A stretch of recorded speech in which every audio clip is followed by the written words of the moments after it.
Hey guys, this is Star What If. How are you all? Please support to subscribe this channel for watching new interesting stories. So in this video, we will see what if Harry's lost sister became the Dark Lady. Here is short summary. Separated at birth, Harry's sister grows up in the shadows, mastering dark magic and forging her own path. As war looms, will she stand with Harry or become his greatest enemy? But before we start, if you want more stuffs like this, then please support to subscribe this channel and share with your friends. Let's start the video. This is Amos Diggory, everyone. He works with me at the ministry. With hardly a shout for a warning, a boy fell out of the tree and landed gracefully on his feet from the tree branch above them.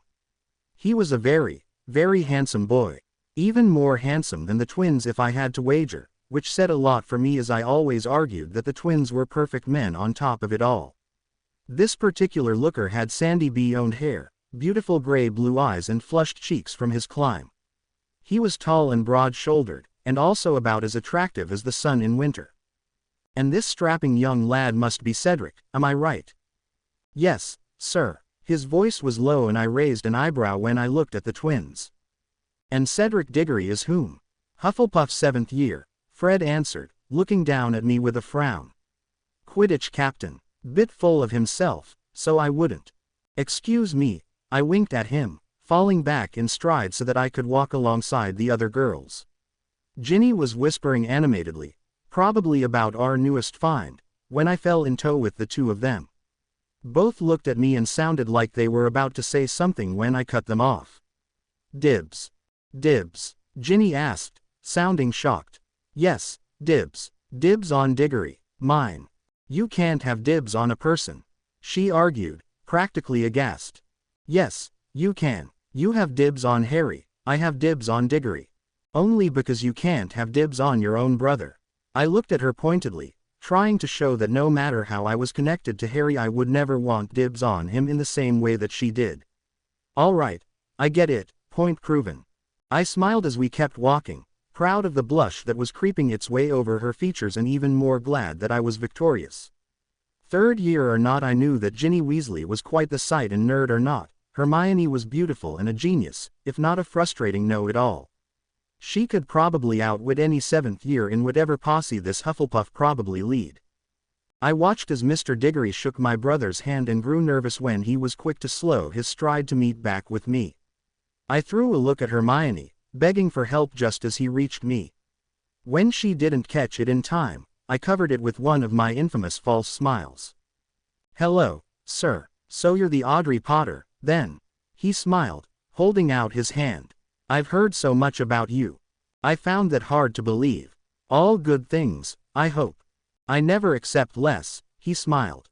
I found myself smiling back because he looked so genuine. The mark of another Hufflepuff, like his son.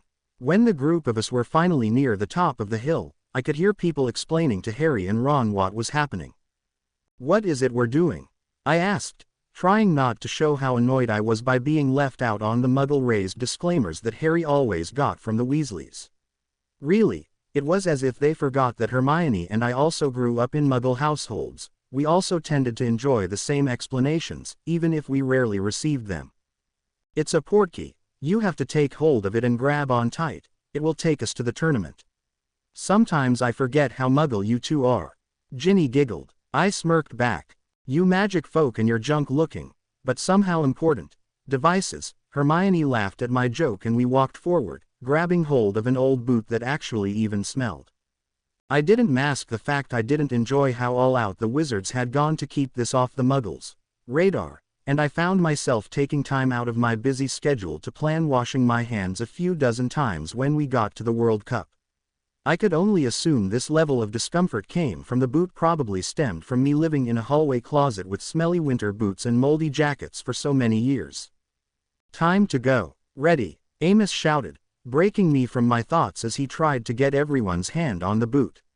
Harry was still looking at the boot, completely dumbfounded, and I rolled my eyes at him. It amazed me that he could clamp onto the concept of flying on brooms or having a spell to tickle someone, but he could not grasp the concept of a boot being a teleportation device. Ridiculous. After 3, 1, 2. Panicking when I saw Harry's hand was still not on the boot, I took one of my hands off so that I could forcefully pull his onto it. Soon, it felt like we were being flung around through the air. It was almost like flying, which means I hated it. What was strange was the feeling had been mixed with the sensation of being on a theme park ride that had you spinning too fast to control. Overall, it was less exhilarating and more nauseating than I'd have liked. Particularly while I tried hanging on for dear life with my right hand and holding on to my brother's hand with my left, just in case he decided he should let go too early. "Let go, kids, let go," Arthur Weasley shouted. No. I would not just let go. But it felt like Mr. Weasley had signaled something that made the wind pick up and the spinning worsen. The force pushing against us was so strong that even though I fought against the sensation, it was impossible not to feel like I was being flung away from the garbage in my hand. There was a moment where I thought I would probably die, or at the very least be crippled. As I divvied up who would get what in the will that I had never made, I felt my fingers slip from the wilted leather of the boot. I felt some sort of connection break and let out a scream of terror right as I crashed into someone. This crash, evidently, slammed me right into Cedric Diggory's chest. The Hufflepuff Quidditch captain caught me quickly and had the time to smile at me since he was gracefully flying down. Sorry, I groaned, my cheeks burning pink as I immediately pulled myself away from him. "It's no problem," he laughed. "New to Portkeys, then. However could you tell?" I asked sarcastically. He sent me a dashing smile and I felt myself blush.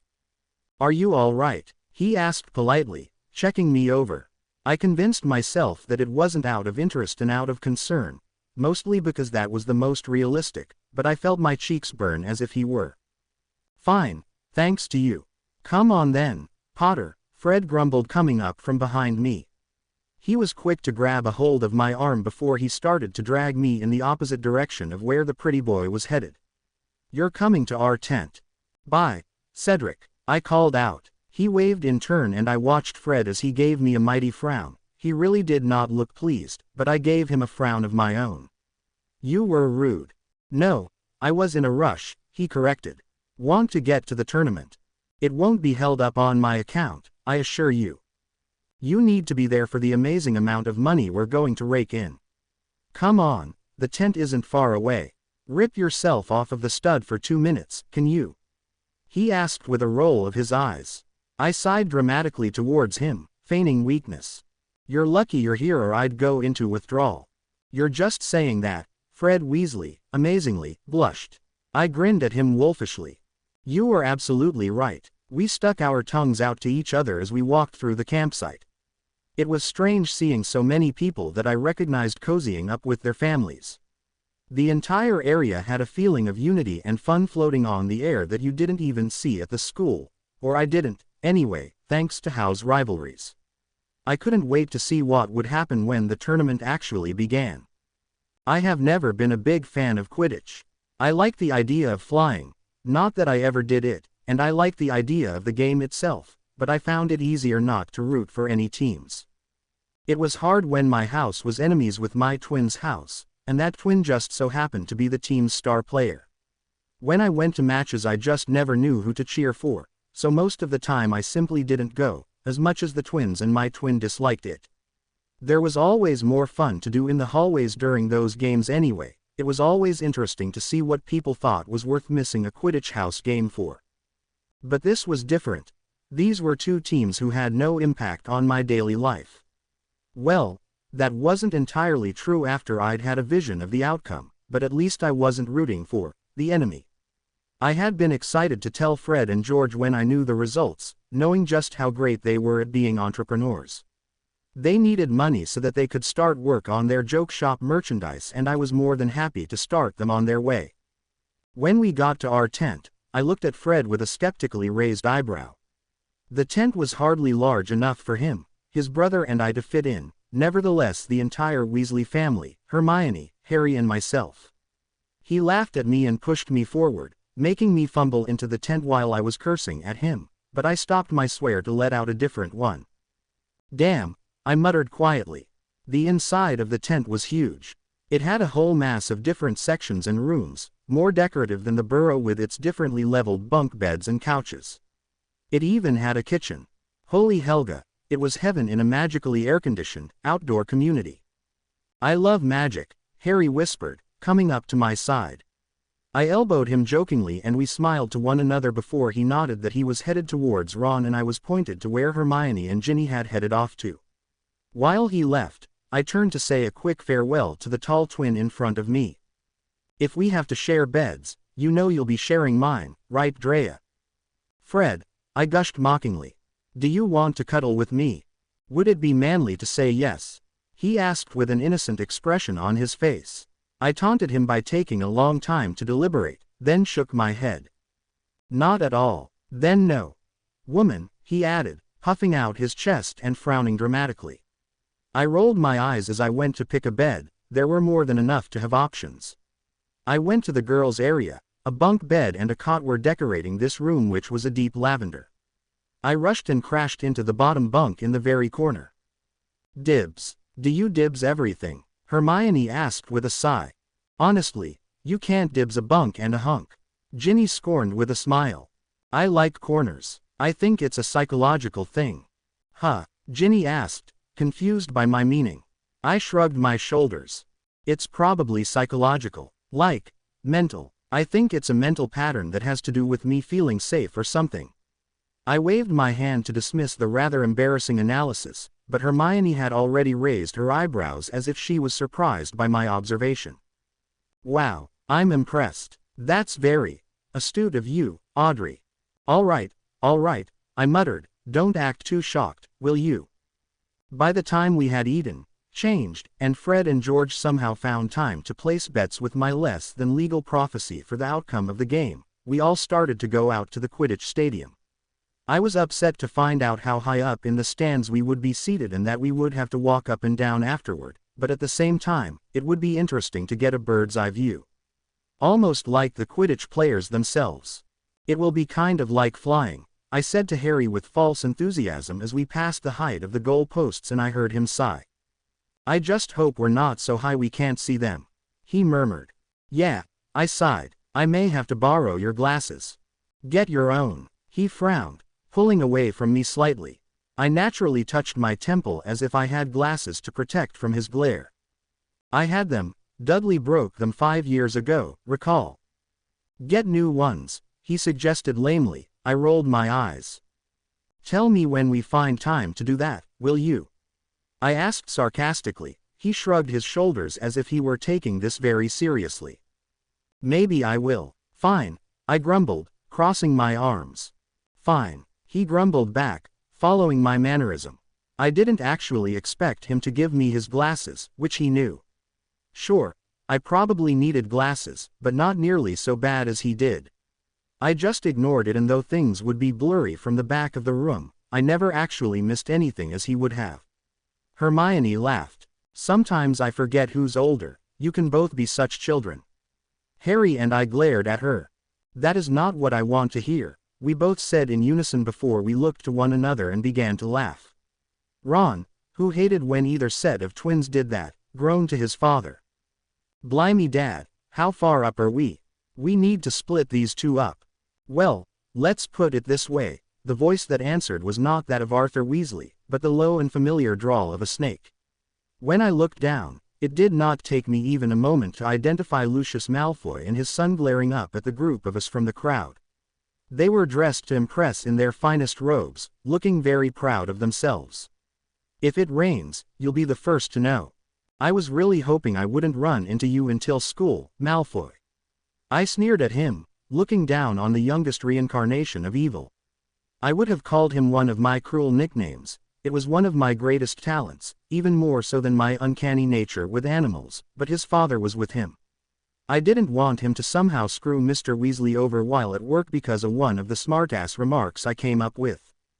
Father and I are in the minister's box, the teen smirked, raising a taunting eyebrow towards me. He was stupid to try to goad me. For all he knew, I hated Quidditch because I rarely ever went to our games. I don't know who he thought he was trying to impress. By personal invitation of Cornelius Fudge himself. Don't boast, Draco. Lucius shoved his creepy snake-headed cane straight into his son's gut and I narrowed my eyes at the display. Get or not, In my mind, a father should not act like that around his son. It just felt wrong to me. There's no need with these people. Lucius Malfoy and I met eyes and I glared at him openly. Even during my best deceptions, there would have been no hiding that I hated him even more than his son. Besides that, the eldest Malfoy and I had long been on terrible terms thanks to my big mouth and aforementioned talent with descriptive nicknames. Loopy Lucius and Malignant Malfoy were apparently not among his preferred terms of endearment. Do enjoy yourself, won't you? He looked between Harry and I. While you can. The two began to walk away, but that same terrible habit of insults and needing the last word itched at me, relentless. So as the Weasleys walked forward, Hermione and Harry yanking on my arms, knowing what was to come, I called loudly back to him over my shoulder. I love what you've done to your hair, Dorco. The Jerry curl really works on you. Keep it forever.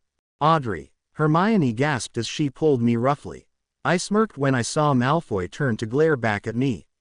I was pleased enough by the reaction to keep walking with them. I even walked happily and without complaint while Hermione lectured me the rest of the 42 flights of stairs to our place in the stands. A good insult always warmed the cockles of my heart. By the time we got to our spot, the game was already starting to begin. Fred tugged on my arm and pointed to where a group in the same green robes that represented Slytherin were flying around the pitch. He jumped up and down excitedly, just because he knew they would win. It's the Irish. Here come the Bulgarians, George continued, grabbing my other arm. Harry looked to me and laughed. Apparently I looked like a rag doll being pulled between two young girls. They stopped when one flyer from the red and black Bulgarian team started to do spectacular tricks that I'd never seen any other flyer do. He was amazing as he flew past us, up and around everyone else. He looked severe even as he tried to look charming for his fans. Krum! The Weasleys shouted excitedly. I looked to Hermione with a look of surprise. She was the only one who was like me and didn't really care about the game, only excited to be part of the experience, but this was almost cult-like behavior. She had to be able to see it too. I wasn't really watching the game as intently as I could have been. It was pretty much like static to me. I'd had a dream of it days ago and thought it was another thing to have it in real life and be able to feel the atmosphere, but I was really there for my friends, who seemed really involved with what was going on. I was sure to point things out and cheer when applicable, and Harry looked over to me and smiled at me sympathetically. The Irish were on fire and literally conquering the field. Half the time I couldn't follow along with Krum's movements. He was whizzing around the field as if he was constantly able to see the snitch. He was on a wild hunt for it. I almost felt bad for the Bulgarian keeper who was trying as hard as he could, but the Irish's offensive chasers were far too good for him to stand a chance. Hours passed and Krum didn't seem to tire. The Bulgarian chasers had put up a good fight but were showing intense exhaustion, and the Irish chasers looked like they were lazily winning the game now. Unless the Bulgarians got some serious goals and caught the snitch, there was no way they would win. Suddenly, Harry yelled out and pointed to where Krum and what's his name the Irish seeker were madly chasing after the snitch. It took me a few moments, but soon enough I could see at once it was mentioned, just a faint flicker of gold inches away from Krum's fingers. Finally, he caught it and the crowd went wild, lots because the infamous Krum had done it again. But the Irish fans were cheering because their team had still won. I couldn't make out the score because we were so high up and the crowds were so loud and boisterous. By the time we had gotten back to the tent, even Hermione and I were dancing along with everyone. The happiness was infectious. Fred was getting ready to go out to collect the twins' winnings and George was staying to ease suspicion as we celebrated. It wasn't long before Fred came back with a heavy bag of gold. The twins so happy with themselves that they began to hoist people up and sing at the top of our lungs. Without even knowing the true reason for their excitement, people all around us seemed to be screaming in excitement with them, only encouraging us further. There's no one like Krum. Ron exclaimed dramatically. It's like a bird the way he rides the wind. He's not an athlete, he's an artist. I think you're in love, Ron. Ginny laughed. I joined in. Victor, I love you.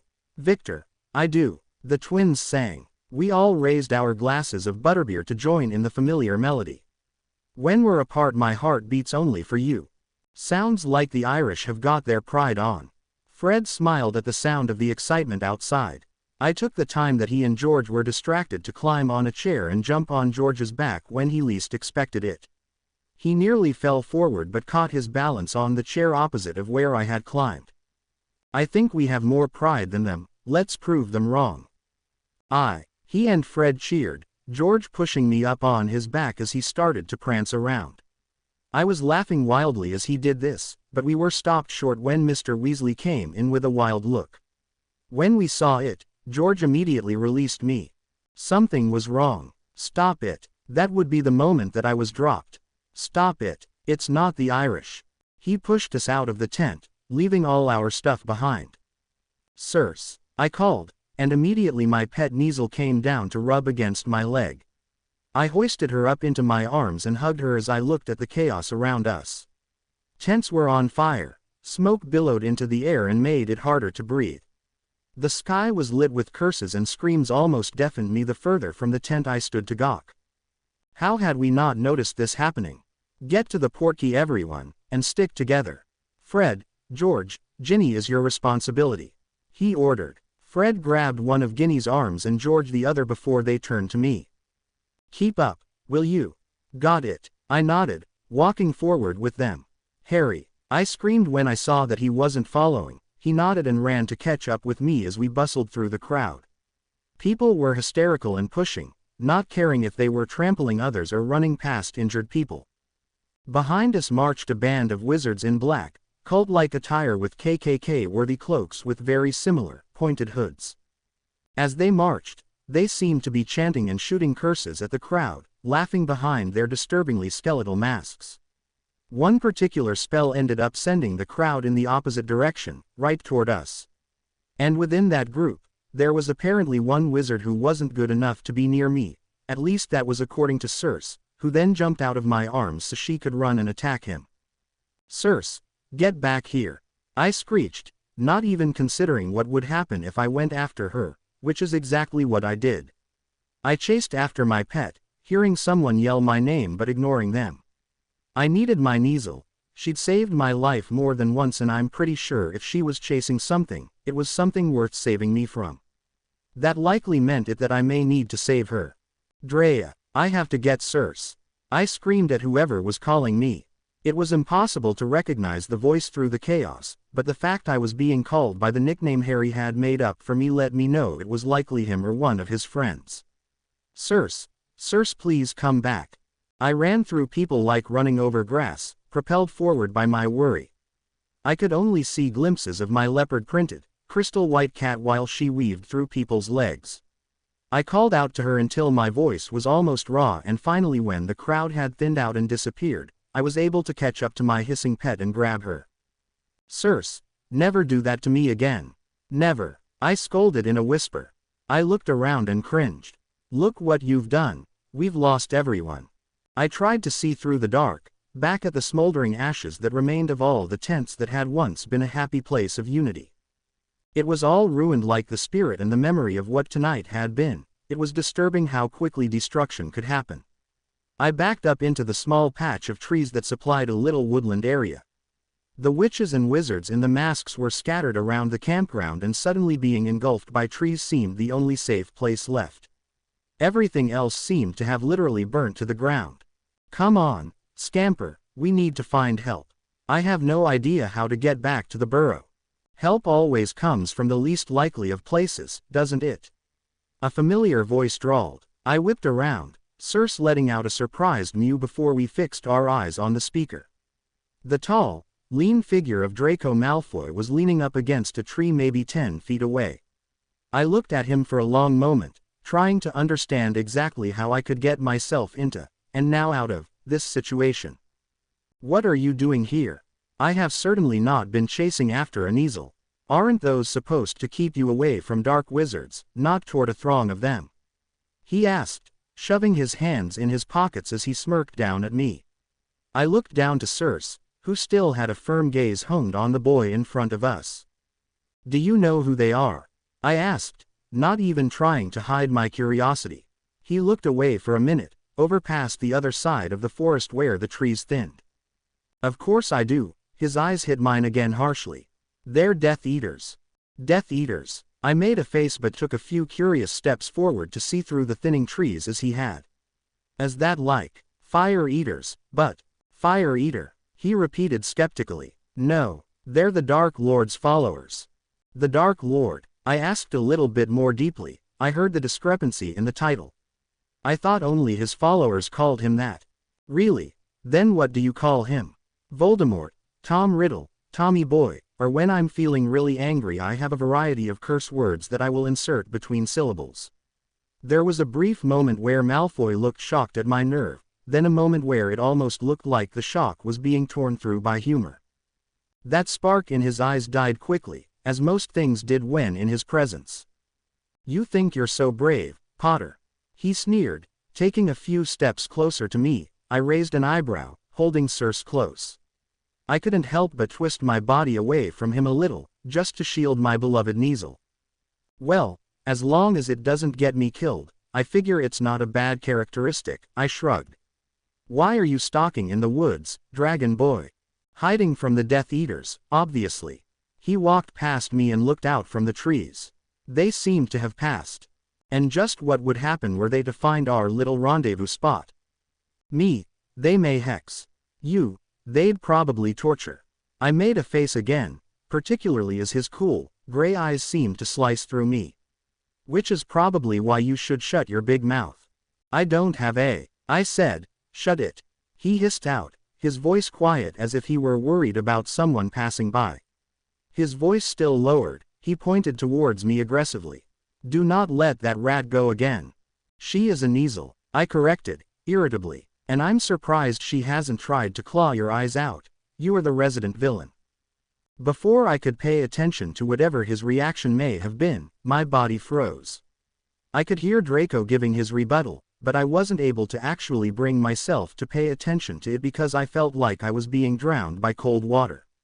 It was a familiar sensation, the sensation of a premonition, and I prepared myself for the shock of falling out of linear time and into the tangled web of consequence. Time is consequence. It is not linear, it is not a line, it is not a bunch of lines, it is completely consequential. It all has to do with the decisions that you make and how each decision changes it. If you were headed somewhere and decided to run a red light, it would have a different future than had you waited. You could get hit by a car, you could get to your destination sooner, but it would be different, and I had learned quickly that the future was no different than a series of decisions that dictated what life would bring. My vision, as always, came in snapshots that didn't make sense and moved through themselves too quickly to catch all of them as they passed. Some, the ones that would come sooner rather than later, were bright and vivid while the ones farther away seemed more drained of color. I first saw what could only have been 3 seconds of having Hermione hovering over my face, then another second of water all around me where I was screaming soundlessly. I saw my brother crying, I saw Harry on a broom, I saw myself close to Malfoy as he smirked, I saw a man advancing on my brother under a harsh green haze. What the hell is wrong with you, Potter? I startled myself out of my premonition, shaking my head to try and reorganize the new information. When I was back with both feet in the present, I looked at him in shock. Malfoy. What, are we exchanging nameplay now? He drawled. What's wrong with you? I had a premonition, I whispered, looking around to take into account everything that was around me. The last scene I had seen, the one of a man going to chase Harry under a green haze, that would happen soon, based on the vibrancy of the vision. Dreadfully soon, and if I could remember properly, the man was not a happy one. A premonition? No, you didn't speak at all, he growled, stepping closer to me. Do you mean your little experiences you have in divination? Yes and no. Have you really ignored all our divination coursework? If I'm talking aloud and telling the future while I'm out of it, that's a prophecy. Seeing the future like a daydream is a vision or a premonition. They're entirely different. A prophecy is definite, unavoidable, long-term, about something very, very specific. A premonition is a series of things that have happened because of something that someone has done to change the course of the future around me. I've never given a prophecy, I have premonitions. I corrected him, not even bothering to see his reaction as I looked to see if the Death Eaters had gone away. I noticed, after a moment, that I wasn't holding Circe anymore, and when I looked to find her, I saw her rubbing up against Malfoy's leg. Horrifyingly, he didn't seem to mind, but I did, so I called her back to me. "So, you have premonitions, Like you weren't weird enough," he muttered to himself. "Well, at least you can claim to do some sort of magic now. You must know that your disabilities can be shameful to the house." "Piss off," I growled. "I need to find Harry. Something's about to happen and I don't want him to get in any trouble because I'm not there to save the Lord. You go find Boy Wonder, I'll stay here and wait for everything to blow over." I rolled my eyes. Typical. You're such a coward, Malfoy, sometimes it shocks even me. "I'm not a coward," he hissed, his cheeks tinting pink even in the dim light. "Oh, you are a coward," I assured, turning a taunting glare on him. "You know, it can be shameful to the house." "Oh, shut it. You can come with me if you want," I offered. "You may get brownie points." "Brownie?" He didn't finish his question as he shook his head. "No, I think I'll leave Boy Wonder to save your ass. After all, he's the one who saves and survives anything, but if it makes you feel better to feel included in his glory. Just because I don't have a lightning bolt scar. And you aren't famous," he mocked. "And I'm not the best in classes. And you're a Slytherin of all things. And I'm forced to spend so much time with you," I continued with a sneer, "does not mean that he saves my ass. We don't want the same things out of life, and if it makes you feel better, you can pretend to be related to my brother instead. Share his fame, I don't really care, but know that even then I would still be better than you." I began to walk out of the trees and heard him let out a loud groan. "Will you get back in here? The wood is hardly a romantic location, dragon douche." "Romantic location? In your dreams, pothead. You can't just go out wherever you want when the Death Eaters are out, they'll curse you into oblivion," he argued while he kept pace beside me. He was very nervous, turning his head constantly to see every direction around us. I rolled my eyes at him, watching as his cool gray eyes tried to give off their own warning. It was probably a trap. I wouldn't fall for it. "If you're really going to walk with your tail between your legs, go back and hide. I don't want you slowing me down," I hissed, making my walk a little more brisk. I really had no idea where I was going, but I knew that if I walked soon enough I would either find Harry before or find the green light that had been reflecting on him in my vision. The man with a shadowed face had looked very angry. I wasn't overreacting, was I? "Did you have any premonitions of me dying, by chance?" Malfoy asked with a glance towards me. I was surprised he bothered staying with me. I turned to him, taking a moment to tell if he was serious. I felt both bad for him and amused when I decided that I thought he was. The poor little rich kid was scared of what's in the dark. His eyes somehow looked paler, followed by an ashy pallor. To lighten the mood, I pretended to think about it for a moment. "No, but I do fantasize about killing you on a daily basis." "I can accept that," he mumbled, rolling his eyes a bit. I could have sworn it gave him a tad bit more color of red to his cheeks. He turned towards me with a glare, probably just to hide how nervous he actually was. "Bitch. Ass. Bint. Git. Mudbull. Harry," I gasped when I saw a green jet of life fly into the sky over Malfoy's shoulder. He widened his eyes briefly. "Huh," he gritted his teeth thoughtfully as if it was an insult in our little game. "No, I mean, I have to go. Circe," I gasped, taking off at a sprint towards the hazy, green shape that was now twisting towards the sky. It was a ghastly cloud, bright green and illuminating. It was forming into a disturbing, broken-jawed skull that had a snake spilling from between its teeth. The snake writhed in the sky as it looked down on everyone below it. "Potter, don't go there, idiot. It's the Dark Mark." But I kept running and Malfoy did not follow me. I could see Circe streaking past me, then slowing a little to make sure that she didn't lose me. I knew I was going in the right direction because of how fast she was running. Circe had always had an uncanny knowledge of things like this. By the time I got closer to the horrendous skull, I could also see Mr. Weasley running, coming from the opposite direction of me, towards a group of wizards. The wizards were surrounding Harry, Ron, and Hermione, each of whom looked like they had been through quite a rough time since I'd been gone. I quickly jumped between two people, Both of them looked terrified, and wrapped my arms around my brother. "Harry," I gasped, "you scared the crap out of me." "Me? What about you? Never disappear on me like that again. Circe will always find you," Harry hissed at me, but I only smiled at him as I dug my head back into his shoulder. "Well, I found her," I amended as I pulled away. "What's going on? Which one of you conjured this?" one man asked with his wand pointed to Harry and I. I took a step back as I looked at him with wide eyes. "Excuse you. Do not lie. You have been discovered at the scene of the crime." The man with the bowler hat and a wand pointed to our throats seemed to want a confession to a crime I didn't know had been committed. I raised my eyebrows, already displeased by his method of questioning. "Actually," I began to argue, but Mr. Weasley shot me a look that silenced me quickly. "Crime?" Harry asked. "Barty, they're just kids." Mr. Weasley breathed. I looked at Harry, now fully interested in Barty, and whatever was going on in that brain of his. "What crime?" Harry and I asked together.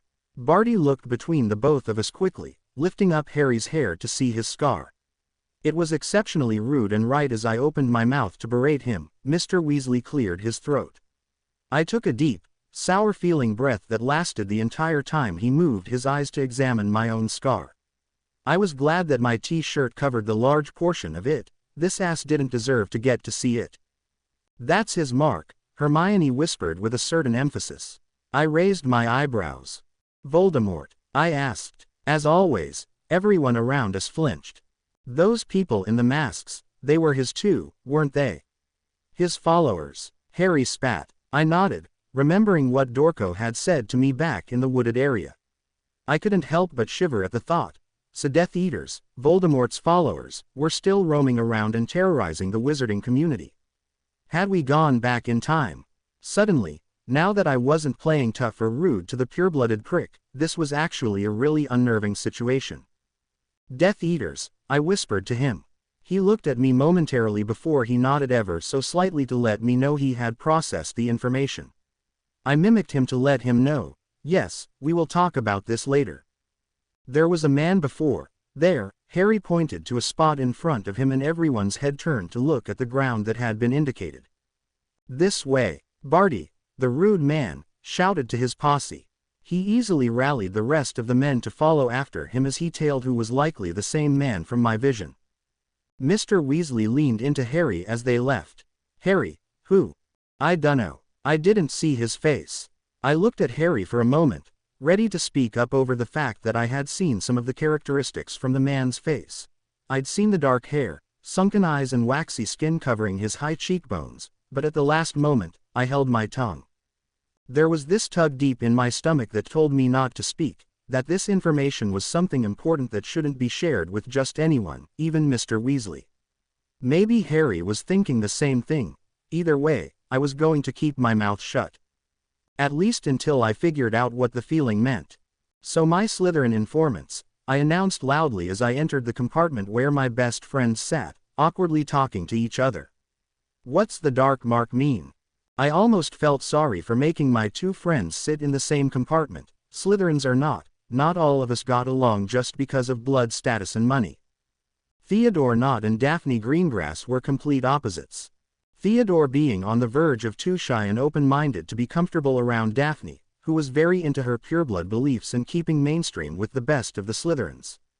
I was known to bring out both the best and the worst in the duo, particularly with my bold conversations.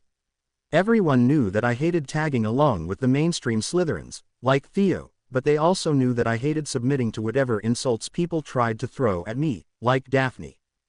We were quite a volcanic triad. And to think, Daphne sighed as she rolled her eyes. "I was just saying how I wanted a quiet year that didn't involve your brother getting into trouble." "You said nothing about her getting into trouble," Theodore pointed out. I crossed my arms as I wormed my way to sit in the corner of the compartment beside Daphne and looked pointedly to both of them, not letting Circe distract me as she jumped on me and rested her head on my knees. "Just answer the question," I growled, rolling my eyes dramatically. I watched as Daphne and Theodore looked at each other nervously, as if they were conspiring against something that wasn't supposed to be spoken of.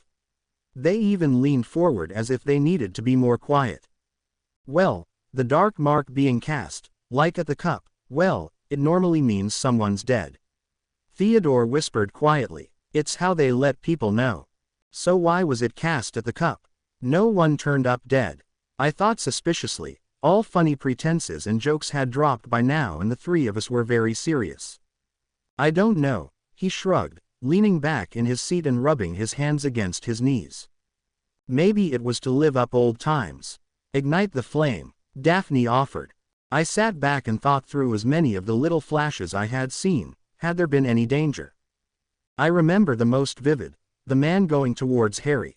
I hadn't told him I'd had a vision, and I certainly haven't told him that I saw a vague description of the man who had somehow been so threatening without having said a word.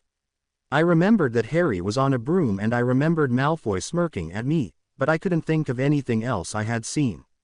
It was the thing that beeped most about my premonitions. It was just as rare to remember them as they were to have in the first place. I don't know, but I have a bad feeling. Don't say that, Daphne gasped, reaching over and touching my arm. I shrank away from her instantly. She should have known that I hate being touched by now. Every time you say that something goes terribly wrong. No it doesn't, I snorted. Don't be so dramatic. It kind of does, Drea. Theo winced. Don't mean to be down or anything, but we've yet to have a calm year and you always say you have a bad feeling. Maybe I just always have bad feelings, I offered with a shrug, scooching to the edge of my seat so that I could rest my feet across the aisle and next to him. Theodore rolled his eyes but did not shove them away. You could just be turning into Trelawney. Daphne muttered. I widened my eyes at her and balled up a piece of parchment from my pocket to throw it at her. That's an even worse feeling. She laughed and threw it back at me. Poor Theodore just sat and waited for it to be over, until I dragged him into it, of course, creating a battle of flying parchment and stunning aerodynamics. By the time the poor trolley lady came around, she saw a torn-apart compartment with 3 kids in Slytherin robes, unable to breathe through their laughter. So, what do you think the idea is behind the carriage and the ship? Daphne asked us as we were led up from the trance of the sorting. It wasn't like we weren't allowed to talk to each other. It was frowned upon, but the ceremony was so long and dull that people seemed to fall into a meditative state when watching it. Now that it was over, with 8 new additions to our table, we were free to roam on our questions. Most of the conversations were about the giant carriage that had showed up, pulled by flying horses, no less, as well as a large pirate ship that had literally popped up out of the Black Lake. We had not seen whatever creatures had been in them, other than that the ship and carriage were ushered near the rear of the school and that Hagrid had been walking that way, as he was meant to greet them. Did you see the Pegasuses pulling the carriage? They were amazing. Jackie Gorns sighed dreamily from beside Nott. I rolled my eyes at her. First of all, it's not Pegasuses, it's just Pegasus. And second, they weren't Pegasus. They were Abraxan, a very specific breed of winged horse. Pegasus are crosses between winged horses and unicorns. After a pointed and meaningful look from Jackie and another from Daphne, who was trying to remind me to play nice, I added a smile and a sweet. I guess you just missed that day of class. Some of us don't hang off of that giant's every word, Jackie grumbled back. I didn't actually hate the girl, even if she was far too excitable and gossipy, but I was very proud of my relationship with animals. Besides, that was a juvenile mistake. Okay, maybe not actually, but I couldn't sit around and leave it unmentioned. It's my best class, I shrugged back to her. I'm the only one who beats Granger for points in it. When you all can do that in a class, let me know and I will be glad to step down to you. Some Slytherins forced out laughs just to lighten the mood and people quickly changed the subject, probably because no one could deny it. I started putting food on my plate when I heard an obnoxious voice making yet another obvious and stupid statement. What the hell was with the Hats song? Millicent Bulstrode asked as the food appeared on the table. She was sitting beside Daphne, who was across from me. I couldn't help but roll my eyes at one of her better observations. She had never been subtle or an intellect to be reckoned with. It's never changed before. It still said the same thing, didn't it? I asked lowly, picking at my food. She glared at me from across the table and I felt Theodore kick my shin from beside me. He looked at me meaningfully from the corner of his eye, and I tried to tell him with my glare that our agreement for me to try and be nicer this year should not have to include being nice to idiots. Idiots weren't people. As if to prove my point, Crab then spilt his pumpkin juice over Goyle's trousers. Crab, Goyle yelled, taking his napkin and dabbing at his leg. I didn't mean to. Crab yelped back, but I was too busy to laugh because I was watching in amazement as Goyle lifted the napkin back to his mouth and licked it, probably just to wet it, but I couldn't let the opportunity pass. Goyle, are you really that hungry? I asked loudly, pulling attention towards the large, bumbling boy. There's an entire hall full of food. Wah, he blinked, looking at the table of food. I guess I shouldn't be surprised that I had confused him with the insult. It was hard to be surprised by these dolts.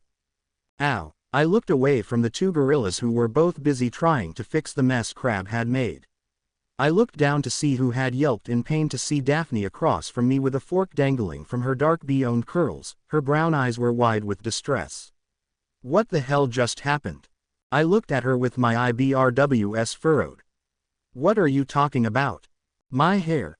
Someone put a fork in my hair and pulled. She whined, slamming her hands down beside her plate.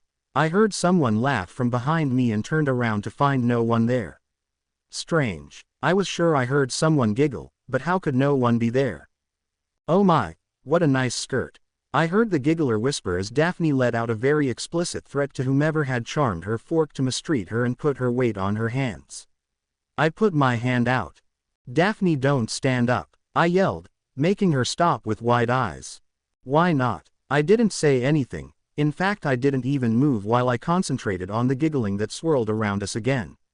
Ah, I'm understanding now. Audrey, why not? Peeves, stop harassing my friend. I yelled, not really sure where he had ended up since I knew he was floating around us. Poor Crab probably hadn't done anything at all. He'd been hit by Goyle and put through some humiliation for nothing, not that the oaf didn't deserve it. Those thugs deserved much worse than some laughter at their expense, let me tell you. I heard another round of giggling. Oh, Lukey, little Potty went and caught me. Peeves giggled more as he rolled over in the air above us, falling onto his back as he held his stomach. What will you do, Potty? Sick a hippogriff on me like the beyond chap. What about a hippogriff? Malfoy asked, tensing up as if the memory of his little attack last year had been traumatic enough to scar him. I rolled my eyes. Nothing about a hippogriff, dragon breath. And you can't prove I did that, Peeves. I yelled to the ghost, who only laughed a little bit more before floating down, closer to my level. You can't ruin all my fun, Potty. I'll get your little friend's skirt when she gets up to go to sleep. And I'll call the bloody Baron faster than you died, I said quickly. Peeves finally stopped giggling as his eyes bulged from his sockets. He leaned down towards me. You wouldn't. I'd even get Fred and George to call on him, I said with a smirk, crossing my arms over my chest. He seemed to weigh his options for a second before he frowned dramatically and floated until he was standing up straight and proud. Then he blew me a raspberry. Stupid Potty ruins my fun, just because she's got no mum. Call the Baron cause I'm not fond. Well, wait till she sees what I do with her wand. His song was followed by a round of cackling before he repeated the riff. You best stay away from my wand, Peeves. I yelled at him, even though he was already floating from the hall and singing the song so that the whole of the upper years could hear on his way out. I looked back at Daphne, who had pried the fork from her hair and was fixing herself up. Thanks, Audrey, she mumbled. That song was very rude. It's actually one of his better rhymes, I acknowledged lightly with a shrug, not letting it show that the rhyme about my mum was a little more than hurtful.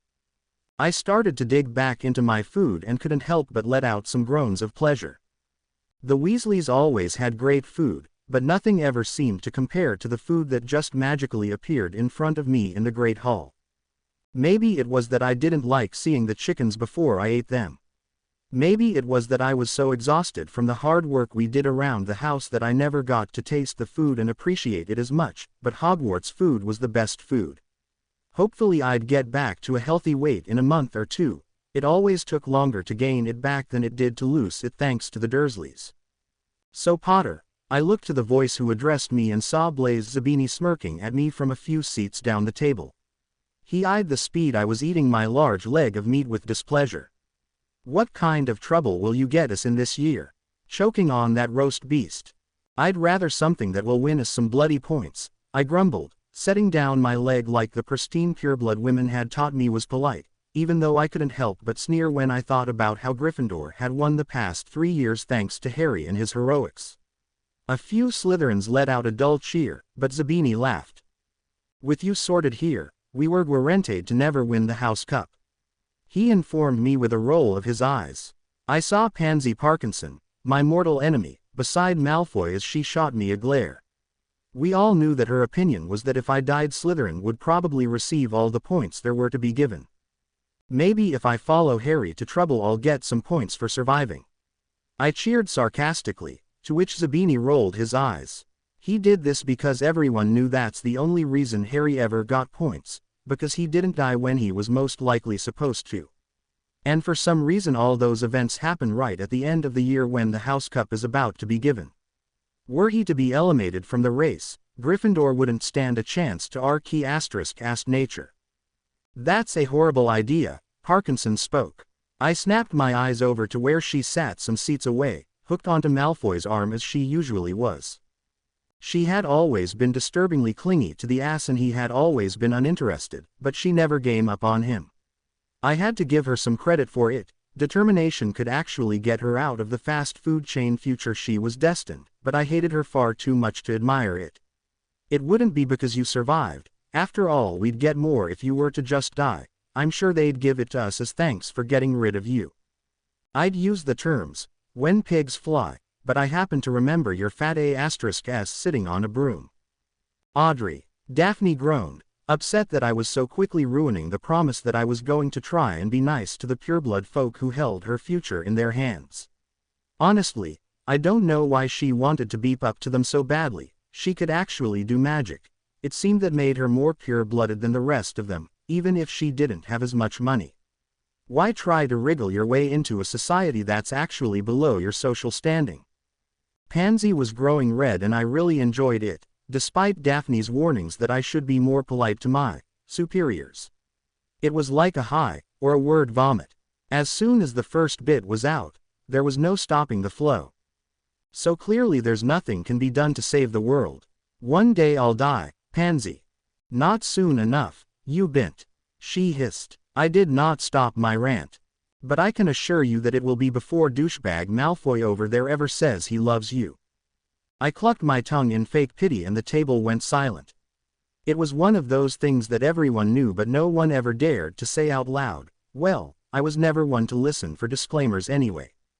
Daphne let out a groan while she drooped her head so she could hide behind her curtain of curls and I looked to Theodore who was looking at me in slight annoyance. I was drawing too much attention to us for his liking. "I think that's a brilliant way to start the year," I announced to him with a smile. "Audrey, you're being unnecessarily." He grumbled quietly, hoping that no one would be able to hear what he said. He would never be one for public speaking.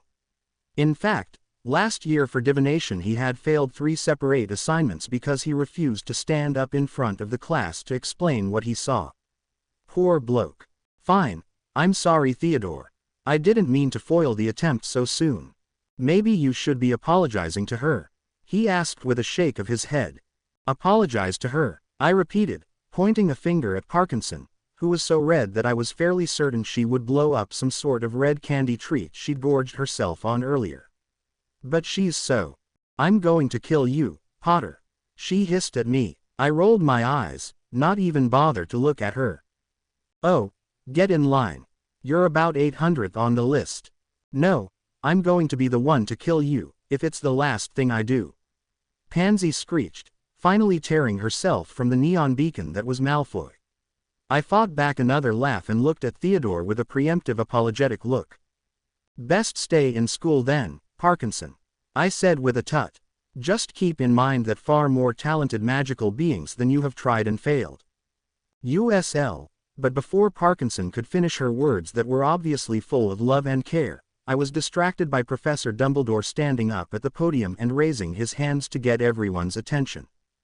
It never ceased to amaze me how one man could rule over such an impressionable crowd. He never yelled, he was never angry, you rarely saw him as any emotion other than amused. But Dumbledore held an authority that not even Professor Snape could compete against, and it was one of those powers over people that didn't come with experience. This was bred. Dumbledore wasn't just a powerful wizard, he was a powerful presence. Powerful enough to calm down the entire school in mere seconds, anyway. Now that we're all settled in and sorted, I'd like to make an announcement. It was about time. Everyone wanted to know who was in the ship and the carriage.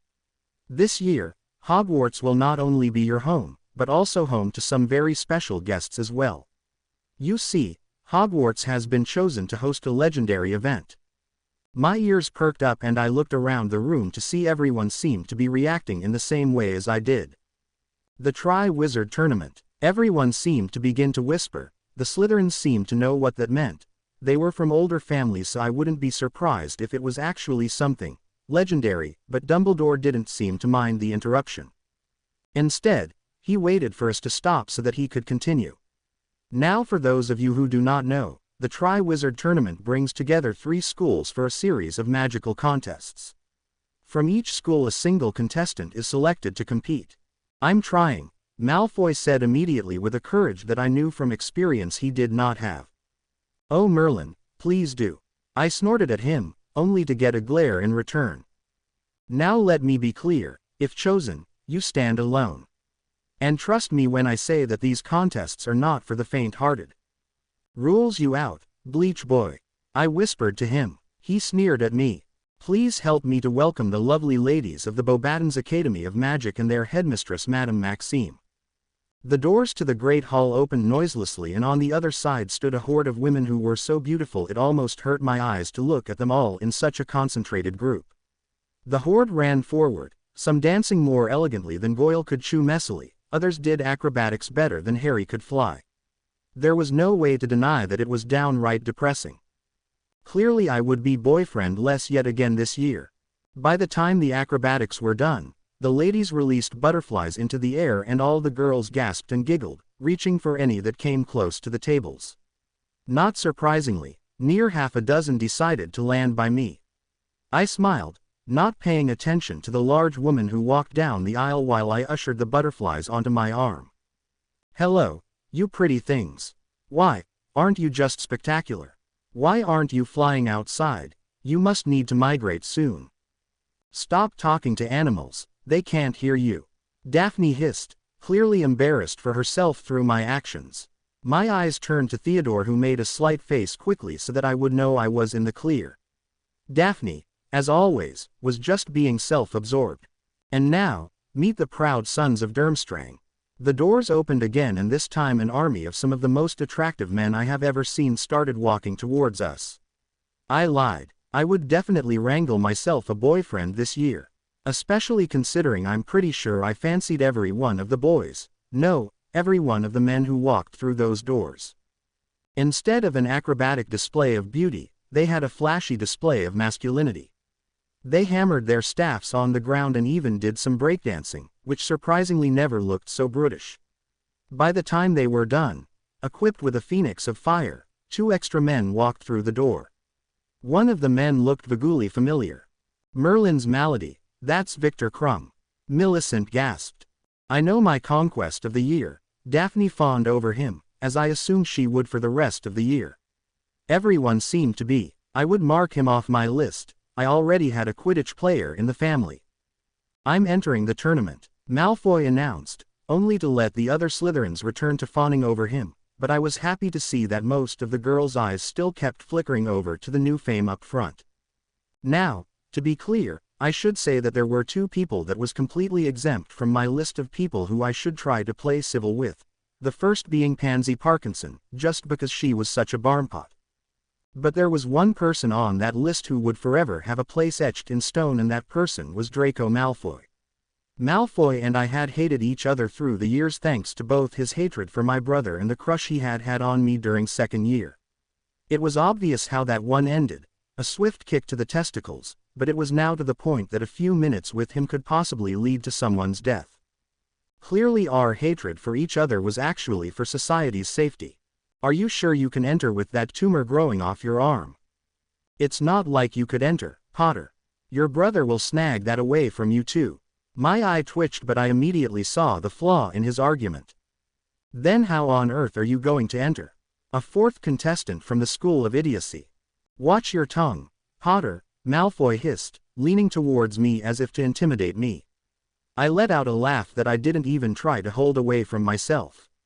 At least he was attempting to make something of himself instead of fawning all over me. I was glad there would be no repeats of legalities like harassment. I'm sorry, Malfoy, am I spitting venom again? Hopefully it doesn't stain that pretty bee-owned head of hair of yours. But instead of getting angry, he suddenly looked very, very pleased with himself. I narrowed my eyes. What? I knew you liked my hair. I gaped, hardly able to make a coherent sentence. My Salazar, you are insufferable. With pretty hair, he pointed out with a smirk. He turned around, pretended as if he didn't see me writhing. Just like at the Quidditch World Cup, I could not bring myself to let the fool have the last word. You'd best watch your back, I hissed across the table. That hair of yours might not be pretty for long, otherwise. I was glad that I could dig into dessert after our little tiff, which in my mind, I had lost. To such a little condescending comment, too. I wasn't used to losing, nevertheless to Malfoy. And losing so badly, it was a blow to my ego and my talents. Clearly, this is something I will have to rectify. Your attention, please. Professor Dumbledore did not need to yell, yet again, to get our attention, and suddenly all three schools had their eyes fixed properly on him. I would like to say a few words. Eternal glory, that is what awaits the student who wins the Triwizard Tournament. But to do this, you have to complete 3 extremely dangerous tasks. For this reason, the Ministry has seen fit to impose a new rule. To explain this, we have the head of the Department of International Magic Cooperation, Mr. Bartimus Crouch T. But before Mr. Crouch could come up to the podium, the sky of the Great Hall lit up like fireworks. There was a moment where I was about to shout at Peeves that the prank was not appreciated right now, but I realized that instead of fireworks it was actually lightning raining down from the enchanted sky that nearly touched some of the candlesticks. I couldn't imagine what taller kids like Fred and George must have thought of it. Though I am ashamed to admit it, I jumped about a foot out of my seat at the loud crash of thunder that followed and ended up wielding my fork like a weapon. But as the lightning struck for a third time, a wand lit the corner of the room and flashed up towards the ceiling. I was shocked by how quickly it calmed the weather so that it again mimicked the outdoor twilight.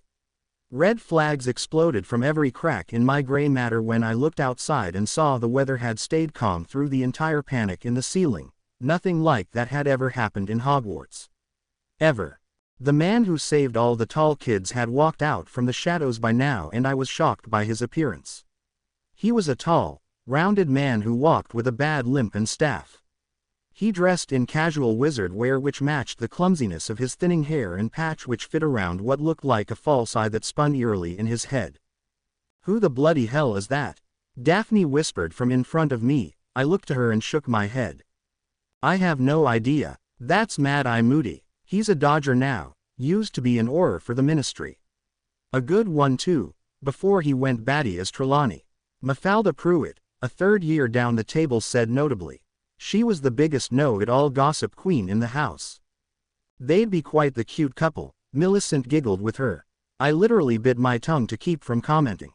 Instead, I watched Moody and Dumbledore exchange words and a handshake, coming to the conclusion that this man would be the new Dada professor. The man who all but accused us of being Voldemort's followers at the Quidditch World Cup stepped forward to a podium. Now that I thought about it, I do recall his name being Barty.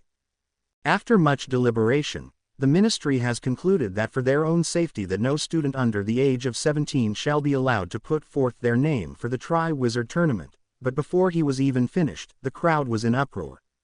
That's rubbish, my favorite pair of twins shouted from across the room. You don't know what you're doing. I turned to Theodore and widened my eyes dramatically.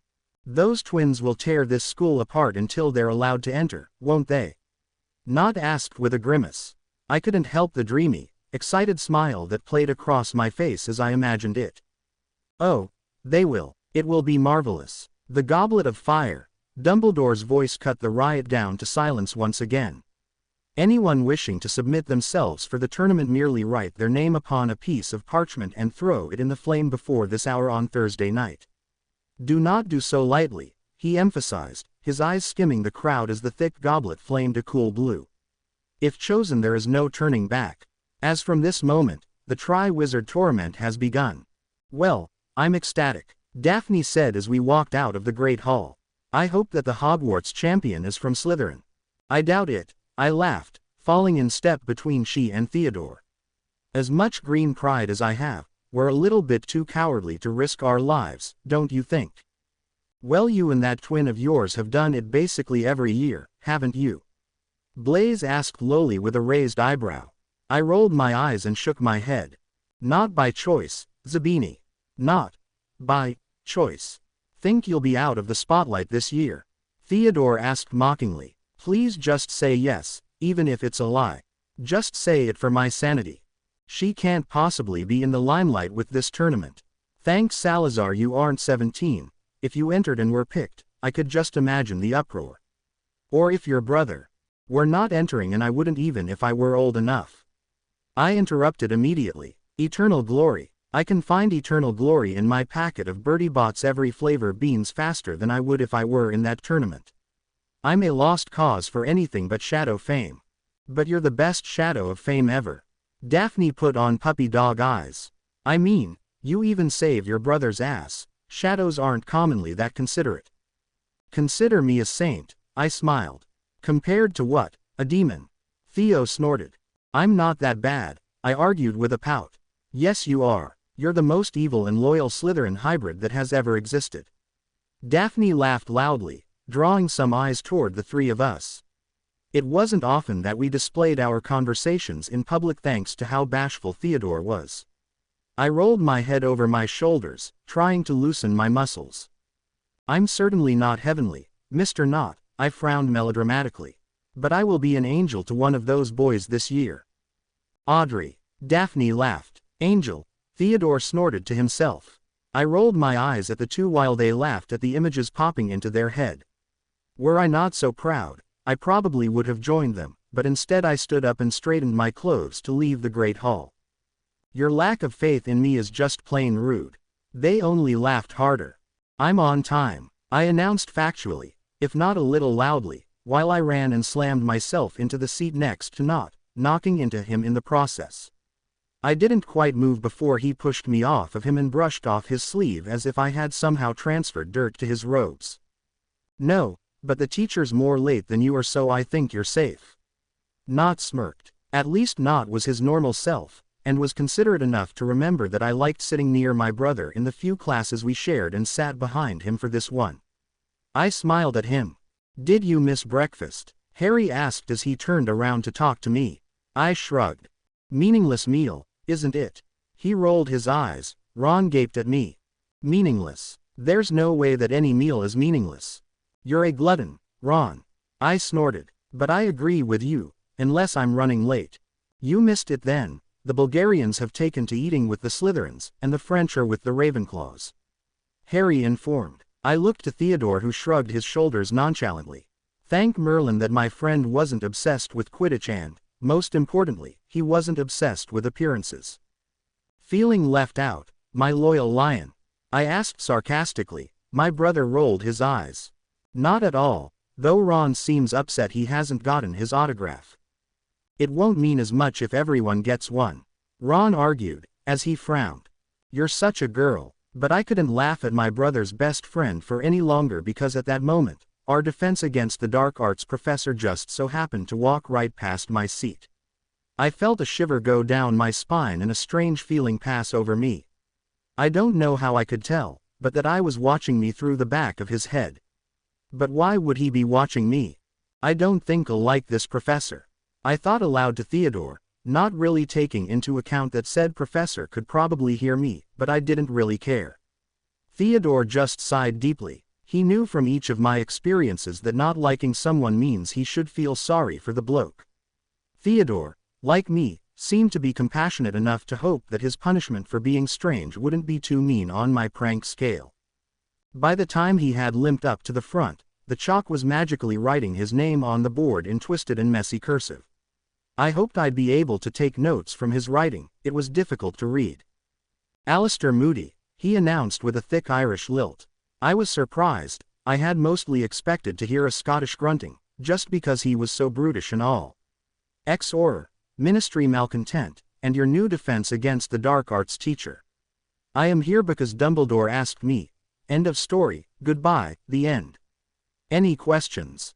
The class sat silently. I think we were all afraid that if we spoke, he'd be rid of us like he had the lightning the night before.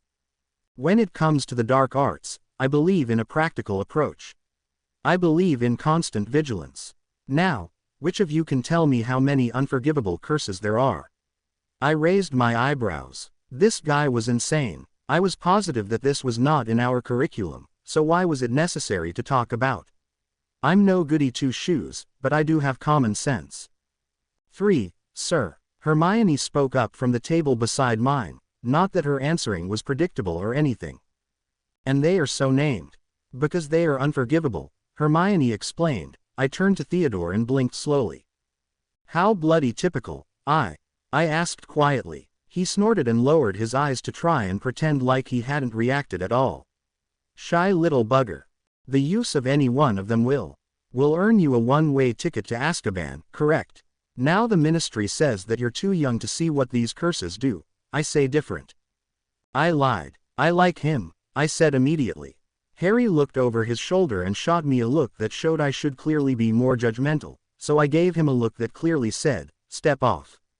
Learning about something like the unforgivable curses meant that it was against curriculum, but seeing them. Not only was that something we weren't supposed to do, it was something that would radically change our lives. My curiosity was almost burning through me. You need to know what you're up against, Moody continued. You need to be prepared. You need to find somewhere else to put your chewing gum other than the other side of your desk, Mr. Finnegan. My jaw dropped as I heard Seamus mutter something bitterly. And here across classrooms. I lied. I stated bluntly, I love him. You're a twit. So, which curse shall we see first? Moody smiled, his magical eye whizzing around the room. Weasley.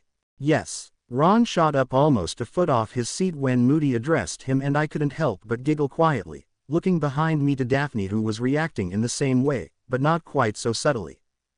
Give us a curse. Well, he looked behind to Hermione, then myself for some sort of support. I widened my eyes and shrugged my shoulders. I'd never paid attention enough to know what they were. My dad did tell me about one. The Imperious Curse. Ah, yes, your father would know all about that. Gave the Ministry quite a bit of grief a few years ago. Perhaps this will show you why. I widened my eyes as I looked over to Hermione, who looked flustered. He's actually going to do it. But he was already cooing a large, daddy long-legged spider as he placed the curse on it. I watched in shocked, disgusted fascination as he sent the spider around the class. He held his wand confidently. I could tell that he had used the curses many times before. He liked scaring people. I couldn't even laugh when he put the spider on Malfoy's face. The bastard had been so smug and fascinated, but I was too busy assessing my professor. While he smiled at the terror he caused the brainwashed spider, his magical eye seemed to be focused on me. So, he was interested that I was observant, was he? Good. I narrowed my eyes. He should keep in mind that I would be watching just as closely. What should I have her do next? He asked loudly, the smile falling from his face. Make her jump out the window. The spider hit the glass with a painful slap that made even Ron wince in sympathy. But there was no other sound from the students, who were still all shaken. Drown herself. I clenched my jaw. I didn't particularly adore spiders, but they were still creatures, and if I had to choose between creatures and humans, the creatures would always win. Possibly even in a fight with Harry, Theo, or Daphne, they could at least defend themselves. I looked away from the spider as it landed back in his hand. Scores of witches and wizards have claimed that they only did you-know-who's bidding under the influence of the Imperious Curse. But here's the rub. How do we sort out the liars? His magical eye was still trained between Harry and I as he looked around the room with his real eye. Another. Come on. He turned to the table that was directly beside Theodore and motioned for Neville Longbottom to stand. To me, Neville Longbottom was the bee's knees, for teasing. Not that I ever teased him. I had a lot of respect for the kid, so long as we weren't talking about magic, but I had a terrible feeling that whatever would happen would be like a bee after it stings, lethal. Longbottom is it. Professor Sprout tells me you have an aptitude for herbology, which was the only subject he was good in. Not that I was really one to talk, this was possibly my worst. Yes, sir, Neville muttered gravely. There's the, Cruciatus curse. Correct. Particularly nasty one. The torture curse. Moody set the spider down on my desk, directly in front of me. The magical eye shifted between Harry, myself, and Neville. I shifted towards it instinctually, knowing that the animal was about to be hurt. Crucio. Professor Moody cast the spell directly in front of me and I watched the spider writhe in pain in front of me. I could hear its terrified screams and feel the room collapsing around me from all the dread that everyone, including myself, felt. Stop it, can't you see it's bothering him? Hermione hissed to the professor from behind me. I nodded my head, not even looking at Neville. I could sense his pain like one could sense the time of day. Stop it, I agreed loudly. Moody lifted the curse without complaint and walked towards Hermione, leaving the spider on my desk. I petted its torso lightly, trying not to scare it. I cooed it a little bit as Harry turned around and spoke in panicked tones. Take your hand off it. No, Harry, she's going to die at this rate, look at her. I hissed back desperately. Audrey. Harry got my attention. Something tells me she won't be suffering much longer. Moody turned his wand back to the spider and I turned my eyes to him. His good eye watched me and his fake eye was trained on Harry. I stared him down for a moment, a long moment where he did not cast a curse. It let me know the reality of it, that there was nothing I could possibly do. I took my hand away from the injured arachnid. Avada Kedavra. A green jet of life shot from Professor Moody's wand and the spider keeled over not 2 feet in front of me. I backed up in my seat instinctually, clutching at the sides and breathing heavily against the constriction in my chest. I felt my eyes water defiantly as I tried to glare at my professor. There was no need to take its life. I took back all my thoughts. We could have learned by theory. We should have learned by theory. This was one thing that we never needed to be shown. The killing curse, Moody announced after clearing his throat and having both eyes look away from me and towards Harry. Only one person is known to have survived it, and he's sitting in this room. Everyone's eyes turned to Harry and I saw Harry fight hard not to turn red and sink in his seat. Because I felt bad for him and because I felt even worse for the spider, I placed the corpse in my hand and let the sadness drench me. As everyone started packing up their bags in a hurry to leave, I allowed myself to begin the walk up to the professor's desk. He watched me the entire way. He did not stop me or ask me what I was doing. I think that's probably why the class diverted their attention to the gutsy Slytherin who they thought would probably chew the teacher out. I walked forward a few steps, just enough to get to his desk before I turned and placed the corpse right on top of his papers. I turned around, ignoring the rest of the class who were supposed to have been walking out during my act of compassion, and glared at the doors in front of me, refusing to meet eyes with Moody. I said nothing to anyone and kept my gaze cold as I delicately stormed out of the class, hoping once I'd already left that Nott would remember to grab my satchel for me. I hadn't left for 2 minutes before the rest of the class seemed to dismiss themselves. Apparently they were told such a disturbing lesson was to be left alone after that and we were given time to recoup. Harry, Ron, and Hermione caught up to me first and luckily, Harry had my bag. Nott said he'd meet you in care of magical creatures. Thank you, I muttered, grabbing my bag from him and slinging it over my shoulder. Are you all right? He asked, walking close to me and putting his hand on my shoulder.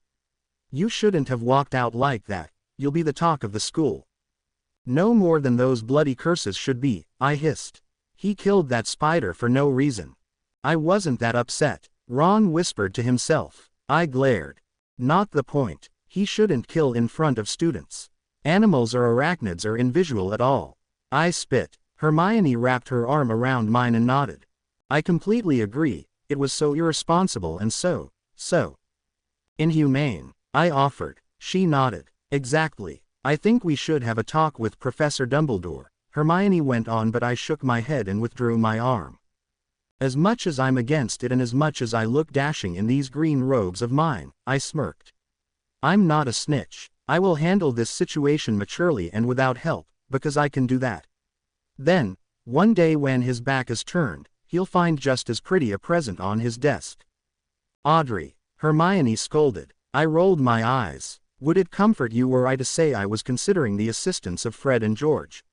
I asked. She thought about it for a moment, blinking, before she shook her head. No, that does not comfort me at all. It's a terrible idea. Fred and George it is. I laughed, placing my hand over Harry's that still rested on my shoulder and gave it a squeeze. He gave me a stern look and I shook my head. I'm fine, Harry. We're going to stay in the entryway by the Goblet of Fire after supper. Will you join us? He asked. I rolled my eyes. Will you leave me to go to my class in peace and not be a worrywart if I say yes? I will leave you to go to class, he negotiated. I sighed. I'll see you at 7. Love you, he chuckled, walking in front of me. I laughed quietly to myself. No public displays of affection, Potter. I shouted after him, but quietly muttered a quick, love you too, before I turned to the right and went to my next class. As much as I loved Theodore and Daphne, I found that I couldn't be more excited for 7. Professor Alistair Moody had shaken me, not that I liked to admit it. I liked watching people. I was good at watching people because they never realized how brilliant I was when it came to everyone else. They never knew that my eyes were trained on every move they made. But for once, someone else's eye had been trained on me. Not Harry. For once, I wasn't invisible. Not even translucent. He not only knew I was there, he seemed to know exactly who I was, especially with the act of putting the spider on my desk. I didn't like he knew my weaknesses, knew what I hated. Usually I didn't dignify anyone with that knowledge, because even the people who disgusted me didn't know what could make me feel this terrible. Maybe a part of me had liked being invisible more than I appreciated. Maybe I had finally realized for once that all I wished for was that I wasn't seen at all. I was glad to walk down towards Hagrid's hut. As expected, Circe caught up to me about halfway down. I didn't really draw attention to it. I didn't find it necessary. She loved joining me for outdoor classes or transfiguration. Either way, having her weave between my feet helped make me feel more at ease. The September air was not crisp yet, but it still sent a shiver through me because of how sensitive to the cold I was. It had only gotten worse after the Dementor attacks last year. The cold now frightened me a little because I was always worried what was causing it. I would probably be just on time for class, but I knew that it wouldn't matter if I came when half the class was over. Hagrid loved me too much. Do we need to tell Hagrid that you'll be late, Potter? A girlish, nasal voice asked from behind me. You've had quite the emotional day. I didn't stop walking or turn my head to look at Parkinson, who was obviously the only person who had such a disgusting voice. Instead, I looked at my watch, hoping that I would be late so that she would get a nice talking to by the professor. Still in shock, or is your voice box still off from that scar on your neck? That one made my eyes narrow and made me turn to look at her. She was smirking, having known that the last insult had hit home, and her little girl posse seemed pretty proud of themselves as well. I raised an eyebrow. I'd much rather have this thing on my neck than that thing called your face. I sneered, walking a little faster so that I wouldn't break my cool. Parkinson jogged to keep up to me. I was surprised her knees didn't buckle under that stuff of hers. Are your little blood traitor boyfriends going to put their name in the goblet, then? She asked, referring to Fred and George. The Slytherins had never been too fond of my relationship with them. I hope so. Lots of people die in the Triwizard Tournament, you know. It'd be the funniest thing they've ever done. I rounded on her. I accepted taunting, but death had never been a funny joke or acceptable threat for me. I took it too seriously. My brother and I had almost been murdered as babies, and who can count how many times since. Parkinson, I suggest you shut up, before I shut you up. Hagrid doesn't need another disgusting animal like yourself to have us dissect. I'd hate to waste anatomic abnormalities such as you. I could finally see Hagrid's hut just yards away and waved to Daphne, who tried to get me to speed up. Abnormality, Pansy screeched, whipping out her wand and running in front of me to stop me from walking. I rolled my eyes, not even quick to grab my wand as I looked down at my feet where Circe was circling. "Circe, go to Theodore, please," I said sweetly. My Kneazle looked between me and Pansy, the latter of which looked about ready to slaughter, before she traipsed off towards the class who had all turned to watch our tiff. "Don't make me grab my wand, Parkinson. It's not like you're any good with it anyway, Potter." She laughed. "I may have slow reaction skills, but at least I can do the spells they require." "Oh, come off it," I scoffed. "I can do magic better than you, and I don't have to be a pureblood to do it. If you really want to test it, I would be more than happy to appease you." "Like you could," she hissed, straightening out her wand hand. "Impedi. Expelliarmus." Now, because I really was such shite with a wand, even though I was rather good at dueling, my spell did not go as planned. It was the sad reality of being a bad wand handler. My wand was pretty much pointless, and while my spell did not disarm my opponent as it should, it did make her fly backwards from the force. Luckily, I packed a hard punch because of how much magic I had. Problem was there was no way to direct it and make it do what I wanted. "You win some, you lose some, I guess." "You," Pansy got up quickly, red-faced and angry. I rolled my eyes. "Don't try it again for your own good, you're getting dreadfully close to the trees." "Audrey, Parkinson," Hagrid's booming voice yelled from behind Pansy. I lowered my wand to show that I was paying attention. "RY, fight endure in my class." "Merely defending myself, Hagrid," I said with a shrug. "She started it." "I did not. Didn't mean to disrupt." I pocketed my wand and walked forward towards the class, taking a firm place between Daphne and Theodore. Theodore quickly nudged me in the ribs and Daphne took a few steps away from me. I tried not to appear hurt by it. I knew that she was friends with Pansy, but she had always said I came first. I hoped one day she'd show it. "It's a good thing you brow, Circe, Audrey. Today class, we'll be learnin' 'bout Kneazles." "Fantastic," I smirked, eyeing Circe who was again right at my feet before turning my eyes to Theo, who was snickering.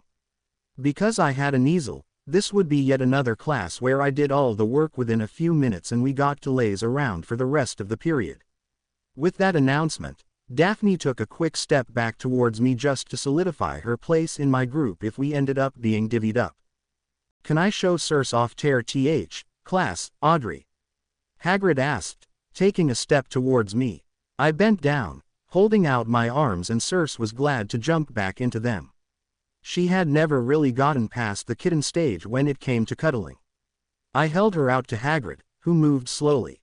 "Of course you may. Thank her," he smiled, holding his arms out for Circe. She took a moment, her nose wrinkling as she studied who he was. She looked from him, back to me and I gave a nod before she crawled from my arms into his. He gave me a nod of appreciation before taking Circe to the front of the class. My pet seemed to be loving the attention of the students' eyes. She looked regally over us all as Hagrid announced that my beautiful cat, Circe, who they always saw trailing at my heels, was actually a Kneazle that was 4 years old. She had really grown into herself in those 4 years. When I had gotten her, she had just been a white puff ball with big amber eyes and a few spots. Hagrid had gotten her because she and Hedwig matched colorings. She had now grown to have pure white fur with cheetah-like black and gray spots. "Perfect specimen, too," Hagrid explained. "Kneazles, avenue spotted fur, big ears, and lion tails, nice amber eyes too." He pointed each of these features out as he said them. "They're usually a little bigger than normal cats. This one seems to be a tad small, but she's purebred with rare purebred coloring." "I never thought I'd hear something as purebred when it comes to a Potter," Malfoy laughed from behind me. The Slytherins and Ravenclaws who took the class with us either chuckled or glared. I settled with pretending like I hadn't heard the old insult. "Alry, Malfoy," Hagrid grumbled, obviously upset by his comment. "Can why, tell me what a Kneazle is." "It's that thing in your hands," Malfoy laughed. "You just told us that. And why are they important?" "I'm sure it's considered important because Potter has one." Malfoy's eyes rolled. Why else? They're important because of how intelligent they are, I fumed, turning around and glaring at him. But I doubt you would understand what that means. The Ravenclaws laughed and I raised an eyebrow when I saw his cheeks flush angrily.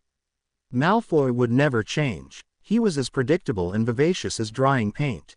Aren't Kneazles sensitive to dark wizards? One Ravenclaw, Padma Patil, asked. Not just dark wizards, but enemies owe their owners. Hagrid smiled and gave her 5 points. They can't be. Rowed natural enemies their owners cause they imprint on their owners like animals imprint on their babies, they're very protective of them. So what you're saying, Terry Boot elaborated, is that anyone that Audrey hates or doesn't like her wouldn't be able to go near the cat. Kneazle, I corrected under my breath, come on, Terry, Ravenclaws are supposed to be smart. Exactly, Terry, Hagrid beamed, glad that the class was starting to understand. And if they posed any sort of threat to Audrey, Circe here won't let him close to her, either. That's why I sent her away, Parkinson, I said as I turned to Pansy. She knew to attack you since I hate you so much and I didn't want to embarrass you by having you beaten up by a cat. Even I am too kind. People laughed at that, either about Pansy being beaten up or about me being kind. I felt pretty smug, right up until Pansy walked towards Hagrid and stood right in front of him, glaring daggers through my cat. Let me see her, then. Pardon me, Hagrid repeated, blinking his eyes. Oh God, are you trying to be like Malfoy last year? You really want to get yourself hurt? I sighed, putting my hands on my hips. I guess I'm in for a show. I'm an enemy. I want to see if this cat hates me, or if this is all Hob Swallow. Pansy, don't, Daphne gasped. Hagrid wouldn't lie about that, even if Audrey would. Give me the cat, Pansy hissed, looking at Hagrid with a glare. Hagrid shook his head, and looked to me. I raised an eyebrow. Go on, then, I encouraged. This my answer, he sighed. If Audrey wants her to get Circe, Circe'll hurt ye. Ruin our fun, Theodore sighed quietly. I snorted loudly. The quiet comments that came from Theodore commonly made my day better. Let me see it, Pansy growled, reaching her hand up towards Circe. Circe met Pansy's eyes quickly and in a split second knew that Pansy and I were not comrades. Because she made this connection, Circe showed off her sharp claws by taking a swing at Pansy's hand. Pansy let out a screech, holding her bleeding hand to stop the blood flow. I was surprised by the fact I didn't actually want to laugh by the display, but I did want to roll my eyes. She was being melodramatic. Though Circe's claws were sharp, they weren't daggers. They did not go deep and they tended to just make more blood show than pain. I'll have that cat's paw as a luck charm. Pansy howled. That was when I laughed. Pansy, I'll take you to the hospital wing, Daphne offered immediately, trying to mend a long burnt bridge. Hagrid nodded and gave them permission to go before he handed Circe over to me again. I cooed her to calm her down, but really I was rewarding her. What, she'd done her job, and rather well, I'd say. Anyone else dare to see who I like? I asked with a smirk. Terry Boot and Padma Patil, the brave souls, walked forward first. They came towards the cat and dared to put out their hands to see if she would maim them. Not surprisingly, Circe let them pet her. Not that I really liked Padma, but I didn't dislike her. She was nice, when she wasn't gossiping. Theodore didn't line up, but put his hand out and quickly pet her, as he had done so many times, just so that he could show that he could. Most of the Slytherins didn't dare come near except for Tracy Davis, one of the girls in my dorm room who was rather amusing but not a close friend, as well as Blaise Zabini, who I liked though I hated his mates. He was pretty funny and rather mischievous, so I found him a good conversation when I was in a terrible mood. Surprisingly, after Boot, Patil, Davis, Zabini, Goldstein, Corner, and Turpin had pet Circe, I saw a pale hand reach out, rather slowly and pet her. The gaudy Slytherin ring that adorned his hand made it obvious who it was, and when I looked up, I was not surprised to see the cold, gray eyes of Malfoy, my brother's worst schoolyard nemesis. Bullocks, I groaned, looking at Circe with a frown. Are you broken? She's not broken, Potter. Malfoy smirked, very pleased with the turn of events. She just thinks that you like me. Or it could be that you're such a lousy wizard that she knows you aren't a threat to me, I offered. He didn't stop smirking, knowing that the evidence of him still petting my cat was much more firm than any insult I could bite at him. Mind if I hold her? He asked, milking it for all it's worth. I pulled her roughly away from his hand, glaring at him as if I could kill him with my eyes. You may not, I said simply. He smirked at me, shrugging his eyebrows twice in a suggestive manner before turning back and falling in line with Crabbe and Goyle. I looked to Hagrid lividly, ordering him with my eyes to start talking and distract everyone else. Alright, class, I want ye to write a 9-inch essay on what y saw from Circe when it came to who she did and didn't like and why. Keep it educational, not just gossip about who Miss Potter does and don't like. Due next class, Hagrid told. I nodded my head, trying to remember that I had a 9-inch essay on my own pet that I would do an hour before I came down to this hut again. As everyone else started heading back to the castle, Hagrid came up to me. Sri to put ye through that. Kinda embarrassin', he admitted. It's no problem, Hagrid. All for a good class. You could take away my essay. You know I can't do that, he smiled. But should be easy, ye just write 'bout yourself. Very true. Sorry for sending another student to the hospital wing on your watch. I even cut off our duel and everything. Never thought it'd be my kitty having a tantrum that finished that argument. I laughed. Hagrid sighed. It's alright, but ye should try a lil harder not to get detention so quick into year. I laughed again. Mind if I borrow Circe fair rest week. Just afternoons. Wanna show? Off tear the school. I looked at Circe apprehensively. I didn't like the idea of not having her around when I needed her. She really saved my hide last year with Peter Pettigrew. The year before that she had been petrified before me when she was making sure the coast was clear, and the year before that she had distracted the creepy creature in the forest that was feeding off the unicorn. This Kneazle was my lifeline, but most importantly she was the most constant thing I had ever had to a friend, even more so than Theodore and definitely more so than Daphne. You'll bring her at dinner? I asked. Hagrid nodded. I like seein' ye so attached, Audrey. Promise ye, I'll take good care o' her. I took a deep breath and forced an smile onto my face. You're the only one I'd trust with her, Hagrid. I smiled, handing her over to Hagrid. She gave a little meow, knowing that this was a more permanent cuddle than the last one. I'll even let you give her a treat of your choice to make sure she still loves you when you keep her away from me. Bribes work, usually. Thank ye. A known I shouldn't let her near. He asked. I snorted. Listen, if she likes Malfoy then there really isn't anything I can tell you. The world is topsy-turvy. But I'd keep her away from most Slytherins, self-righteous asses, particularly Montague or Flint. If you need to calm her down in the 6th year class, she loves Fred and George. Will do, he smiled. I'll bring her at dinner. Thanks Hagrid. Be good, Circe. I smiled, turning to see that Theodore had waited for me with my bag. I smiled and took my bag from him, giving him a small thank you. Theo walked with me quietly for a while. So, Circe likes Malfoy. Hey. It's horrible, I agreed. I don't know what's wrong with her. Could it be what's wrong with you? He asked, but he didn't sound like he was making fun of me. I looked at him with a raised eyebrow. You're kidding, aren't you? Not at all. I'm just saying that if you do have a thing for Malfoy that I would help. Why? I do not fancy Malfoy. I all but screamed. I cringed with discomfort and did a strange dance so that I didn't have to feel like my skin was dirtied by the comment. All right, live in denial. He whispered, but didn't say anything else as we went and sat through what could have possibly been the most boring double class of history of magic with Hufflepuffs that I have ever sat through. By the time 7 o'clock rolled in, I was still in the Great Hall having just started my dinner. So finally, around 7:30 I ran into the entrance hall.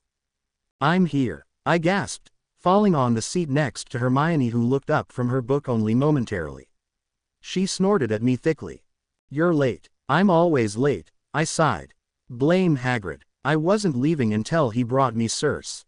Harry and Ron sat down beside me, Ron looking concerned as he leaned over Harry and watched Circe carefully as she jumped on my lap. What's wrong with Circe? Oh, nothing's wrong, I assured. It's just that Hagrid is teaching about measles and mine is the closest around. Which could have been a lie, because we had found out that Crookshanks may have been a mixed-bred measle, but it had never been proven. Is he teaching our year? He's teaching all years, I think. 'Cause they're rare, he can get her from me, and because she's unlikely to hurt anybody, I snorted to myself. Except for Parkinson, it would seem. No, Parkinson was completely at fault. Aren't you afraid that Parkinson's parents will do what the Malfoys did last year? Harry asked, giving Circe a pet, which made her start to purr. I keyed the top of her head. Not at all. The Parkinsons don't have that much sway, not like the Malfoys do, and it literally was her fault. Hagrid warned her. I told her that Circe would hate her because she was an enemy, and she said she didn't care and tried to grab her from Hagrid's arms. Circe was just being the perfect Kneazle. I cooed, keying her again. Ron laughed. Please tell me Circe got at her face and gave her some dimension to the flat-ass thing. Sadly no, just her hand. But you may have thought that she took out her eye had you been there. She just howled. We laughed and Hermione tutted us, but I was glad to be near people who openly appreciated the situation like I did. All right, folks, who all has put their name in this goblet?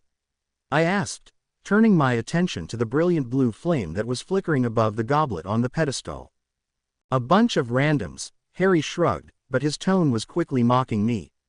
Your lovely Diggory put his name in earlier. And I missed it. I groaned, horrified. I bet he looked so gutsy. Speaking of gutsy, Ron snickered. Here they come. Here who comes? I asked, but I didn't need to wait to hear an answer because the roaring voices of the Weasley twins came in with a group of excited students behind them. I let out a laugh when I realized they were here to enter their names into the tournament. Thank you, George yelled over the cheers. Well lads, we've done it. Cooked it up just this morning. Fred added with a smile, showing off a vial of pearly liquid which I immediately recognized as aging potion. I laughed aloud, making the twins shoot me a wink before they turned to the goblet. It's not going to work, Hermione scowled. Oh yeah, and why's that, Granger? The twins asked. Fred looked over to me, trying to hold in his laughter. I gave him a broad smile, showing him that I was all for the idea of them trying. You see this? It's an age line. Dumbledore drew it himself. I winced. Ah, that would definitely complicate things, even for their caliber of genius. So, Fred scoffed arrogantly. So, a genius like Dumbledore couldn't possibly be fooled by a dodge as pathetically dim-witted as an aging potion. Hermione scorned, closing her book for emphasis. But that's why it's so brilliant, George smiled. Because it's so pathetically dim-witted. Fred agreed. I laughed again and the cheering from everyone else encouraged them to jump up. Ready Fred, ready George, bottoms up, they both shouted, before swigging back their potion. Like the rest of the student population, we waited with bated breath to see some sign of their aging as the vials left their mouths. But, of course, they hadn't concentrated the Flobberworm bile enough to have any noticeable effects. They each let out an identical victory cry before they jumped over the line. I expected some sort of force field, maybe some sort of teleportation so that they just went somewhere else, but none of that happened. They gave each other high fives and walked towards the pedestal where the goblet illuminated the room in an eerie blue glow. It made nice mood lighting. I clapped for them as they reached up and put 2 slips, one with each of their names, into the goblet of fire. Another sound of approval and right as they began to strut back to Hermione, who still did not look convinced. The goblet started firing angry blue whips around the inner age line, where Fred and George just so happened to be standing with faces of horror before one of the whips came and slashed across their chests, sending them flying back the way that had came. I gasped, rushing towards the 2 as I tried to hold back my laughter, which turned into horror when they sat upright.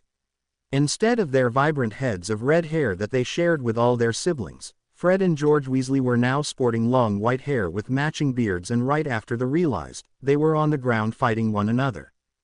Oh, come on boys, stop it, I moaned, going towards them and trying to pry them apart. When I obviously couldn't do it, Harry came to help me, the twins separating the twins. Of course, Even Harry couldn't stop the tall boys from brawling.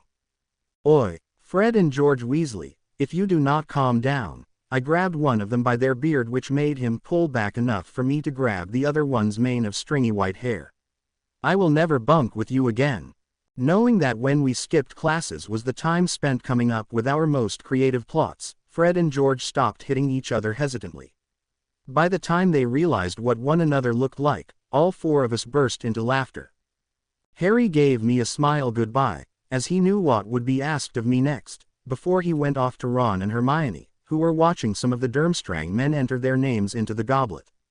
Fred, or it could have been George, these beards made it impossible to tell, looked up at me with a hopeful sparkle to his eyes. "Audrey, you wonderful woman of grace and elegance and beauty and yes," I rolled my eyes. "I would love to brew you the antidote. You are the potion princess." George, or was it Fred, laughed at me. "You wouldn't want us to get caught by the teachers, now would you? Actually, come on, now, we'll treat you to a box of Bertie Bott's every flavor beans as a special treat. The way to a woman's heart, food."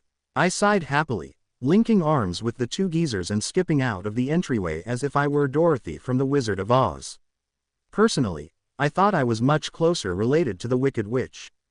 It was moments like these that really defined my Hogwarts adventures, and I was happy even to be doing up an antidote for the morons and ignore the blue-tinted room, which I never went into again.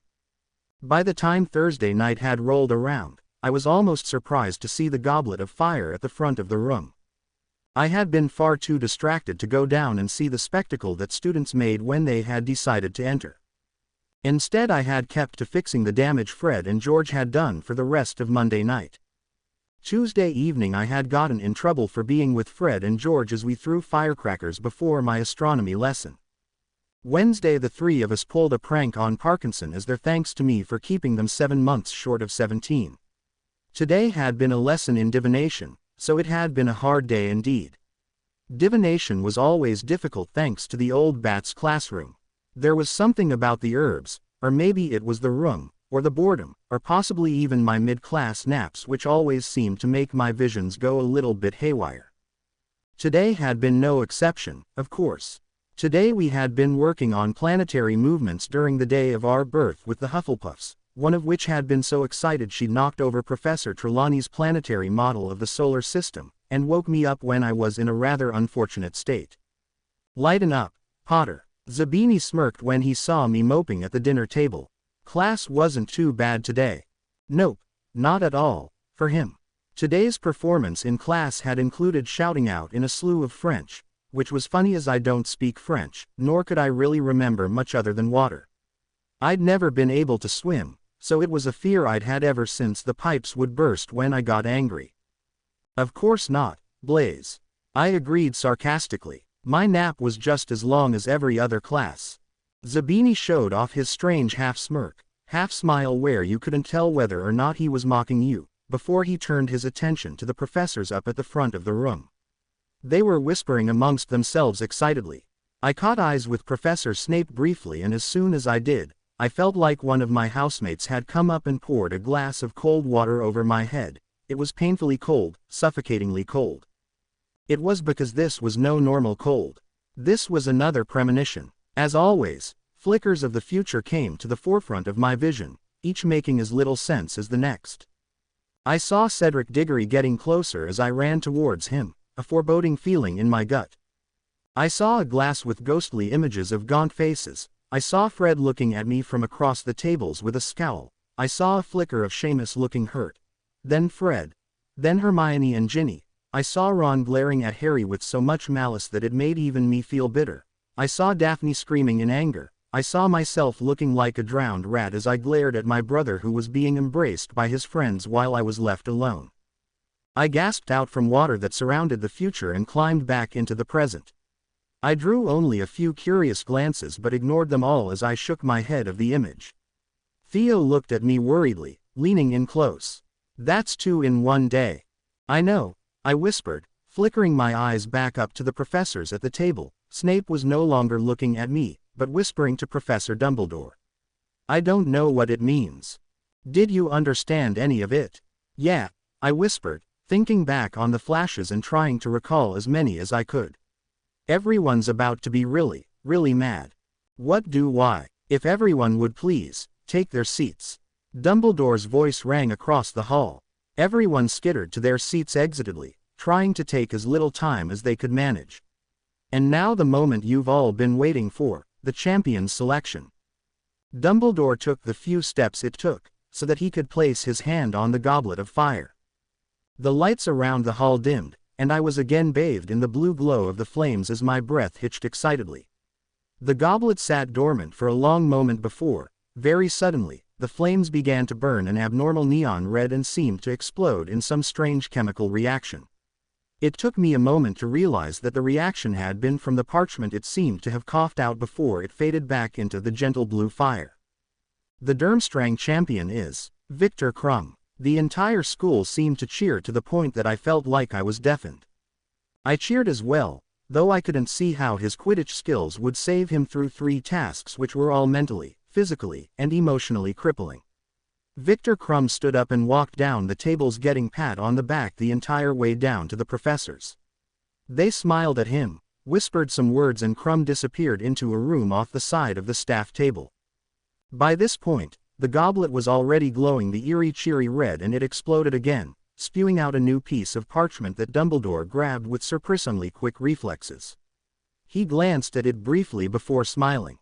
The champion from Beauxbatons, Fleur Delacour.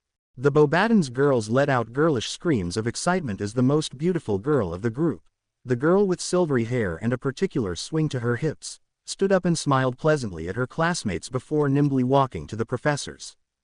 They whispered a few more words to her before she disappeared as well, but I didn't see, I was distracted by the cherry red flames. By the time I looked again, the goblet had again exploded and a final piece of parchment shot out from the flames, landing in Dumbledore's grasp.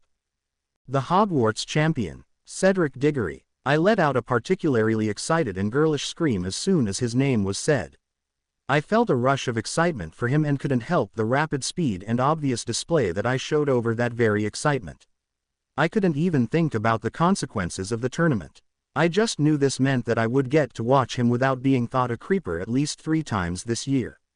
It seemed a bonus to me.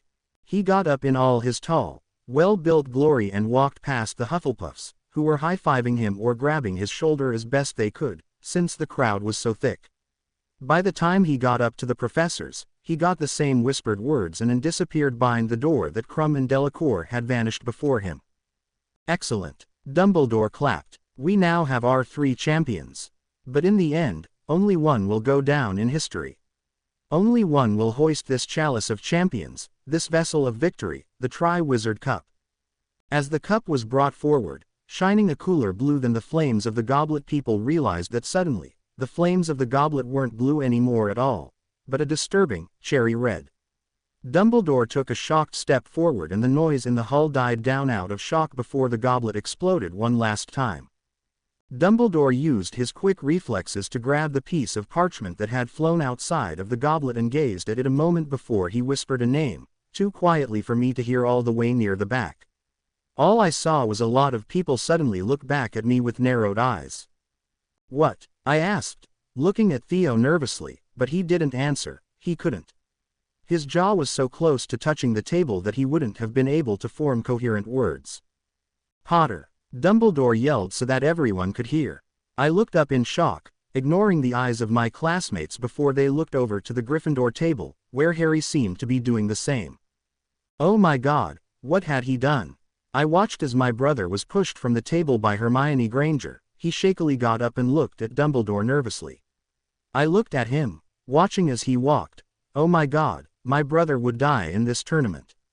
That's what everyone was saying, wasn't it? People died in this tournament. And my brother was a people. I had just had a vision and I hadn't seen something like this. Really. But as I watched Harry, completely terrified by what I had just heard, I was surprised and devastated when he stopped walking and looked directly at me. I looked at him levelly, trying to show the fear for him in my eyes, but he directed my gaze up to the front table. Professor Dumbledore subtly ushered me forward. No. I said aloud, but I don't think that many people heard it. Instead of remembering how to move my legs, I acted as stiff as my brother while Blaze literally shoved me from my seat and into the aisle between our row and the Ravenclaws. I looked around myself like a deer in the headlights, shuffling forward only because people were pushing me. I don't know how long it took me to stand beside my brother in front of Dumbledore, but I felt like I would be sick at any moment. The professor took the parchment and held it out to us before I snatched it and examined the parchment, written in much neater script than my own. Potter. That's all it said. That's all it needed to say. Professor Dumbledore motioned to the side and Harry grabbed my arm to drag me with him to the door where the other 3 real champions had disappeared. Soon, the 2 of us were following after them. What the hell have you gotten me into, boy who's attention deprived? I whispered as soon as we were in the door. I barely paid any attention to the other 3 people in the room, still many feet away while I pulled away from his hold as harshly as I could. Me, what about you, demon spawn? Why would you do this? I raised my eyebrows at the lousy nickname and the accusation. Oh, don't you go pulling that on me, Harry Potter. You know I'd never want this, but you just need more fame, don't you? I hissed. Well, you could have had the decency not to pull me into it. I didn't put that parchment into the goblet, I never would have gotten over the Adeline. But what about you? You always have those damn tricks up your sleeve, he said with a step towards me. I scoffed. Just because I'm smarter than you doesn't mean that I could pull it off. If Fred and George couldn't do it, then I had no chance. You know I'm shite with a wand. I added grudgingly, but my brother just narrowed his eyes. Maybe you didn't need a wand, Audrey. Harry hissed suggestively. I raised my eyebrows in surprise, amazed that this could have actually just been said. So now he was accusing me because every now and then I could do a little extra something without a wand. Was this jealousy, or just misplaced accusation over something he must have done? I placed my hands on Harry's shoulders and pushed as hard as I could. You wanker, are you bloody kidding me? You've never decided to drag me into your little adventures, now you want to drag me into the most dangerous one yet. You think that I want to do things specifically designed to try and kill me. I'm a Slytherin, not a saint like you. I hissed, reverting back to Malfoy's words so that I would be able to hurt him. Audrey. I was about to yell at Harry again when I heard Professor Dumbledore's voice as he, and many other teachers, stormed through the door and came to be in front of us. Did you put your name in the goblet of fire? No. Why the bloody hell do you think it was me? I'm not the attention-craving D. I didn't do it, Professor. Harry yelled out. I saw Dumbledore's eyes look from me to Harry and soften a little on him. He knew that Harry hated fame and he probably knew that I had always been a little jealous of it all, so I turned my just as innocent eyes to my last hope. Professor, I plead, looking at Snape with my genuine concern. Please, you have to believe me, I would never enter myself in this tournament. I was making a potion on Monday and you tried to get me in trouble on Tuesday before astronomy and on Wednesday I pranked Pansy and today I've felt awful. Come on, Harry, argue it. I challenged. It's true, Professor. She's been in trouble all week. Harry sighed, knowing that if I hadn't done it and he hadn't done it, then we were in trouble. Professor, I said, looking at Snape and feeling my eyes prickle in frustration. I would never do this. I believe her, Professor. Even Potter here isn't looking for that much trouble, he said quickly to Dumbledore. Even though he had given me a small insult, I felt like hugging the man. Dumbledore could look out for Harry all he wanted. I mean, Harry needed it, that whole all-powerful wizard to save his hide. I would stick with Snape looking out for me. He did it well, he was always intimidating, and for some reason he never doubted me. Usually it was because I tended to only tell him the truth. We had a strange student-teacher friendship. Did either of you get an older student to do it for you? Dumbledore asked, his eyes once again soft on us. I took a deep breath and shook my head. No sir, Harry insisted. I couldn't help myself. I sat my ass on the ground rather ungracefully, crossing my arms across my chest like a small child. You're absolutely sure? Dumbledore asked again with an expression more grave than I had ever seen him look, even though he was obviously trying to mask it from the other teachers. What exactly did he expect out of this that caused so much dread? I couldn't bring myself to understand what the big deal was. So long as he believed that we hadn't done this, all he had to do was work his magic. You know, the kind of stuff that brings a phoenix into a maze, or puts a sword into a hat, and then we'd be wiped off the list as champions. Well, of course he is lying. The tallest woman I'd ever seen, the woman from Beauxbatons, strode forward. She was followed by the tall man, whom she dwarfed, from Durmstrang. The hell they are, Mad Eye Moody hissed darkly. The Goblet of Fire is an exceptionally powerful magical object, only an exceptional powerful conjurer could have hoodwinked it. Magic way beyond the talents of a 4th year. I'm not even good at magic, I added in, trying to make myself look more innocent. As soon as these strangers learned of my extensive bad records here in Hogwarts, they would be sure to blame me for this. I may as well use whatever persuasion I had within me. Whoever put your name in seems to think that Wido, Potter. Moody said to me with a spin of his eye. So don't say that, because if you don't you won't survive. Survive, I choked, feeling queasy. What did he mean, won't survive? You seem to have given this a lot of thought, Mad Eye. The Bulgarian man sneered, getting up in his face. I would have been intimidated enough to be indignant, but it looked like Moody had dealt with this before from people far more empowered than this man. It was once my job to think as dark wizards do, Karkaroff. Perhaps you remember. The inflection was not lost on me and I snapped my eyes to witness the reaction Karkaroff would have. It was guarded and hardly present. I saw Professor Snape watch me from the corner of his eye and snapped my green eyes back to him.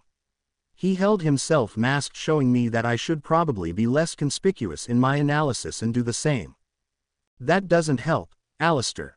Dumbledore grumbled, walking over to Crouch, the man from the Ministry who specialized in games and sporting events. I think we leave this to you, Barty. Barty watched the two of us worriedly, his mind flickering with thought. That Harry didn't have to do it, though I was still furious with the bugger, or that I didn't have to do it. Especially me. Harry could at least wield a wand. I couldn't properly disarm someone, nevertheless my oh-so-talented brother and 3 7th years. But I saw the grave apology in his eyes as he looked away from us. The rules are absolute. The Goblet of Fire constitutes a binding magical contract. The Potters have no choice. They are, as of tonight, Tri-Wizard champions. Whoa, I said loudly, waving my arms to make everyone look at me. That doesn't make sense. Why do we both have to be champions? What kind of magical contract can force us to compete? I refuse. I stuck my haughty nose into the air, but it didn't seem to win the apologies and agreement that I had been aiming for. In joining the contest, you have signed a contract that forces you to compete, Miss Potter.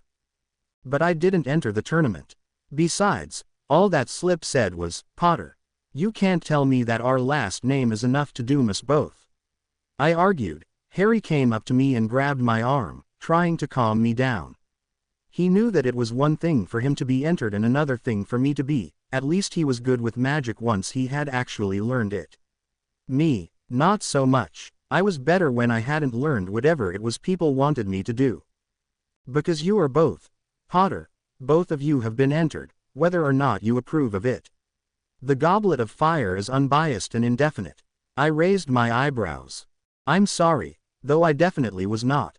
Are you saying that this magical object, which is so advanced, can only make a binding contract between a tournament and people because of a last name? No one answered, waiting for my point. And if the name had been Johnson, or Smith, or, by Godric, what if it said Weasley? Well, we'd need to. Are you seriously saying that this is because of a damned cup, or is this because we just so happen to be the Potter twins and he just happens to be the boy who lived? Because I swear if he ends up being the boy who died Baco. But I didn't get to finish as Harry literally slammed his hand over my mouth and tried to make it so that I couldn't continue. Though it was successful, I did not stop glaring dangerously at the man from the Ministry who had clearly come with the intention to kill my twin and I. You're sure that there's nothing we can do, sir? Harry asked nervously, flickering his eyes to me. I looked away to see Snape glaring at the floor, so he was upset too.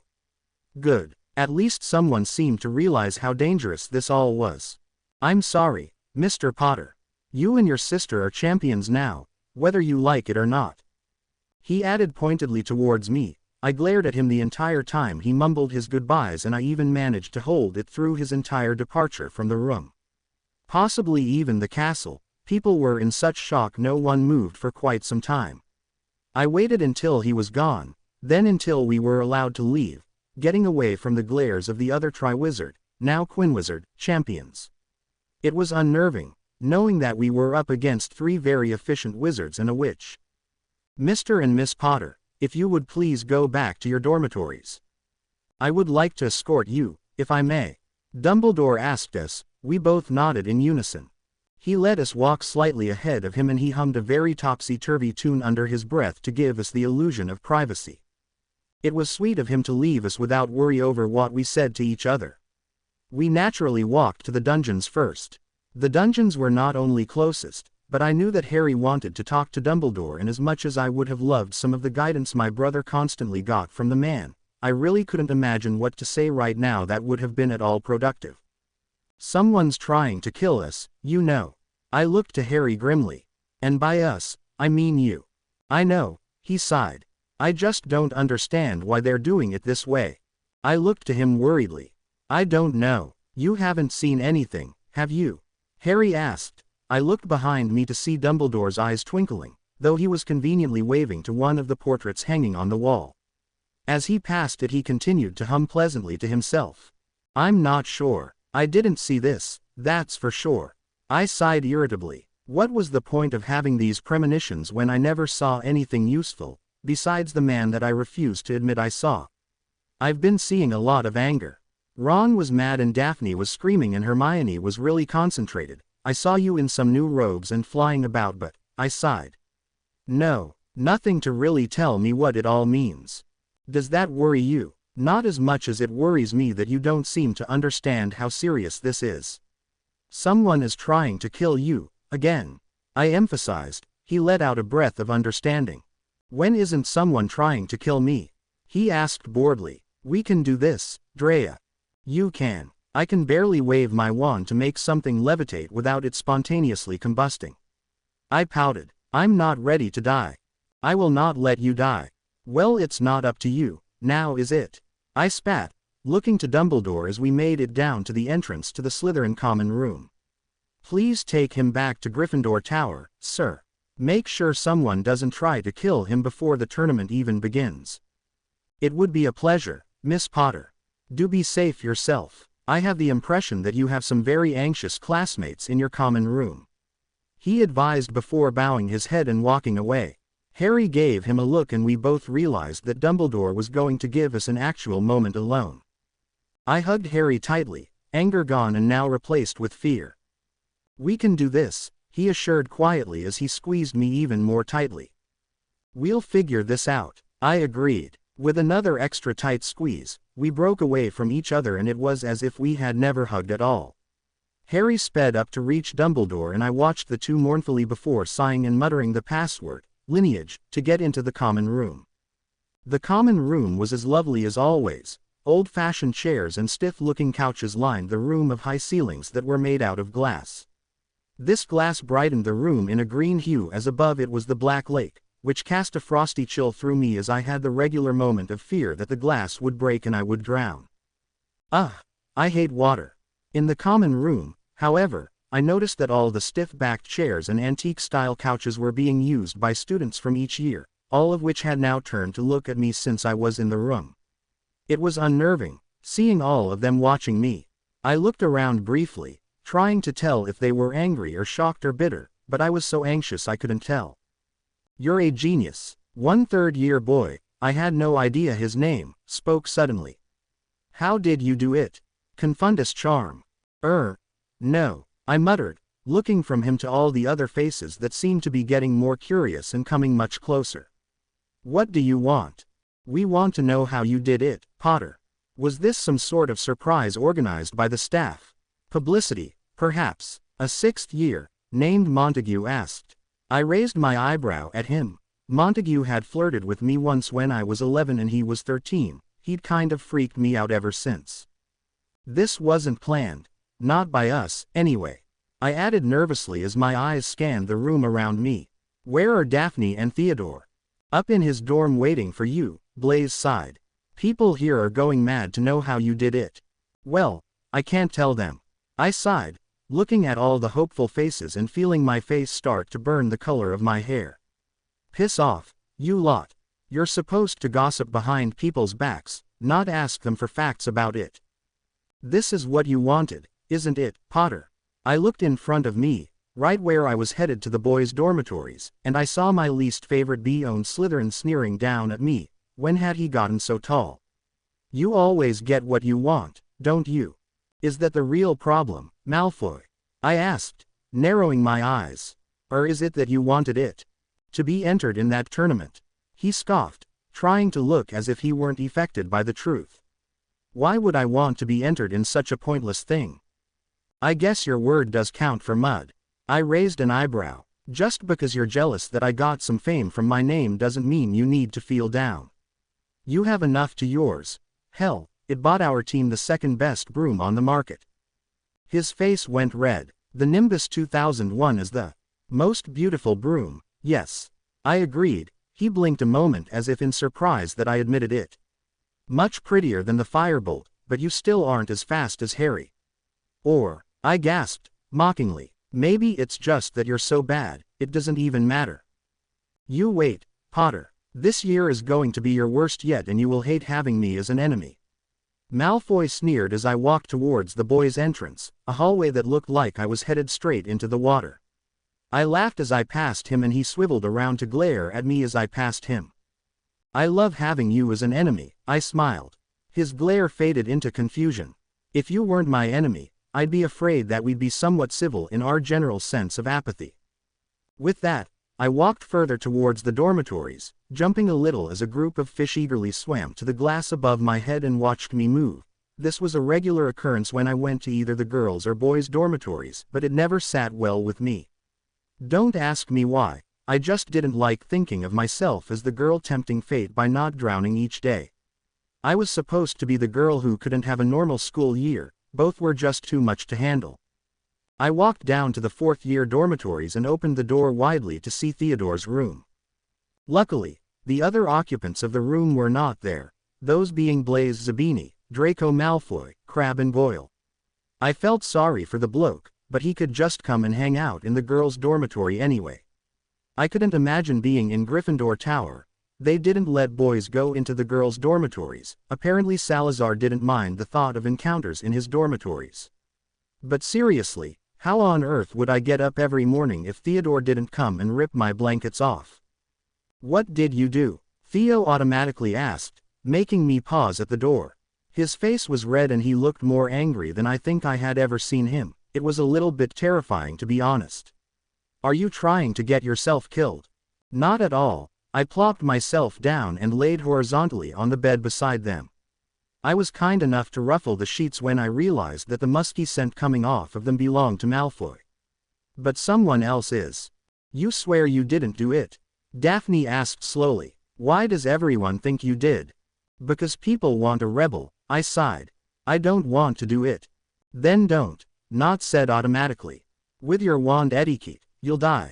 You think I haven't thought of that? I snapped, picking up my head to glare. Apparently there's a binding contract that won't be broken. Both Harry and I are being forced to compete.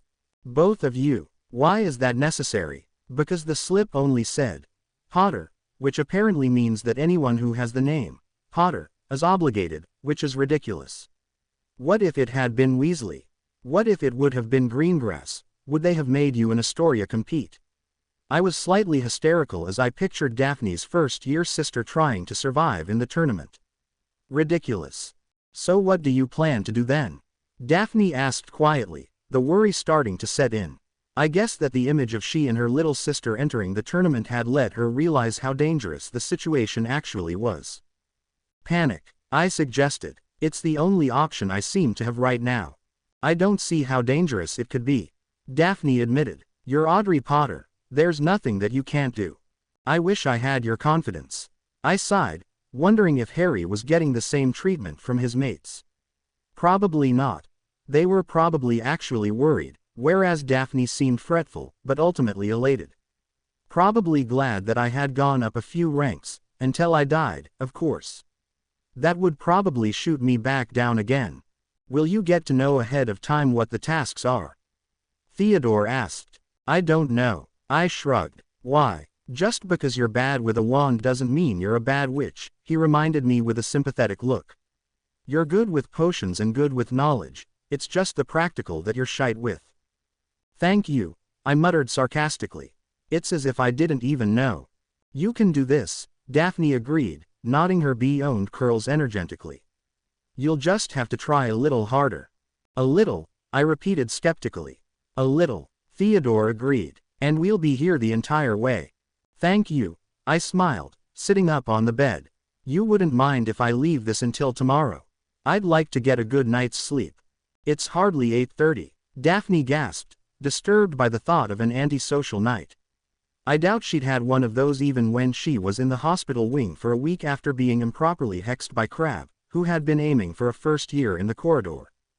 I figure if I start now, I may get to sleep by 2. I confessed, pretending to yawn and stretch, ruffling Malfoy's sheets even more. See you in the morning. I was quick to jump up before they could hold me down to make me talk some more. Theo realized how uncomfortable I was, and gave me a nod. Daphne stood and gave me a hug, which was awkward for both of us since we both tended to hate touching people. As I left the dorm room, I saw Malfoy walking towards it and smirked. Comfortable bed, Blondie, though I still don't see the appeal for Parkinson. I could have sworn that I saw his eye twitch. Parkinson isn't the only one who's had the pleasure, he smirked, crossing his arms arrogantly across his chest. I repressed a shiver at the thought. I'd say you're welcome anytime, but... I scoffed as he trailed off suggestively. I have my own bed that has much more appeal than yours. After all, something mildly attractive sleeps in it every night. I'm sorry you're only mildly attractive, he raised an eyebrow as he passed me, twisting my meaning for his own benefit as always.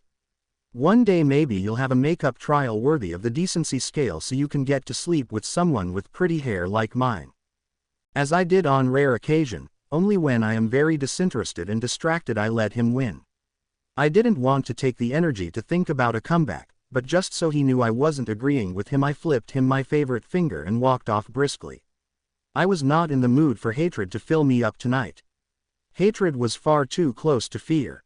You're up earlier than normal, Daphne nearly gasped when she saw me sat down at breakfast. It had surprised her that I had shown up, nevertheless that I was there before her and already eating. Couldn't sleep, I admitted sleepily. I'll be moody all day. Thanks for the warning, she mumbled, slipping her rucksack off her shoulder and sitting beside me. She pulled some scrambled eggs onto her plate and slathered them in salt. She had always been an overkill with salt. I don't want to be like this, I just feel like I'm missing something really important. I muttered, thinking about how I had sat up all night trying to figure out what I could have possibly missed and what had happened in my visions that could have given me a clue. I had come up dry all night and early this morning, giving me very little sleep and an even worse hair day. I looked even more like Harry than normal today thanks to the odd angles it had sculpted itself into. Wherever is our darling Theodore? Daphne let out a sigh that caught my attention immediately. I don't know. What was that? I asked suspiciously. She did not meet my eyes. What was what? She asked innocently. That, I pointed out, narrowing my eyes. That sound. That was a sigh, Daphne pointed out snottily. I rolled my eyes. If she was going to play stubborn with me she clearly didn't remember whom she was speaking to.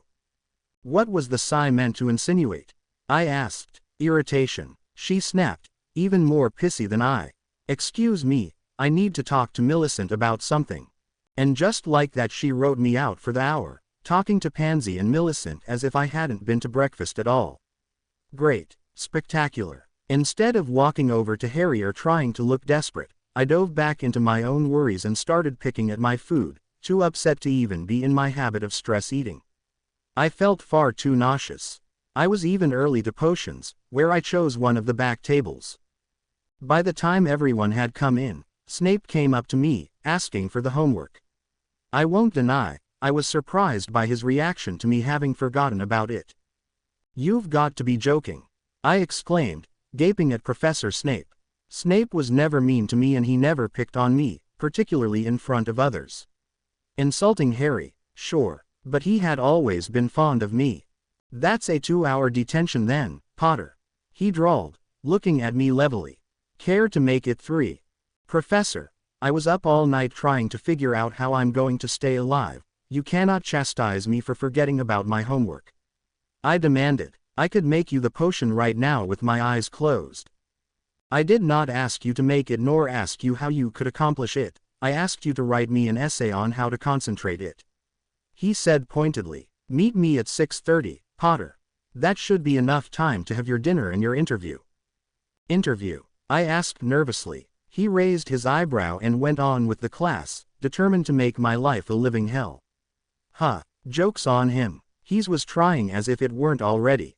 We'll be having interviews after we speak to the judges, Harry informed me in a whisper as we walked into a smart-looking room, bright with sunlight and dreary from the judgment of the Triwizard judges. Professor Dumbledore, Barty Crouch, Igor Karkaroff, Olympe Maxime, and I was surprised to see Mr. Ollivander of Ollivander's Wand Shop sitting beside the quartet. You don't think that Mr. Ollivander is a judge? Asked, obviously a little more loudly than I had meant to because Dumbledore smiled politely. Sadly no, Miss Potter. He said simply, not explaining any more until the other contestants were sitting close to Harry and I, though noticeably farther away. Harry and I looked at each other sadly, knowing that they still blamed us for our entry, which normally would have made me angry were it not so bloody tragic. May I introduce Mr. Ollivander? Dumbledore smiled, motioning to the wispy man smiling before us all. I smiled at him and he gave a tight one back to us all. He and I didn't have much of a history, so I wasn't surprised by his lack of enthusiasm. He will be checking your wands to ensure that they are in good condition before the tournament.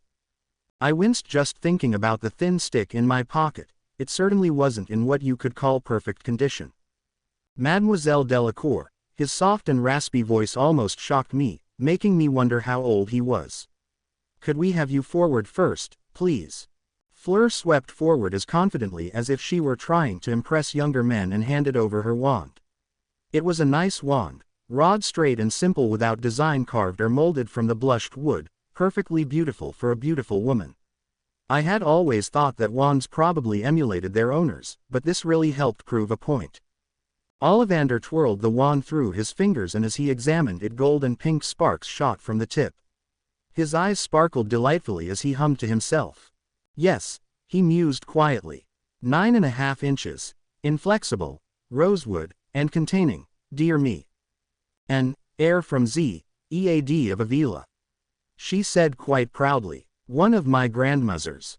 Well, that explains a lot, I whispered over to Harry, who nodded his head slowly. There was part of me that wondered if Harry really knew what Avila was by his nonchalant reaction, but I realized he was probably just entranced by the woman, since I remembered his reaction to the villa that had been at the Quidditch World Cup this year. Yes, I've never used villa hair myself, of course. I find it makes for rather temperamental wands. However, to each his own, and if it suits you. He looked at the wand again before holding it, very differently from what I had seen Fleur do, as he cast a spell. Orchideous. I was pleased by the orchids that sprouted from the tip of the rosewood wand, but tried not to look too happy. I had a particular weakness for flowers, though I had never received any, nor had I ever voiced it.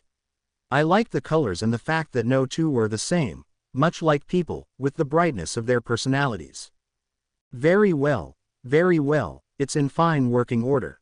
He took the flowers from the tip and handed them to Fleur. I frowned to myself as he handed her wand over as well. She looked very pleased with herself as she took it. Mr. Diggory, you next. I watched closely as Cedric walked up in all his godlike glory. I was amazed by how beautiful the man was, it was almost humiliating. I would have to try and find a way to get on his good side now that he thought my brother and I were complete shams. As he walked up, Ollivander noticeably perked up. Ah, now, this is one of mine, isn't it? Cedric handed over his wand with a small smile and I moved a little in my chair to get a good look past his broad shoulders which were consciously trying to make the moment more private. Yes, I remember it well. Containing a single hair from the tail of a particularly fine male unicorn. Must have been 17 hands, nearly gored me with his horn after I plucked his tail. Cedric gave a chuckle which made me smile. So, the guy wasn't all serious. Crush intensified. 12¼ inches. Ash. Pleasantly springy. It's in fine condition. You treat it regularly. Ollivander asked him as if he were impressed. Polished it just last night. Cedric acknowledged proudly. I looked over and caught Harry doing exactly what I did, checking his wand to notice the difference between them. I didn't even take mine out. Harry's looked even more well kept than mine and his was certainly worse for wear. Smoke rings floated across the room from Ollivander's test on Cedric's wand. He announced that he was satisfied with the wand, though it was clear he was much more proud than that, before he smiled at the last real champion. Mr. Crumb, if you please. As Cedric walked back, not even looking at me, Victor got up and walked forward. His walk was noticeably stronger and more brutish than Cedric's, somehow with a fair amount of the grace that Fleur didn't need to try showing off. I was shocked by the force with which he shoved his wand at the wand maker and stood back with a frown.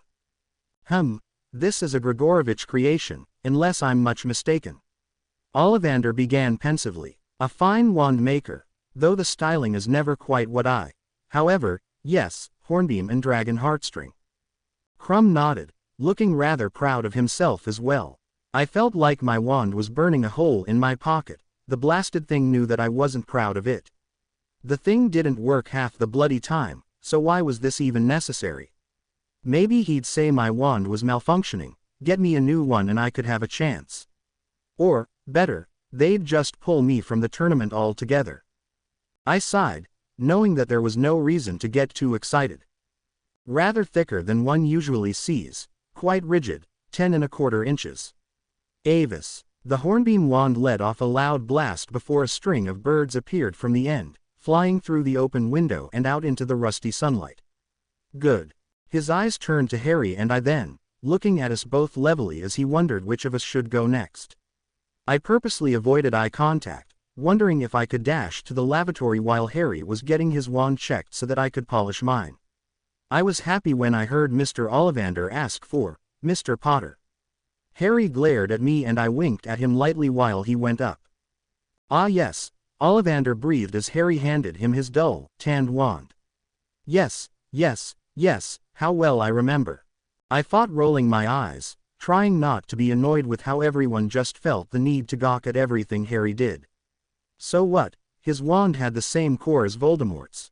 It wasn't that big a deal since he had killed Voldemort 3 separate times now, and he was a powerful dark wizard whereas Harry was just a student. Not treating it the best, have we, Mr. Potter? Ollivander asked with a raised eyebrow. I tried not to snort as Harry blushed. 11 inches. Holly. Phoenix feather core.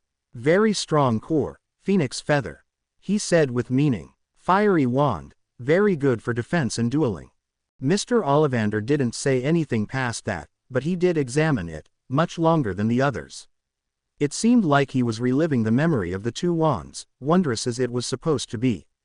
It made me sneer. It wasn't that great, not anymore. It had no relevance now that the twin was gone. I sighed, watching the magic, as Ollivander coddled my brother. Relatio, Ollivander muttered, looking surprised by the massive amount of red sparks that came from the tip of Harry's wand. Even my eyebrows shot up. That was an unnecessary display of power. No wonder magic was so easy for him if his wand were that apt to obey. Very good, Mr. Potter. To your seat. Harry smiled in relief, taking his wand back from Ollivander much more carefully than he normally would have shown his wand. I widened my eyes, having completely forgotten my plan to run away with Harry as distraction. Miss Potter, if you would. I got up hesitantly, Harry passing me with a small nod of encouragement. I found I could barely look at him, but found that Cedric was giving me a small smile which gave me a tad bit more confidence. I walked towards Ollivander, pulling out my suddenly heavy wand. Yes, I do remember yours. Ollivander muttered as I handed him my wand. It was a pale wooded wand with a large X carved into the wood of the grip. I had always been a little put off by it, considering the same symbol had been carved into my neck when I was an infant. But last year in the middle of class, I decided that the X was probably resembling the ancient rune meaning, gift, or at least that's what I resigned it to. Ollivander took my wand from me and moved his hands across the wood. I was upset by how it had lost its gloss as well as all of the general dents and scuffs that adorned it. 9 3/4 inches. Ash. Augury feather, I believe. He asked. I tried not to blush as I saw the foreign judges look at me with raised eyebrows. Yes, sir. Still fascinating. A very temperamental wand, I recall, just like the augury. Tried to rip me with its talons when I got too close to its nest. He recalled vaguely, frowning as he turned it over into his wand hand. Wingardium Leviosa. The simple swish and flick which normally caused an object to levitate would not be so simple with my wand. Since he pointed at the vase on the table where the judges sat, I was not surprised to see the table tremble and lift slightly above the judges' ankles before slamming back down onto the ground, tipping the vase over and spilling the water inside. I winced and blushed as Dumbledore righted the mess and looked to Ollivander, who was examining the wand again with a raised eyebrow. It tends to do that. Augury feathers, Ollivander muttered before handing me back my wand. Very good, that will be all. I gaped at him. Had he not seen that little display at all? I didn't get pretty birds, a shower of sparks, or some flowers. No, I got to nearly take out the judge's toes. You don't think it's even a little odd that my wand is a ticking time bomb? Ticking time bomb, he scoffed. I hardly think that the case. Did you not just see the random blast of energy that was completely misdirected? This thing, I hissed, looking down darkly at my wand. As a menace. As I recall, so is the augury, he said pensively. A very mournful bird, controlling water and rain, a supposed death omen. The exact opposite of your brother's, in fact. Yes, I realized that years ago. I growled, shoving it in my pocket so that the judges would perhaps stop staring at me so incredulously. That doesn't quite help me survive a death trap like this. As I recall, the augury are very loyal to their nest, Miss Potter. He said meaningfully. I should think you remember that next time you wield your wand, perhaps you will understand why it doesn't function for just anyone at just any time. And just like that, the annoying little man left me. I still had no idea what that meant about my wand, other than that it wouldn't work for other people either, and I still had no way to make it work for me during this tournament. I fumed as I stormed over to the group who was lining up for a picture. Cedric nodded to the spot beside him, and as ecstatic as I was that I got to stand so close to him, I was still seething by the time I stood between he and my twin. What a charismatic quintet. There was a bright flash and I winced away from it, crossing my arms back over my chest when it was done. The woman in lime green robes with her bright red glasses was smiling at us all, but I was already calculating her. Her perfectly manicured appearance and swaggering stride made her confidence look ruthless, and the lazy droop to her eyes made her look somewhat bored.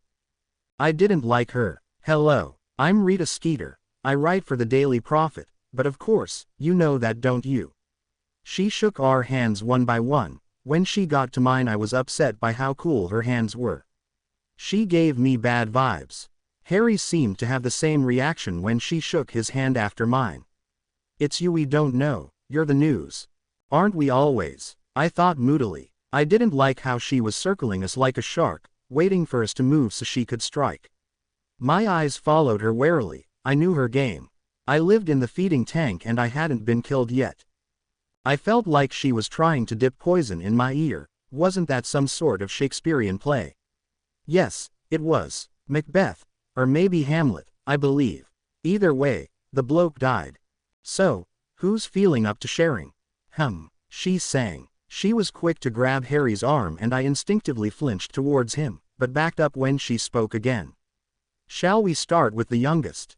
Audrey's younger than me, Harry said quickly. I rolled my eyes. By 4 minutes, I hissed in exasperation before I quickly realized that he was trying to get me alone with the woman. You're the famous one, clearly people want to hear about you. Lovely, Rita Skeeter agreed, pulling him out of the room. I made sure to smile sinisterly when he looked back at me, but I wasn't so smug for long. In fact, I felt ultimately awkward as the real Tri-Wizard champions looked at me. For the record, I said with a wince. I had no part in this decision. At all. How do you explain you name in Z Goblet Zen? Fleur Delacour spoke. It was the first time she had actually spoken to me. Even angry, it was light and silvery, like her appearance, through the language barrier and high levels of frustration. I held my hands up. Listen, I'm no good with magic. Actually, I'm terrible. I don't have a death wish, I assure you. I said honestly. I plan on forfeiting every challenge. Eternal glory is great, but I think it's probably overrated if you don't last for the eternal part. Cedric gave a wry smile. I'm sorry you got brought into this. Did Ari do EET? Fleur demanded at once. Crumb, the ever-silent type, nodded that he also wanted to know the answer. No, I said defensively. Harry did not do it. Neither of us did. Zen, who did? She asked, her cheeks pink in irritation. I tried to calm myself. We don't know. Could it have been a joke? Cedric asked, sticking his hands in his pockets. I shook my head, knowing who the jokesters were that he was referring to. Not them, and I doubt it was anyone else. Even if it was, no one would come forward after the reaction to it. And there's no way you can get out of it? Cedric asked doubtfully. I was about to answer him, but instead the door burst open and Harry came back into the room, Rita Skeeter hot on his heels. Don't let her write any of her nonsense, he hissed to me. She's mad. Now, Mr. Potter. The reporter chastised, she can make her own opinions of me when I take her to interview right this second. Come with me, won't you? Though I'm sure I could have made up some colorful reason not to. How Snape's detention was starting soon, how I had my period, there were many options I could have used to get out of this interview. But something told me that it was time someone put her in her place. I thought that I was just as equipped as any other. I'll handle this, I said, giving my twin a meaningful glare that he had seen and understood too many times before. He gave a small nod that I returned before turning back to the woman in the venomous green robes. I placed on one of my most ingenuine smiles. Shall we? She returned the smile, motioning for me to follow her swaying hips out as she led us to a broom cupboard. I looked at her suspiciously as she closed the door. You're joking. You should be even more comfortable with your brother is. Much better than a kitchen sink, she observed. I couldn't stop the shock and grimace that accompanied the words. The memory of being locked under the kitchen sink when I was bad always plagued me.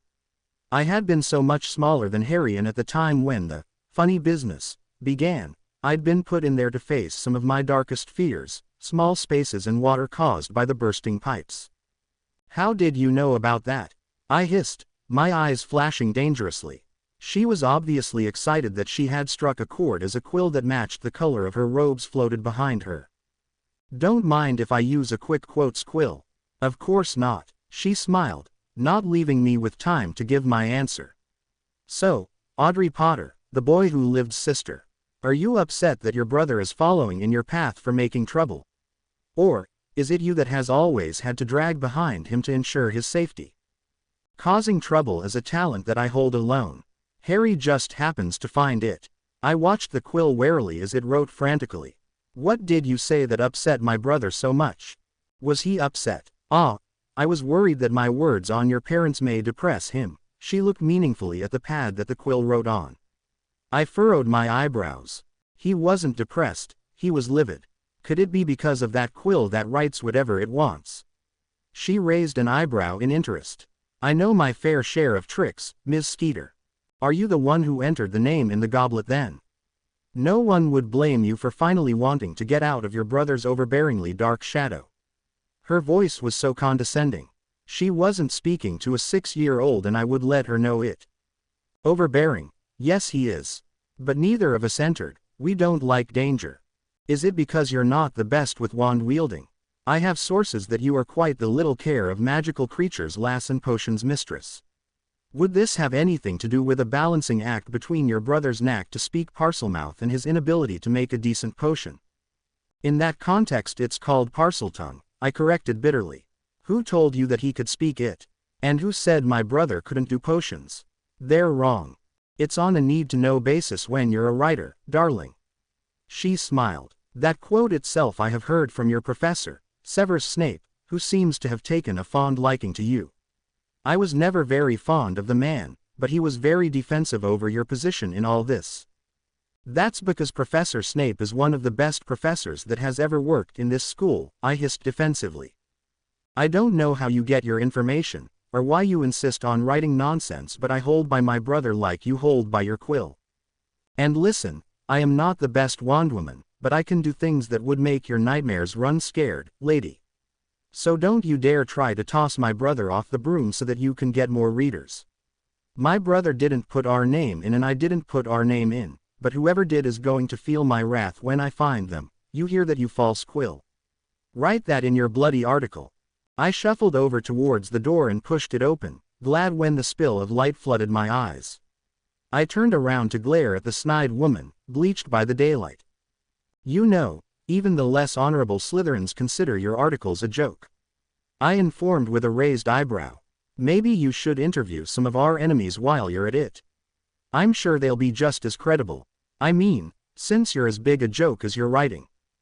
That's not good, Drea, Daphne said as soon as I reiterated what I had said to Rita Skeeter.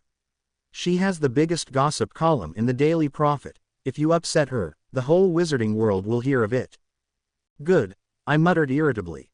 Considering I said nothing bad about anyone other than her, I can't wait to see what the prat comes up with. Daphne's right, Theo sighed. This isn't the end of it. That article won't be either. Daphne seemed to light up with the acknowledgement and she nodded quickly before searching the ceiling above us as an owl came and landed on my empty dinner plate. Thank Merlin food hasn't been brought in yet, I sighed, looking at the owl who was very cute. I took some of the bread that was constantly left on the tables and fed her some. Here you go, may I take my letter? It astounds me that you can be such a git to someone like Rita Skeeter and then so polite to an owl. Daphne frowned, watching as I gave the owl more bread and took the letter from her. Piss off, Greengrass. Daphne huffed and looked over to Millicent who sat at her other side before she started a conversation that she seemed to have not wanted to stop from breakfast. I looked back over at the owl and told it that it could leave, so it hooted pleasantly before flying in a circle, and landing with Harry. I watched the exchange for a moment, noticing how I was much nicer, and because of that, the owl nipped at his finger.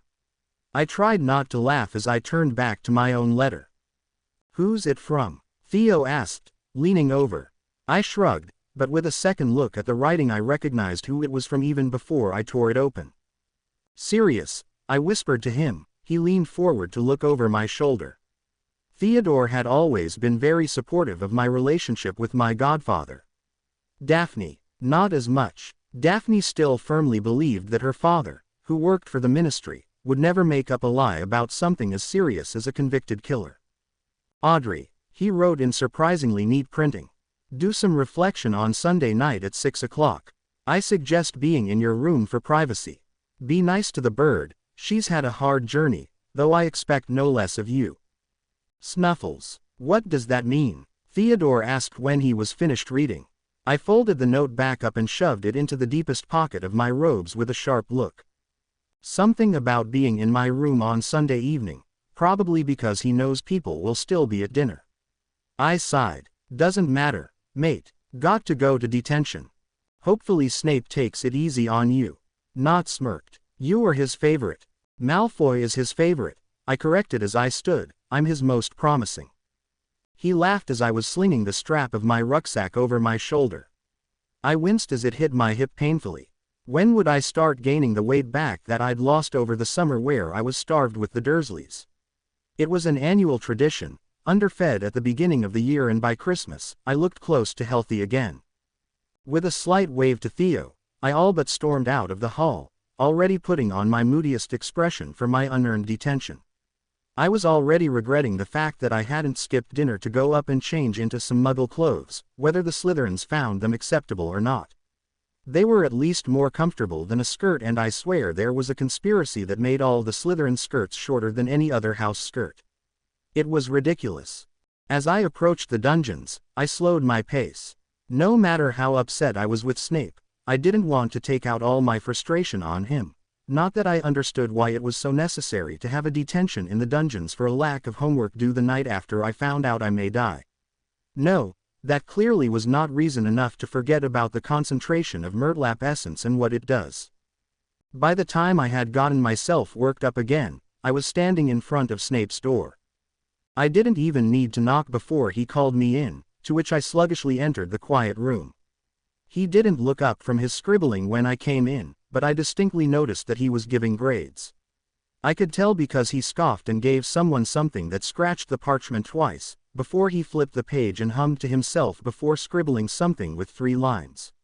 Yes, back to giving T's and A's. He was clearly in a mood as well. "Miss Potter, nice of you to be on time, for once," he added in an undertone. I fought off a smirk as I plopped down in the desk at the front of the class. "I've always enjoyed our time together, sir. I would not want to miss a moment of it." "Cheeky today, I see." He sighed at the papers. "You wouldn't happen to have your homework with you, would you?" "No, not today. I wanted all my attention on you, just in case you try to quiz me on how and what happens when you concentrate Murtlap essence." I was proud of myself when I saw him smirk slightly to himself. He looked up at me with a raised eyebrow. "What does happen when you concentrate Murtlap essence?" I smiled. Oh, I was so ready for his little tests. This is why I happened to love detention with him. If I got it right, I even knew what my punishment would be. You concentrate Murtlap essence by boiling the water and adding a teaspoon of salt for every quarter liter of liquid. The longer you boil, the more intense the concoction becomes. But if it starts to turn from a liquid to a solid, then it will turn into more of an acid base and hurt you rather than heal you. I was proud of my answer, and though he didn't sound it, I could tell he was too. "And how long does that take?" "It takes about 4 minutes after it begins to boil." I was glad potions was an exact science that I had nailed just as well, if not better, than Hermione. She had to hound her potion and books to keep it right, but I was told early on that I had a natural knack to it. I could apparently just know when it was right and wrong. It was a 7th sense, just behind that of my 3rd eye. "And what are the consequences of the Murtlap essence turning into a solid?" "Murtsap," I said pointedly, not even able to hide my pride.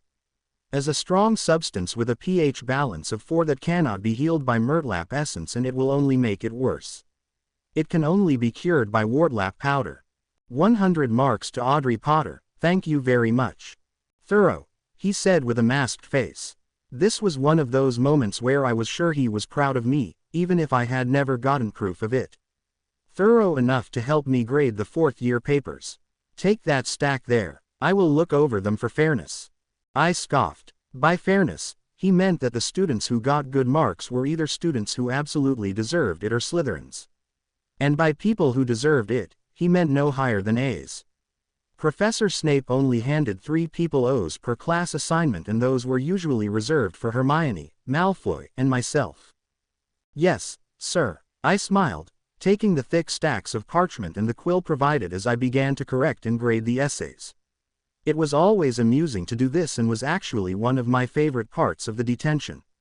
Snape and I would just sit quietly, marking and not speaking, unless I would ask what mark one should give even though they flunked it and were Slytherins, or they were not Slytherins and they aced it. I was always surprised by what people wrote, who was smart and who was not. Poor Neville Longbottom never seemed to understand what he was doing, which I felt terrible about, and so I never gave him lower than AP, though that was sometimes being too kind. I was never allowed to mark Harry, Ron, Hermione, or Daphne's papers because he knew that I would be unfair. I was allowed to mark Theo's because he could actually pull off a good grade, but Daphne was lost when it came to potions and deserved higher than I would have given. I assume that Ron and Harry would have gotten lower than I would have marked. As for Hermione, well, I'm not really sure why I wasn't allowed to mark hers since it was almost always perfect. I assume he had some sort of discriminating reason. I snorted as I read through Parkinson's paper. She had called the essence Murtsap instead of Murtlap throughout the entire essay, and she had completely forgotten to talk about how it became a solid because of the salt that was added. I looked to Snape. "Please," I said slowly, pointing down to her paper. "It deserves a D."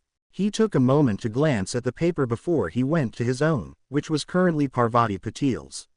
He shook his head. "Write her a warning and give her an A. But that's 2 whole grades higher." I groaned, looking down at the dreadful paper that hadn't gotten any of the facts straight. "An A, Potter," I sighed, scratching the A almost through the thick parchment. "Fine, but you have no control over what warning I write. Next time you could at least try plagiarism, or maybe even plagiarism from other plagiarism, at least they will have known the facts. Get it straight, Parkinson. Snape looked at my comment but did not say anything about it as he bent over another paper. I did the same, looking at the paper behind hers. Bulstrode had basically the same concept, but she had at least gotten the terms, Murtlap, and Murtsap, straight. I gave her an A2, but left her without as colorful a warning. Behind her work was the surprisingly neat cursive of the bee-owned brat. I'd watch his cursive throughout the years and surprisingly his was one of the few that had not changed throughout them. He'd had elegant script for as long as I had been marking. I was told by Daphne that his mother probably taught him calligraphy at a young age. The wealthier families did it. I was upset by the fact that his cursive was more neat than mine, though I was even more upset by the fact that he had done nothing wrong in the essay. I raked my eyes over it again, looking for something out of place. Ah, there, he didn't use the term Murtsap constantly. Those cost some serious marks, Malfoy. I wrote in big green writing. Snape looked over at me with a raised eyebrow. Malfoy's work normally warrants an E or an O. I shrugged the comment off, pushing the paper into the stack I had of marked work so that he couldn't dispute it. He forgot some terms. I thought you'd like to give fewer O's this assignment. No need to start the year off kindly, I said with a wry smile before pulling out the next paper. Ah, poor Neville. I felt bad seeing the continuous scratched-out mistakes he had made on his own paper. I knew from experience that this did not bode well for his overall mark. I heard a grunt halfway through Neville's excruciating paper and looked up to see Snape glaring down at a paper that he was giving a large D to. I glared at him when I read the name, knowing that it was not worthy of it. After all, Harry was my brother. I had told him the difference between Murtlap and Murtsap, and I know Hermione wouldn't let any other mistakes fly when she evidently edited his paper. He didn't do it, you know, I said quietly, guessing on his most current reason to hate him. Put our names in the goblet, I mean. Didn't he? Snape asked bitterly, not looking at me as he went to Ron's paper beneath Hermione's. Hers seemed to deserve a E. No O's at all this assignment, I guess. No, he didn't, I said strongly, suddenly very sure that my brother had no involvement in it. Did you? He asked, looking up at me with a slight glare. I was immediately insulted. I thought you believed me, sir. I growled. You can't honestly think that I would have the guts to enter a tournament where you think on your feet. I'm not a witchy witch, I'm a theory witch. Yeah, theory. I suspected as much considering you and your brother, though vastly incapable of regular adolescent behaviors, never seem to go without admitting your discrepancies, he muttered to himself, moving on to another paper. I looked down at Michael Corner's paper, but couldn't seem to properly read it. I was far too distracted to understand the English language while I looked back up to the professor, who seemed to have expected me to start talking now that the ice had cracked. Why is Professor Dumbledore letting us do this? I mean, doesn't he want Harry alive? Isn't that the whole point of everything that's happened the past 3 years? I leaned back in the chair, letting only 2 legs support me. I hope he doesn't honestly think that I'll take the brunt of it all just because of who I am. I may be a theory witch, but I am not a coward. All right, maybe a little bit of a coward, but I am not inept. I admitted with a frown. Snape let out a sigh before setting down his quill, ready to face me with facts, which was nice. Dumbledore's riddles were always fascinating, and if you had them time to sit and figure them out, usually it had a lot more insight and fact, but right now all I wanted was logic. Cold, hard logic that I could argue against my emotions with. Which witch or theory witch, he said with a small sneer. The problem is more the fact that someone entered your common name, Potter. A name that also puts you on the chopping block, in case you failed to realize. I opened my mouth for a moment of uncertainty. What are you saying? Potter, is it really so hard to grasp the fact that you are in just as much danger as your brother is because it was such a neutral name? The term is obviously used for both you and he. It could be more than just a fluke that you have been dragged into this ridiculous situation, yourself. He sneered, shuffling the papers on his desk and writing them in a fashion that showed me he didn't want to make his words sound as important as they were. Why would anyone be after me? I asked quietly. Harry's the one who killed the Riddler. He's the powerful one with that whole magic of love thing. I'm not even close to being dangerous. I wouldn't be so sure, Snape mumbled, more to himself than to me.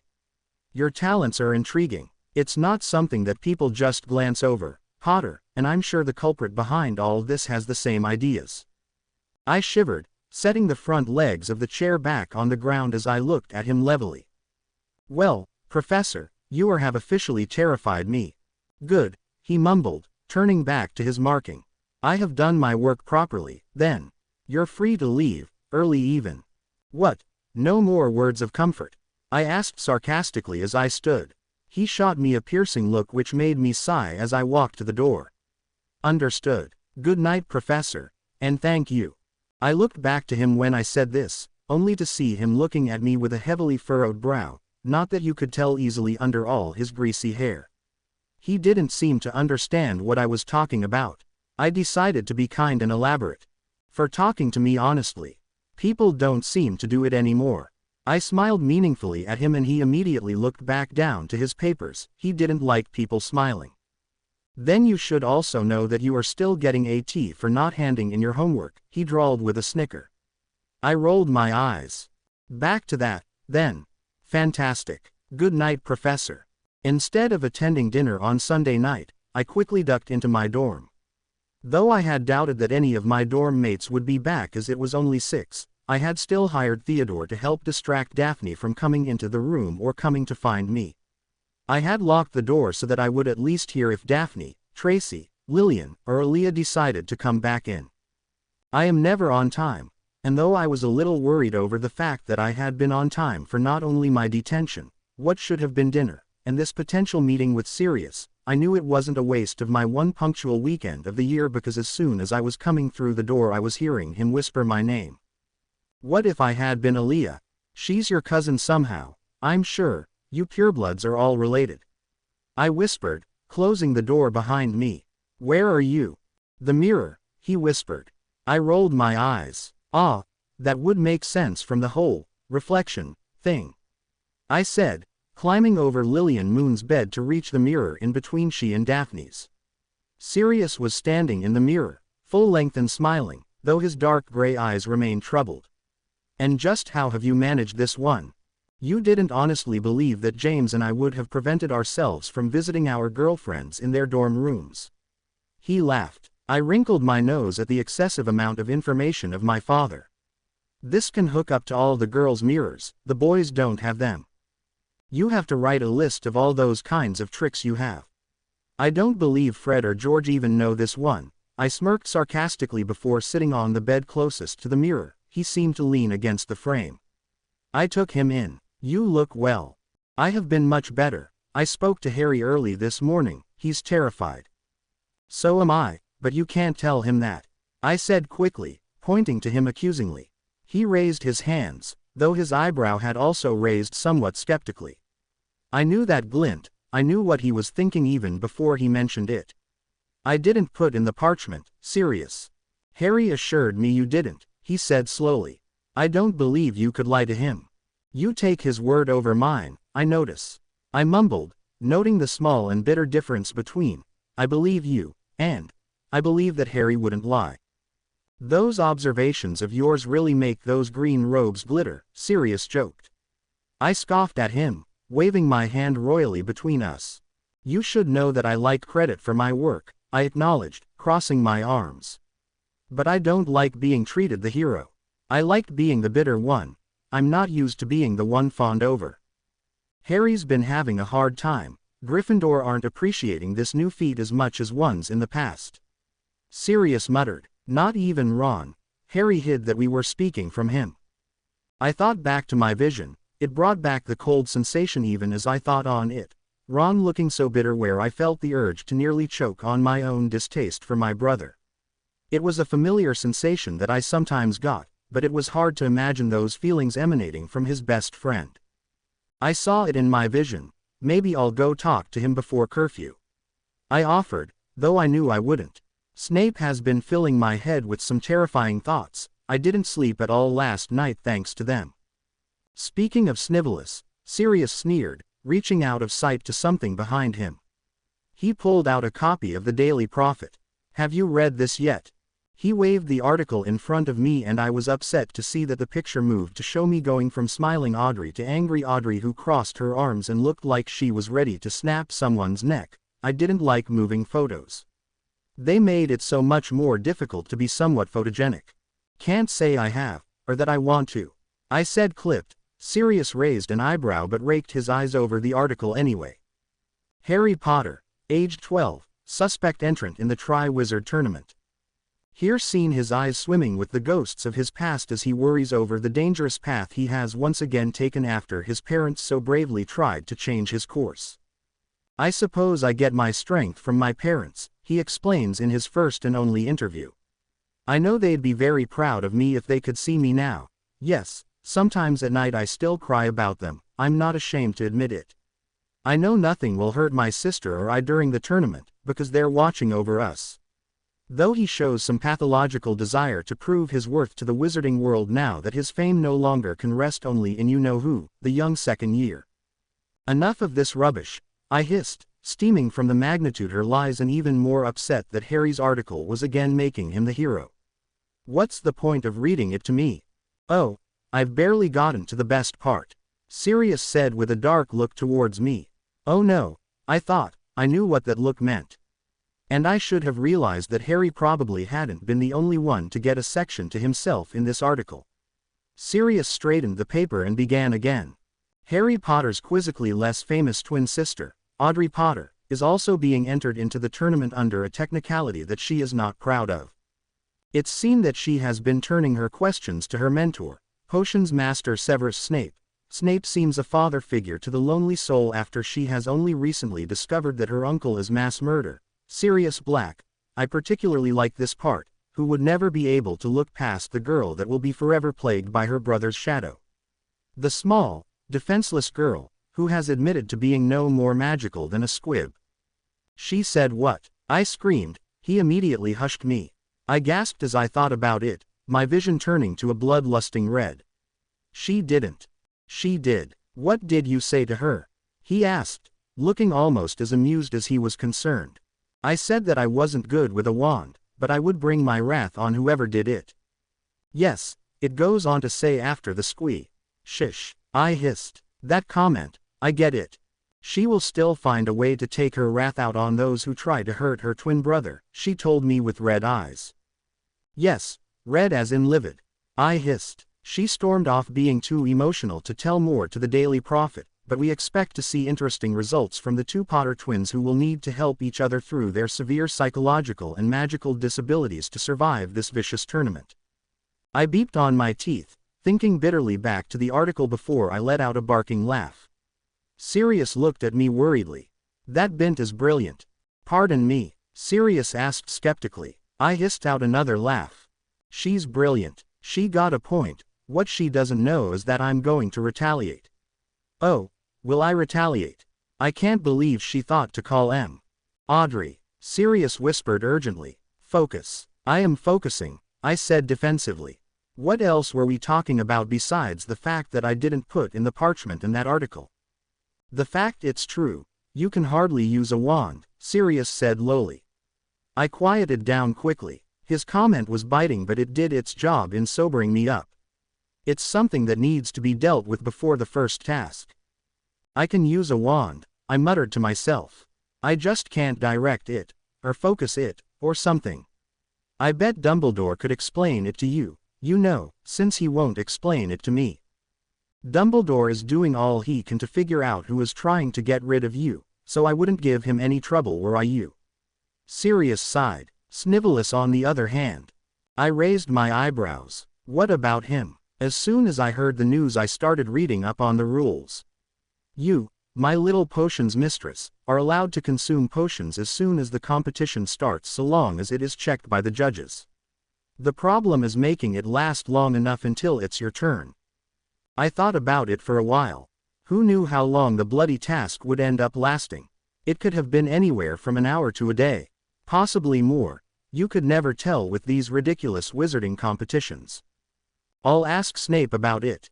I think I read something in the 6th year potions book that taught you how to make the effect of certain potions last longer. I thought, screwing up my face as I tried to remember. I think there was something about Banshee Sweat and Oak Ash. Well, then at least he could assist you with the tasks. I would, of course, but... Sirius, I gasped by how easily I could identify his bitter tone. Are you jealous of Snivellus? He snorted. Not at all, I just wish I was able to do more.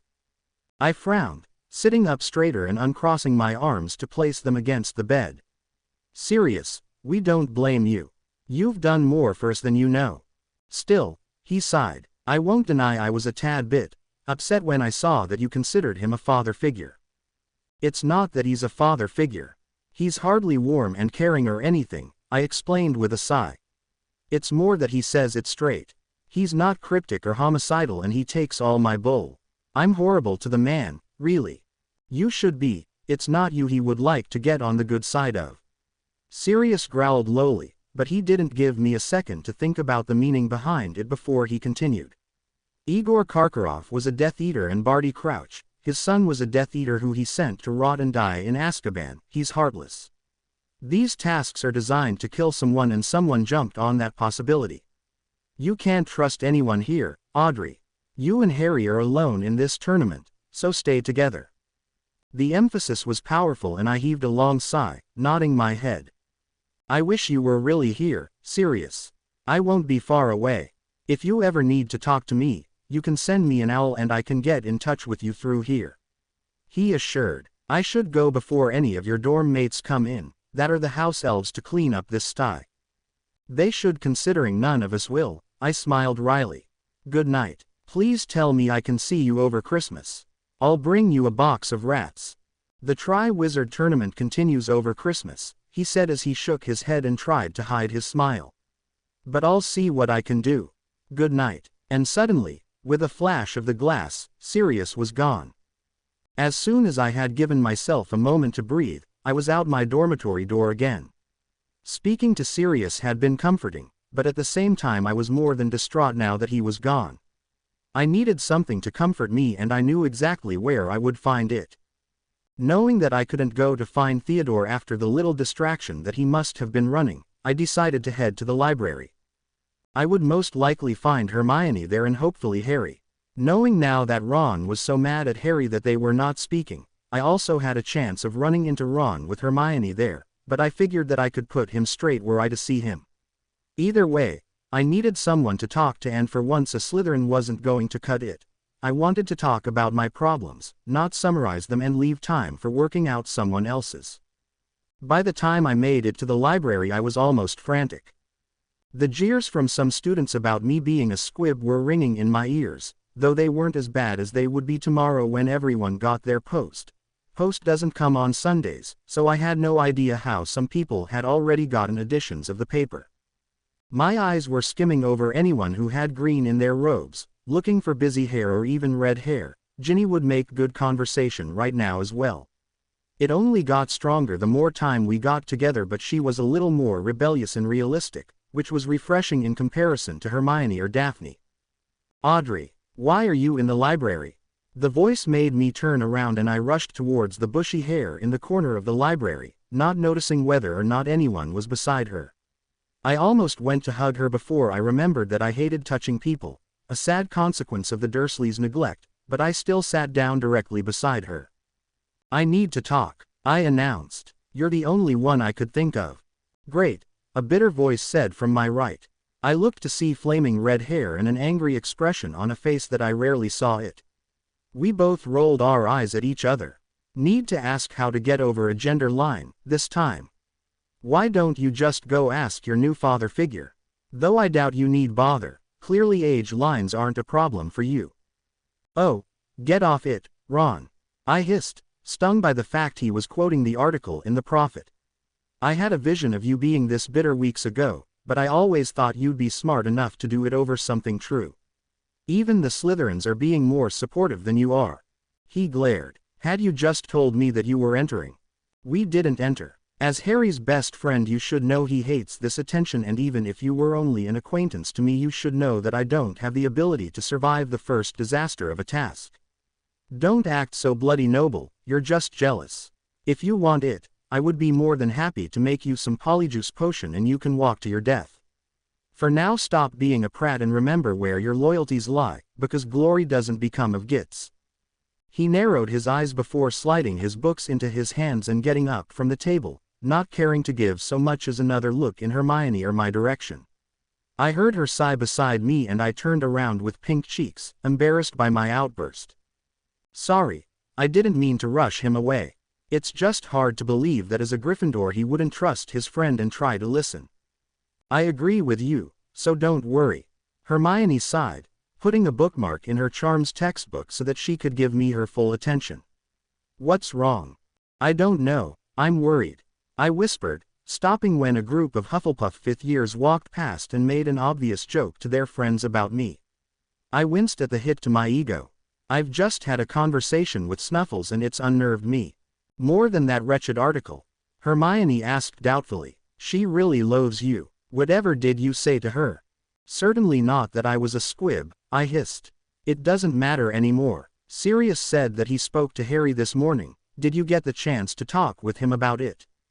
Hermione immediately looked guilty. No, actually. I've been spending a lot of time with Ron. He's very torn up about this whole situation. Oh yes, he looks distraught. I rolled my eyes. What about Harry? He needs someone to talk to and I'm not able to be there as often as I'd like to be. If he's freaking out half as much as I am, then he'll need you around. You're freaking out? Hermione asked with raised eyebrows, looking at me skeptically. I needed to stop admitting this to people. It could ruin my image. Not if anyone else were ever to come up to ask me, and if you repeat it, I'll deny it. I informed with a raised eyebrow. I wanted to talk to you about this, but I think that Harry should be the more important person here. Don't you start being noble now, she teased. Just do it, Granger. I smirked, pushing myself up as I thought about how I would keep tabs on him if Hermione wasn't going to. I thought about it for a while, my brother's knack for trouble ringing as true in my mind as my conscience did, before I nodded to myself. Tell him that I want to do a swap of materials, I want the cloak and I'll pass him the map. Tell him I'd like to get it sooner rather than later and to expect some sibling bonding time when I get it, if you would. My pleasure. Hermione smiled, watching as I went to turn around. Are you sure you don't want to talk about you? I looked into space for a second before shaking my head.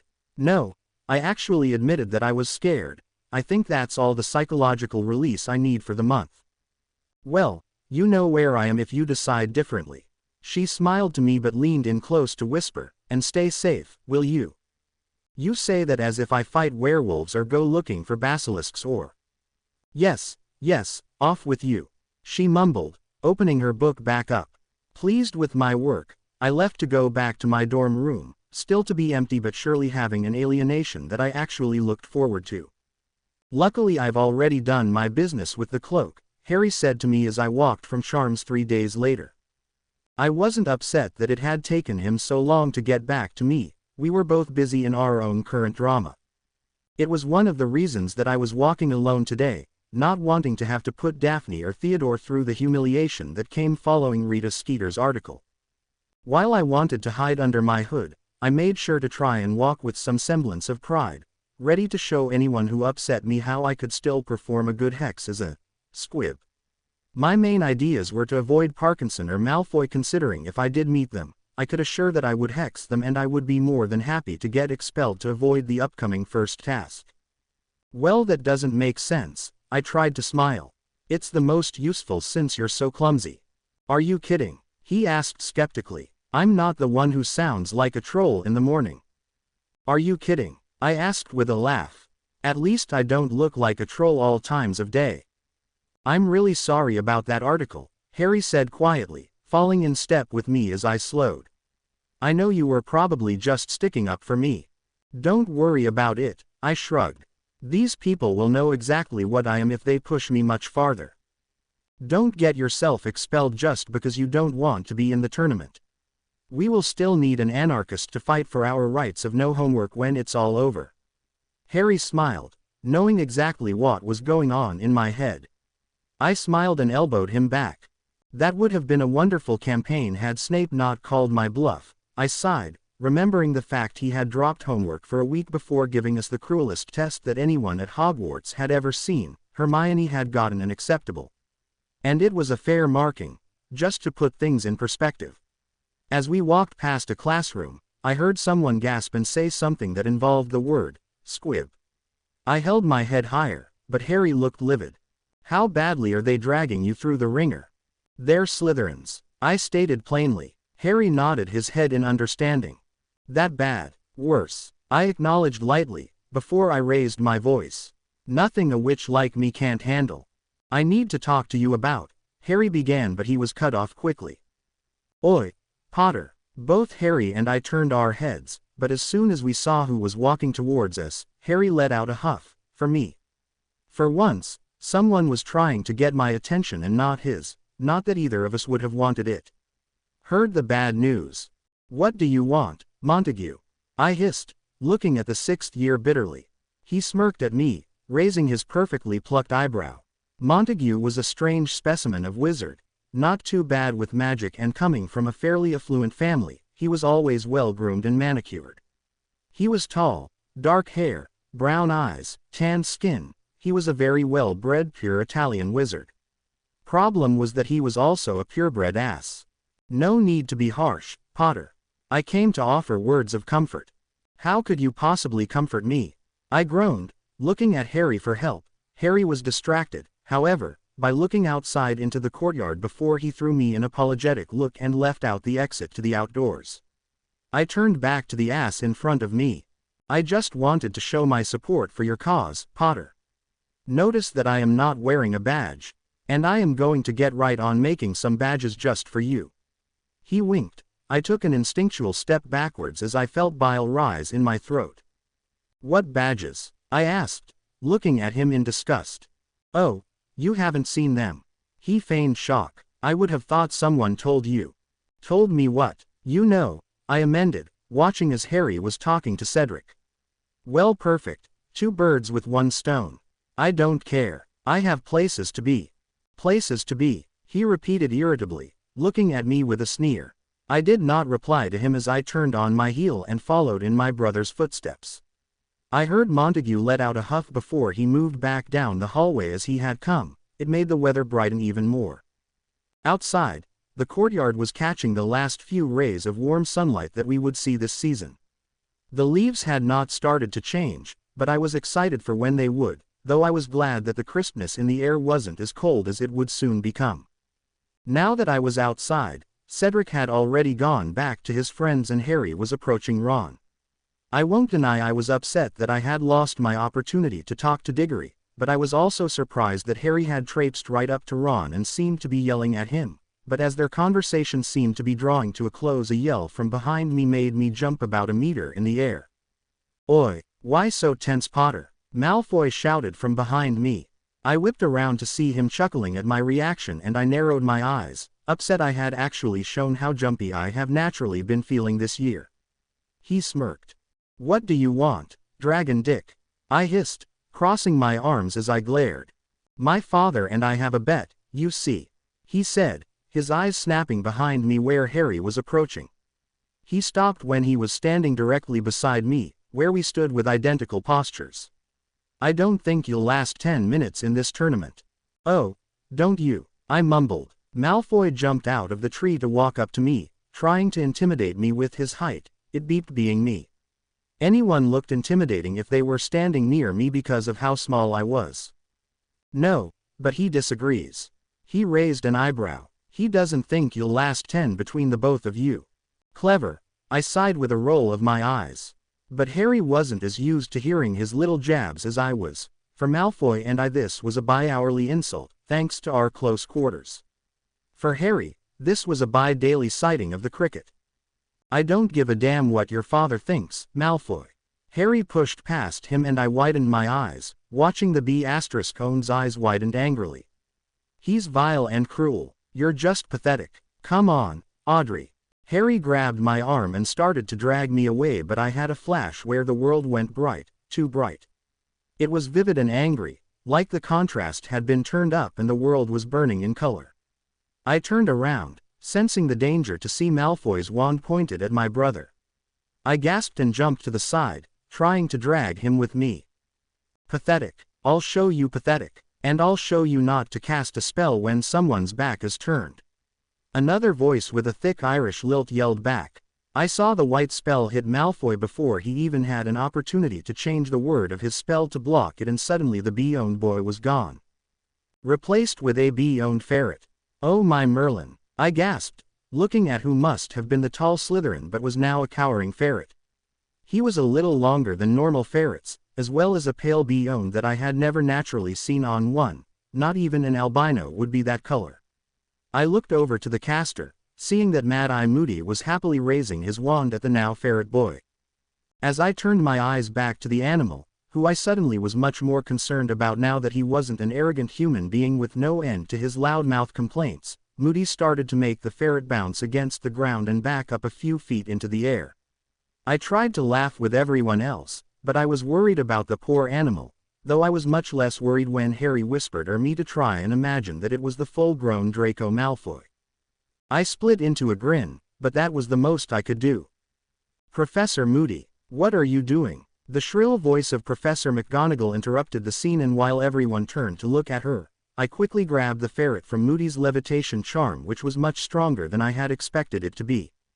There was a part in my mind that said I was insane, looking after Malfoy when Moody was giving him no more than he deserved. But then there was the part of me that said that now that Malfoy was vulnerable and of all people it was Moody who was hurting him, that there was something I could do to get him out of the line of fire. I'm teaching. Miss Potter, if you would. Moody asked, eyeing me as I held the disgusting little rodent closer to me. I don't think that's necessary. Is that Miss Potter, is that a student? McGonagall gasped, looking at the ferret in my hands. I nodded my head. It's Malfoy, I informed flatly. She gasped as she pointed accusingly at Moody. Technically, it's a ferret, he said somewhat defensively. Alistair. I could almost hear her as if she was reprimanding him when he was back as a student. It is never okay to use transfiguration against a student. Surely Professor Dumbledore told you that. Moody frowned prominently and looked down to the ground, his magical eye swiveling to Malfoy, who was still in my hands. He might have mentioned it. Then you would do well to remember it, she exclaimed, before looking at all the gathered students and shooing them off with a stern look. Moody ushered Harry to go with him, and Harry gave me a small glare for cutting short his abusive form of fun before he left to follow the creepy fellow. At this point, McGonagall turned back to me. Miss Potter, would you be so kind as to walk Malfoy up to the infirmary? Can't you just do it, Professor? I asked nervously, looking down to the greasy bee-owned boy in my hands. You are the Transfiguration's teacher. Be that as it may, human transfiguration is a nasty business. One who is being transformed into an animal has to be in the mindset of a human before they can transform back into one, whether or not done by the caster. You will be excused from classes until you can walk him back to his dormitory when Poppy is through with him. But Professor, I whined, I'm not in a state to be missing classes. I was of course referring to the idea that the first Tri-Wizard task was fast approaching, and not only did I have any idea what to be ready for, but I also was no good with a wand, so I had to come up with some kind of potion or non-wand ability that I would be able to use when the time came. The professor raised her hand against my complaint. Since you are in my class, Miss Potter, I can tell you that we will be studying turning our pets into an ink bottle. I assume you'll be able to find that cat of yours. Kneazle, I corrected bitterly. Yes, I'm sure I'll find time to practice as I prepare for this tournament now that I have to escort the biggest croc. Language, Miss Potter. Off to the hospital wing. I expect Mr. Malfoy to give me a good report on your treatment of him when he comes back to human mindset. Agreed. I huffed and let go of Malfoy with one hand to rearrange my books and shove the ones I had been holding back into my rucksack with the invisibility cloak. Of course, Professor. I began to walk to the infirmary with Malfoy in my hands. He was writhing a little, but it was easy to control him because of how small he was. There was one point in the travels, of course, when he let out a whine. I turned the little creature to look at me, feeling bad for it until I remembered who it was. But of course, my love for all things non-human completely won over my hatred for Malfoy. It was nearly pathetic. "Oi, you listen here, Malfoy," I explained, my voice not nearly as harsh as it normally was. "Just because you're now a small woodland creature does not mean I do not think you got what was coming to you. You should never use your wand when someone's back is turned. It makes you even lower on the food chain than you are in this state. So, man up. As for me taking you to the hospital wing, I'm only doing this because no one else would, and I'm so against cruelty to animals, which you are, so, turn human soon so I can hate you more easily. Thank you." I nodded my head slightly, letting him know that my little rant was finished. Normally, I did not feel awkward talking to animals. I guess it was just because this animal happened to be one of my worst enemies. I thought about letting him find his own way back to the hospital wing, but I had not done much reading on wand to human transfiguration, so I didn't know how, in touch with the animal mind, one really was. I didn't want to leave him to wander the castle alone when he didn't remember the layout of it. It was over 7 stories high and the hospital wing was quite a jaunt. He was still wriggling and trying to get away from me when I entered the hospital wing with him in my hands. Normally I would cradle a creature this scared, calm it down. Malfoy didn't deserve it, and to think of cradling the git. Well, I couldn't even imagine his mother having done it when he was small. The infirmary wasn't that full today, which was sad because it meant that Malfoy wouldn't get the good dose of embarrassment he deserved until after. There were 2 Gryffindors on 2 beds and they were lying down facing each other because their hands had been stuck to one of the golden plates from the Great Hall. I assumed Fred and George wanted to play a trick on them. It seemed their handiwork, literally. They were making small talk and not really paying attention to me coming in. Another Ravenclaw girl was laying in bed looking rather queasy. Her dark hair was pulled up and away from her face as she looked worriedly into a bucket on her lap. Again, I wondered if she was here under Fred and George's care. "What's happened to you, Miss Potter?" Madame Pomfrey asked as she came bustled up to me. I shook my head immediately. She and I knew each other well. "Nothing's happened to me, it's Malfoy here, an unwanted trip down Transfigured Avenue." I sighed. She gave a little gasp and ushered me over to a bed, where I was told to put him down. She looked at him quickly. "Did you do this?" "Of course not," I scoffed. "Even had I wanted to, I would never have been able to pull it off. This was Professor Moody's signature, I'm afraid. Though don't be fooled, he deserved it. No student ever deserves that kind of magic being used on them," she tutted. She walked over to the large medicine cabinet by her office door and went through it briefly before picking up a pink vial of liquid and setting it down in front of him in a Dixie cup. "Get him to drink all of this. It should clear up his mind long enough for him to be transfigured back." "Thank you, I'll do that." She was quick to hobble off towards the 2 Gryffindors with their hands on the plate, inspecting their progress and tutting again when she saw each of them could only move their thumbs away. I turned back to the ferret in front of me. "All right, Malfoy, drink away." But the ferret didn't seem to want to drink the potion. I looked at him bitterly. I said, "Drink up. I don't want to be here all day." The little rat tried to scamper off the bed. I grabbed him before he did any damage to himself and dragged him back over towards the cup. Putting him on the back and in the crevasse of my arm, I tried to force feed the damn cup to him as he wriggled. "Oh, just stop it. The longer you stay a ferret the longer it will take for the teasing to die down." I hissed to him, but apparently he didn't understand or didn't want to because he still refused to swallow the potion. I guess it made sense if he was no longer in a Malfoy mindset, not an "I need to survive" mindset, but I was still aggravated. "I won't be nice to you just because you're a soft woodland creature." I told myself more than him. Usually I would do fine with convincing animals to take their medicines or to calm down, but it was against all my moral ambiguity to be nice to a ferret who just so happened to be a Malfoy. "Audrey." The voice was a low baritone and it took me a second to recognize it before I turned to see the stunning profile of Cedric Diggory as he looked at me warily from his place by the nauseous girl across the room. "Is that Draco Malfoy?" "It is. The lard won't drink the potion, I explained, feeling my face heat up. I looked at the ferret and glared, upset that he had embarrassed me in front of such a pretty man.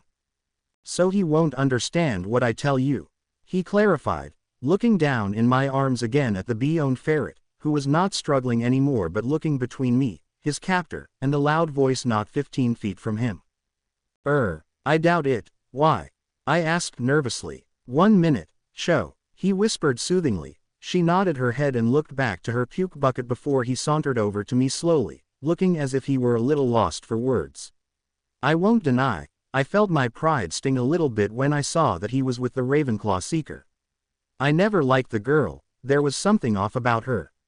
Ingenuine, so of course she would go for a genuine guy like Cedric. I guess she didn't hear it when I called dibs. I just wanted to thank you and your brother about the tip-off.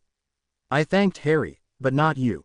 I blinked up at him for a second, thinking about what Harry and I had told him that he wouldn't have been around us at the same time for. Nothing came to mind. Beg your pardon, I asked, furrowing my brow. He looked almost surprised. About the first task. I raised my eyebrows. He leaned in, lowering his voice confusedly. About the dragons. What are you on about? I asked quietly, looking from him to Malfoy. I haven't heard anything about dragons.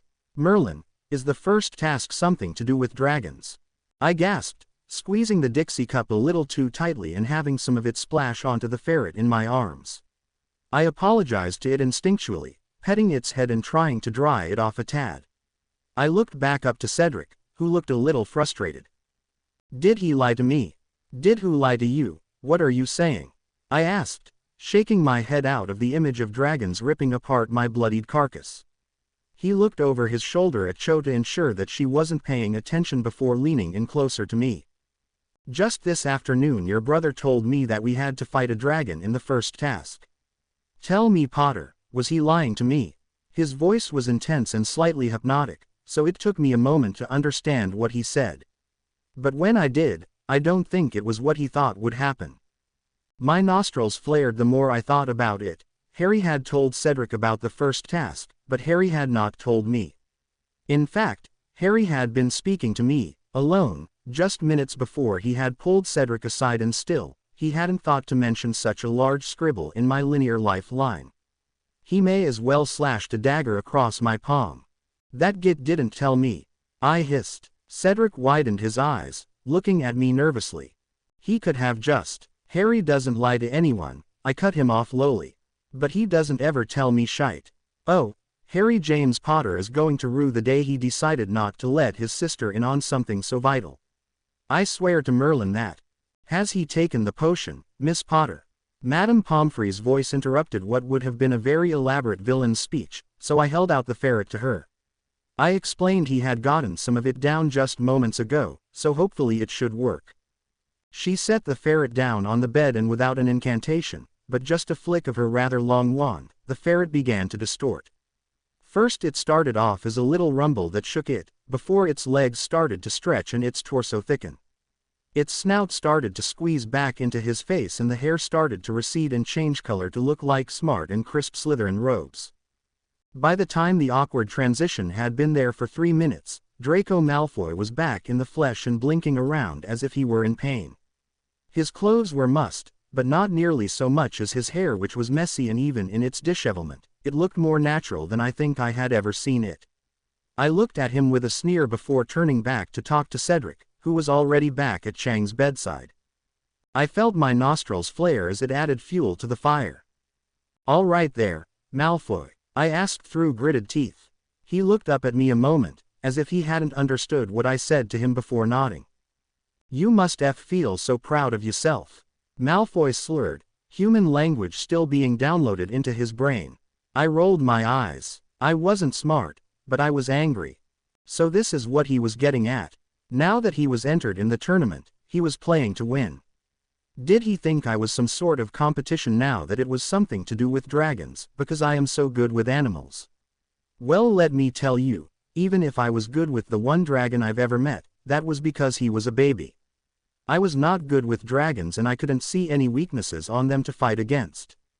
Mr. Malfoy, Madame Pomfrey sighed in relief when she saw him sitting awkwardly on the bed.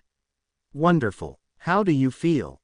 Livid. Can I go? He drawled, looking at her expectantly. No, not yet. Just want to have a quick check to make sure everything's working as it should be. Human transfiguration on a student, she scoffed to herself morbidly as she left again. Malfoy let out a loud groan and pounded his hand on the bed. I stood up instantly, the shock of the vibrations reminding me that I had been sitting on his bed, which I had never done with him in it, even if I did commonly muss up his sheets when visiting Theodore in the dorms. He smirked at me. Were you comfortable there, Potter? I was when you were in your true form, I sneered. His smirk fell. I don't need to hear that from you, potions wench. I saw the mark you gave me on that paper. I deserved no less than an outstanding.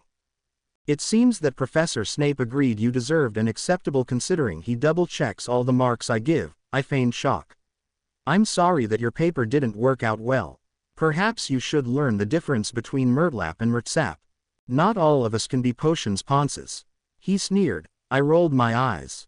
Tell me when you come up with a better one, will you? I sighed. I've heard that one far too many times to even give it a peace of mind. Well, I guess it's good a squib like you knows something about anything in our world, isn't it, Potter? He hissed. I felt my jaw drop. It's not like I hadn't been expecting reference to that article from him, nevertheless was I expecting it to be a painful one. I was just expecting that I would have been ready for it. Better, I acknowledged, trying not to show my distaste for the insult. Now my eyes didn't get watery or anything like that, but I did look away from him for the briefest moments, when my eyes landed on Diggory across the room. He was talking to Cho quietly, smoothing back her hair as she shook her head to something he was saying. My flaming gaze turned back to Malfoy and I gave him a sneer that even his father wouldn't be able to duplicate. I would show him. I would show them all. I'll survive this. I looked at him viciously and saw his eyebrow raise. And I will have you eating those words, Malfoy.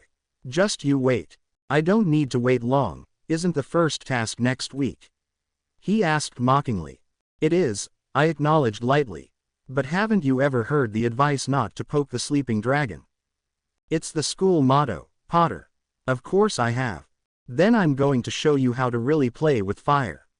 You may want to keep that hairspray out of your jerry curl that day, this style looks much better anyway. I said as innocently as I could before waltzing out of the hospital wing, a large smile on my face. With this inside knowledge and my ability to problem solve, I may just survive this contest yet. In first year, I had made acquaintance with a rather rabid character that was known as a dragon. It was the only of its kind I have ever gotten the chance to meet, and I guess it doesn't actually work to base all of my judgments off of one specimen, but Norbert was a dragon and after my short time to study him, I had learned a few things. Dragons have very sensitive eyes, for example. It is virtually impossible to penetrate their scales and they get cranky without food. Dragons are territorial and tend to have a bad sense of smell soon after they have breathed fire, not for a long period of time, but possibly long enough for me to get the battle done. But the most important thing I had learned about dragons. Even those creatures liked me. I had never really questioned my strange allure when it came to animals, they all seemed to trust me and I had never complained because I was just as fond of them. I've never met a creature I haven't liked, or at least one that wasn't somewhat human, and I've never met a creature that didn't start off curious and then cuddly with me in return, so I was hoping that may give me a small advantage. Even the little dragon specimen who I'm basing all my facts off of had liked me. He was like a toddler having a temper tantrum most of the time, but he had been much more gentle with me than he had been with Ron, even when he had sent the redhead to the hospital wing and I'd had to calm him down. So maybe the initial curiosity that creatures started out with would give me a few seconds head start to get away. But it didn't matter. I knew that I was allowed a wand in the tournament and anything, such as a potion, that I brought would be allowed so long as I was the one to make it, and I didn't take it until the tournament began. I had been sure to ask to make sure Sirius had his facts straight. So my next question hadn't been so much what I could make, it was more a question of how can I make sure it lasts as long as I need it to. Theo had been there for me as I had made the potion, slipping ingredients to me from his own potions kit, stealing a few ingredients from some of the older Slytherins who used them in their own. It had been a complicated potion that had taken a lot of time and a lot of planning. I had run across this potion back in second year around the time the basilisk had been stalking the corridors.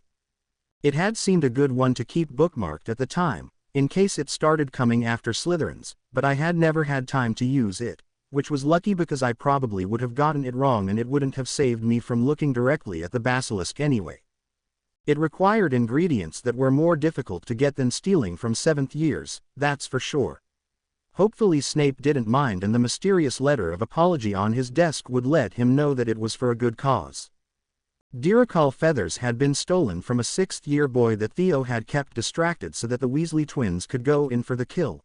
It was sweet of them to be so helpful, even after they assured me that I would owe them for it later. A Teebo tooth had been taken from Professor Snape's storage, along with some other ingredients I didn't currently have on my person but were not quite so valuable. The last one I had worried would be an issue, Demiguy's hair. After a long night slaving over books, however, it had been nice to know that my dear, sweet brother had unintentionally given me some of the hair earlier on. You know, before I stopped speaking to the prick. Though it didn't really matter that Harry and I weren't speaking, we didn't really have time to. When it came to him constantly getting his back up about Ron, while working with Hermione to master whatever it was he was doing to ward off the dragons, he was a busy boggart. My potion took 7 days to make, so I had no time to lose. It was done in the early morning the day before the first task and I was more than happy when I had watched it work, at least on my guinea pig, Circe. She wasn't happy with the effects and let me know by weaving through my legs and tripping me multiple times until the effects wore off 3 hours later. What will happen because you let it sit for so long? Daphne implored worriedly on the dreaded afternoon of November 24th.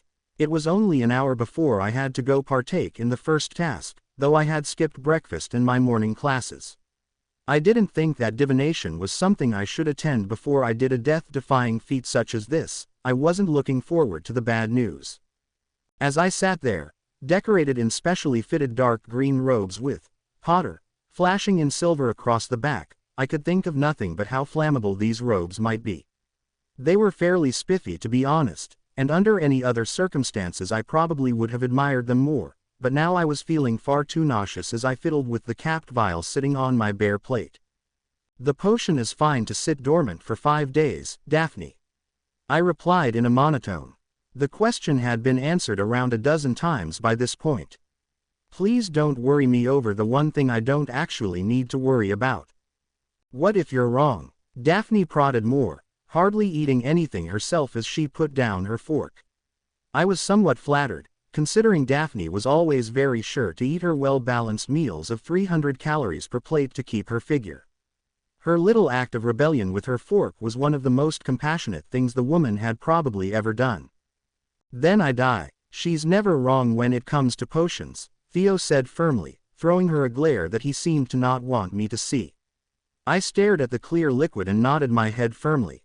Theodore was right, this would work. This would work because if I could do anything right, it was potions. And if it wasn't right, well, let's just hope I can run quickly today. Getting nervous, are we, Potter? The obnoxious and pompous drawl of Malfoy floated towards me as he sat down a few seats away from me. You've barely touched your food. You need to eat, after all you already look like a dead woman walking. I didn't really mind the weight jokes, I had gotten them a lot in my earlier years thanks to malnutrition in the summer. It took a few months for me to gain the weight back and as it was still only November, I was still very wiry even if I was looking much better as the weeks passed. No need to be concerned for me, Malfoy. I muttered down with a glare, the only thing he had received since I had abandoned him in the hospital wing. I can just make you my distraction for this task, if you're so worried. 10 minutes won't give you enough time to do something like that, Potter. Malfoy smirked with a raised eyebrow. And if my father is right? No, your father is twisted towards the left, actually. I hissed, touching the vial on my plate to reassure myself of my statement. You're right, I'll not last 10 minutes, I won't need to. I'll be done in 8. Care to put a wager on that? He asked with a smirk. Or do you not have the money to do so? I don't gamble with nitwits. I rolled my eyes, but remembered what Fred and George had insisted they wanted to bet to get some galleons after Ludo Bagman took their Quidditch Cup winnings, even though they had tried to cancel the idea when my name came out of the goblet. But I'm sure Fred and George are taking bets, as promised. They'll be sure to cut you a deal. They wouldn't have the money to back up my kind of bet. My eyes flashed to him and a sneer that could only resemble an animal formed on my lips.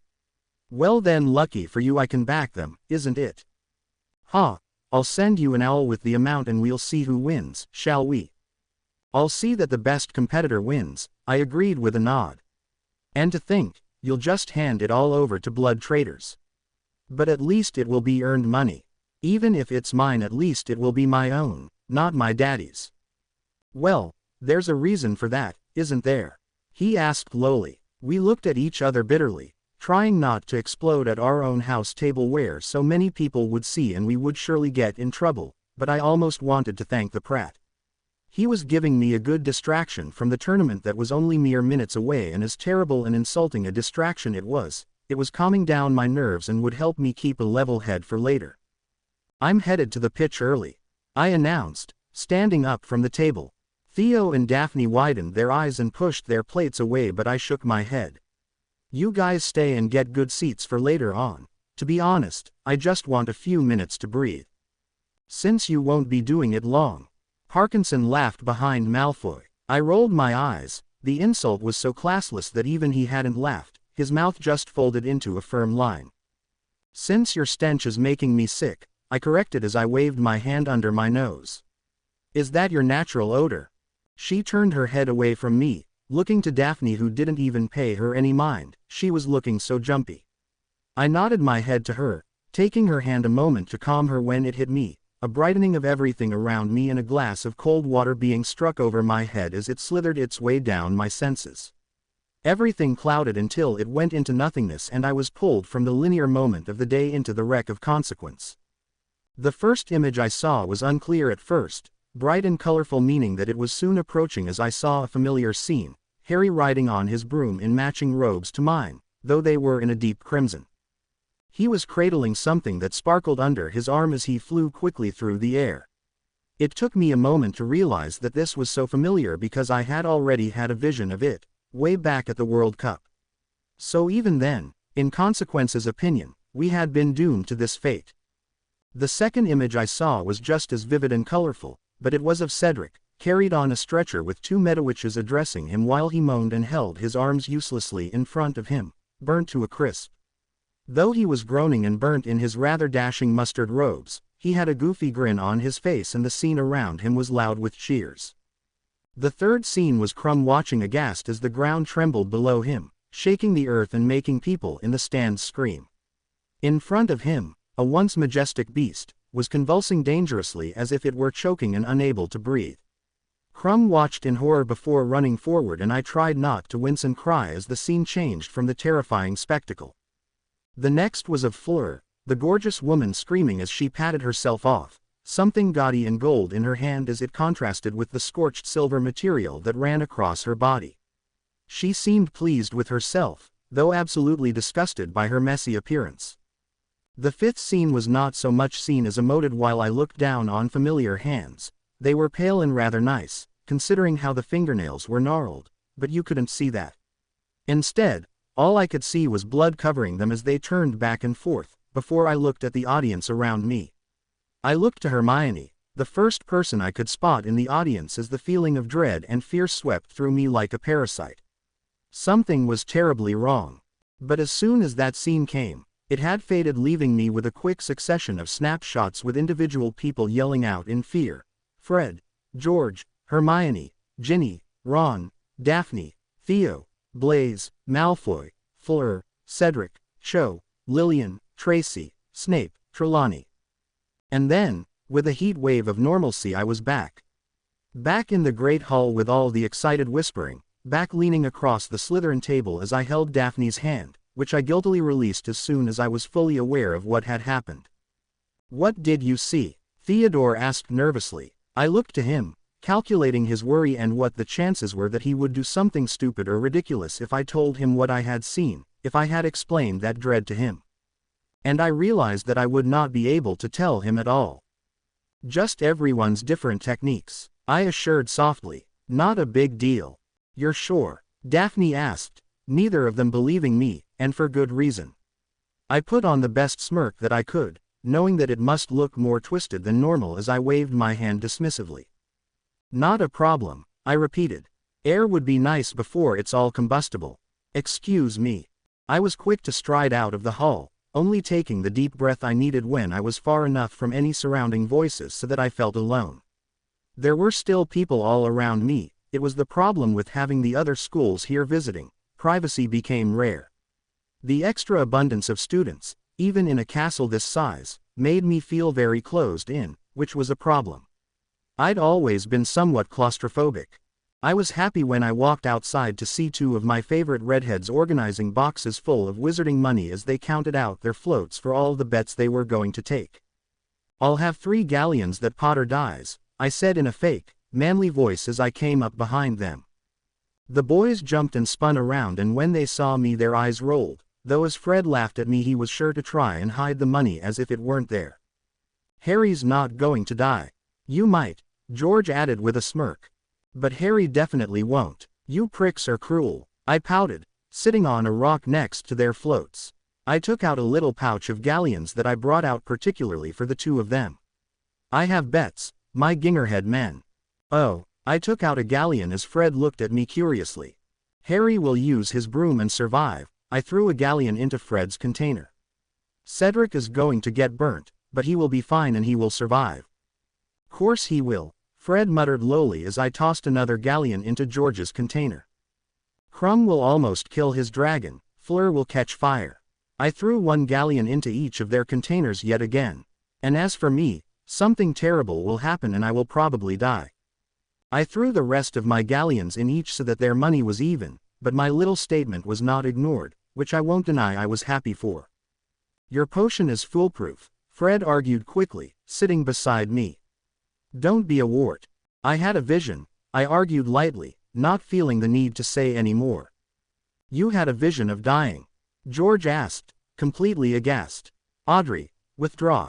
It wasn't a vision of dying, per se. Withdraw anyway, Fred said quickly. Honestly, it's completely unnecessary. Harry can do it all on his own, we all know that. I felt my face heat up. He shouldn't have to. I can do this without him. I could do it just as well. You just told us you had a vision of not dying per se. George pushed. Fred nodded enthusiastically. I sighed, feeling as if the potion all of us had *avenued over was burning through my pocket and weighing down my side. It was just a feeling of dread. And a little blood, I added as an afterthought. Doesn't matter. I need to finish in 8 minutes or less. 8 minutes. Fred choked. That's ridiculous. You don't even know what you're being asked to do. Nothing that will take over 8 minutes. Malfoy is sure to come up to you and place a bet that if I do happen to survive, it will take me over 10 minutes. I don't care how much he bets, you take it. And if I do die or anything happens, I'll pay you back in full. You're getting the money for the shop. Not on your life we aren't. The twins said in unison. It made me snort. Listen guys, I'll survive. If I don't, I'll come back as a ghost and even make Peeves afraid of the trouble we'll cause. Got it? They looked very uncertain, so to save them the worry that I knew they were feeling, I stood up from the rock next to Fred and patted off the dust that probably wasn't even there. I looked at my emerald robes, knowing that they weren't ever going to be so pretty again, and frowned to myself, but smiled outwardly. Drea, oh, don't you, Drea, me, boys. If I don't see you screaming out. My playful scorning stopped for a moment as I pictured the last few images of all the people screaming during the tournament. It was so bright. So soon. I knew that it had something to do with this task, and to remember the horror on the twins' faces haunted me. In encouragement, I added nervously. There will be an ass-kicking. Got that? Yes, sir, Potter, sir. George said with a salute. I looked to Fred, who looked much more worried than his brother, and I elbowed him lightly. Please smile for me, I asked innocently. Fred did not stop frowning. If you get hurt. Oh, I'm bound to get hurt, I said quickly, having always known that was an inevitability. If you get more hurt than you usually do on a yearly basis, he amended. I'm going to be furious with you. Charlie's doing fine, isn't he? I asked lightly. If he can wrestle dragons, so can I. Charlie's much more tough than you are, girly. George sighed, standing up and looking down at me. I'll be outright furious with you if you die. I'll ignore your ghost for weeks. Just so long as you still ruin my funeral. I compromised, even though I was worried that this would all be happening sooner than I'd like. I think I was subconsciously reminding him of everything I wanted done when I could no longer do it for myself. Done, he agreed. Get going and get yourself ready for the thing. You can do this. No little premonition is going to convince me otherwise. You may not be the Harry Potter, but you're Audrey Bloody Potter. You can do anything, Miss Wandless. Shish, I said quickly, looking around worriedly to ensure that no one had heard of my little mutant ability. And it's Petunia. Audrey Petunia Potter. Terrible middle name, mate. Off with you, then. We'll be sure to rob Malfoy out of house and home. George smiled as I started strutting away. I tried to appear confident even when I heard them whispering behind me. I tried not to pay attention even when I heard a distinct, "Shut it," followed by a resounding, "Ow."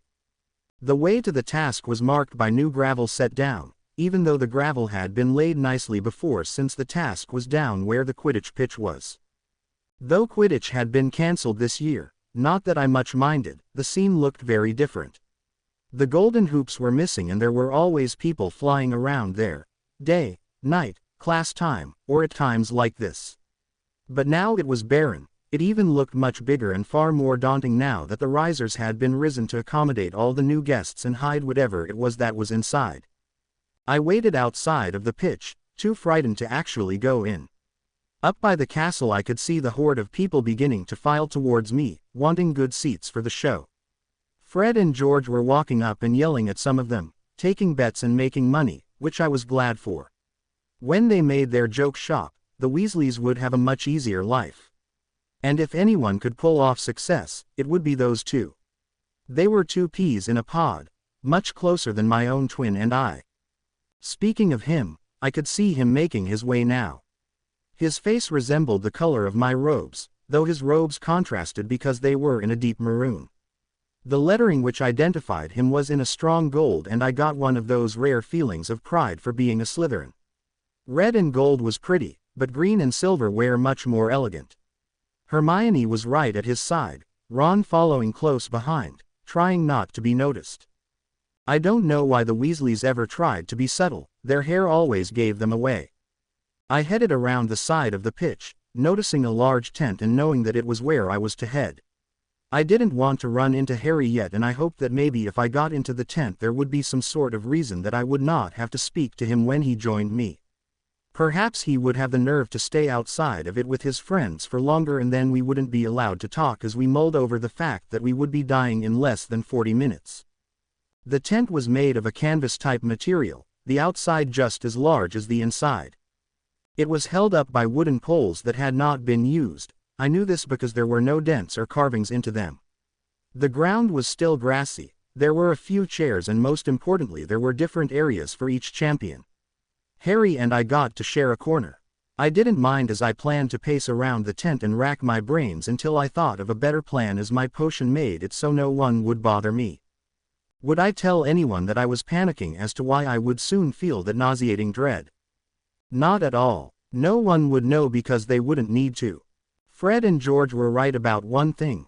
I may not be any Harry Potter when it came to magical abilities, but I was Audrey Potter, schemer extraordinaire. I could think myself out of any situation, I could think circles around anyone, I could calculate any setting before I even knew what the setting was. I was put into Slytherin because I was too clever to be put anywhere else. I could analyze life like other people analyzed books, or helped someone, or did a brave deed. I was the street smarts, the brains, the person who could wriggle my way through any loophole or any muddy knoll. I could bathe with leeches and come out looking decent enough for Sunday brunch because that was what I did. Screw Harry and having humility. I was Audrey Potter, and I was relentless. Harry came in next and went to his corner. He looked too nauseous to actually try to talk to me. I was fine with that. I didn't want his company. I was trying to force myself into some form of positive thinking and ignore the fact that every other person in the tent was better at magic than I. But I could trump them all with potions. So hopefully that would be enough to get me through the next however many hours. I fingered at the vial in my hand, its clear liquid looking both daunting and comforting at the same time. What did the feeling of dread mean? I was the best potions mistress I could think of. You couldn't give me a potion I couldn't complete, so what had gone wrong? I swallowed thickly when I realized it's not something that had gone wrong, it's something that would go wrong. I still had to feel that drop in my stomach, I still had to live in that fear. I was distracted from my potions vial when I heard Dumbledore speaking to the crowd outside, advising them to stay in their seats, saying that the task had no expected time frame, then warning them of the danger. People were surprisingly silent as they listened to him. Then again, it never crossed my mind to ignore the man. He had one of those presences that was hard to avoid. During the quiet outside and Dumbledore's voice booming instructions, I was surprised to see a familiar owl fly through the opening of the tent. Like most animals, its head cocked towards me and I smiled to him. He was a very pretty thing. He looked very majestic for an owl, more lean in shape and more regal with its dark feathers. I was surprised when his bright eyes fell on me and he turned to fly to me. I had assumed such an impressive owl would probably belong to someone like Victor or Fleur. As it came closer to me I felt my confusion be replaced with annoyance. Other than Dumbledore, there was another presence I found it hard to avoid. The owl dropped a letter in my hand and landed on the back of my chair. I tried not to pay him attention as I opened the letter and scanned the neat cursive. 100 galleons for 10 minutes are being saved by the professors. I hope you can back your Raggedy Anns, Potter. Good luck, hope you do me right. Draco Malfoy. Typical, I scoffed, thinking of the excessive amount of money he had placed against my survival. I looked at the owl who hooted in annoyance that I had not paid him any mind. I had gotten one letter from him in second year, but otherwise I hadn't met him. He was pretty and I had paid him a lot of attention back at that time, he must be expecting the same now. I was sure to pet him and coo as nicely as I could make myself, since now I remembered that this was the owl that regularly brought Malfoy treats from his mother. The treats the owl brought him and the owl were much sweeter than Malfoy himself. A bright flash caught my eye and made my glare shoot over towards Harry's side of the tent where he was embracing Hermione in a death grip. I looked at the reporter, again in acid green robes, as she cooed over them. "Young love," she gasped, walking towards them. I looked over at the owl, who was an eagle owl I noticed, before frowning to him. "Sorry, but I have to go save the enemy. Though which one I'll choose to save, I'm not sure," I muttered to the owl, hearing him hoot as I stood. He flew over my shoulder and out the tent as I walked towards Rita Skeeter. Oh, I had a bone to pick with this one. "This tent is for champions and friends," Krum said with a frown almost as heavy as his accent. I felt my fists bunch up and heard the crumple of parchment as she turned to me. "Sorry, this tent is only for people who actually have a life to live for," I hissed to her, agreeing with Victor. "My writing is my life, dear," she smiled, her eyes flickering down to my fists. I hoped she understood the anger that they conveyed. "I'm sorry that your life is so lousy then," I said seriously. "You should leave before you depress yourself." "No matter," she said haughtily, holding her head up to seem more dignified. "We've got what we wanted." She flicked her quill across Victor's jawbone before strutting out. She was too pleased with herself, which made me even more worried. I glared at her back as she walked away only to see Harry and Hermione turn to me with irritated expressions as well. "Thanks," Harry breathed, his eyes flickering back to the woman who was now gone from the tent. In her stead were the judges who were making their way towards the five of us, looking determined and almost giddy. "I didn't do it for you," I hissed to Harry before walking around the judges the long way to be sure that I was not standing next to my twin brother. I stood beside Fleur, who looked at me, and for the first time, she didn't seem so arrogant. In fact, fear looked good on her, as it was the first time she looked more human than Vila. An angry wood could cause quite a fright. "Good day, champions," Dumbledore greeted enthusiastically. It did nothing for my comfort. "Gather round, please. Now you've waited, you've wondered, and at last the moment has arrived. a moment only the five of you can fully appreciate. Hermione took a step backwards, realizing how out of place she was. Dumbledore raised his eyebrow knowingly. The old man knew everything anyway, towards her. "What are you doing here, Miss Granger?" "Sorry," she said immediately, going tomato red. "I'll just go. Good luck," she added in a whisper before she dashed out of the tent. I closed my eyes and tried to focus as Dumbledore let Mr. Crouch take over. Champions, in a circle around me, which was redundant to say considering we were already circled around Dumbledore who had stepped back to let the man take over. I understood more what he meant as he organized us in a different way, which appeared to be oldest to youngest.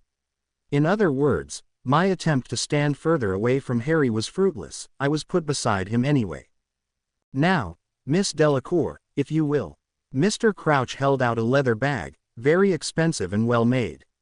It had a drawstring and appeared to have smoke leaking from the top and through where the stitches had begun to come loose in the seam. It did not bode well. Fleur stepped forward and gently put her hand into the bag, pulling it out once or twice when she was hurt from whatever was inside of it. By the time she was finally able to take her hand out, she held in it a living creature that looked very angry. It was a green dragon with a large number 2 written on it. The Welsh green. Crouch smiled enthusiastically, as if he were telling her she had made a good choice. She shared a nervous look with Madame Maxime as he moved on to the next eldest competitor. Mr. Krum. Victor Krum was not as delicate when he put his hand in the bag, and though he tried to play tough, I could tell that he was being burnt as he fished around for a dragon in the mix. I felt bad for the bloke. Keeping up such an image must have been exhausting. When he pulled his hand out, I could immediately tell by the shape of the body and whiskers what kind of dragon his represented. On the red and yellow dragon was a dark number 3. The Chinese fireball. Crouch seemed happy again, but I couldn't really tell why. These dragons were notorious for being dangerous. Why couldn't we have been given easier ones like the Vipertooth or Longhorn?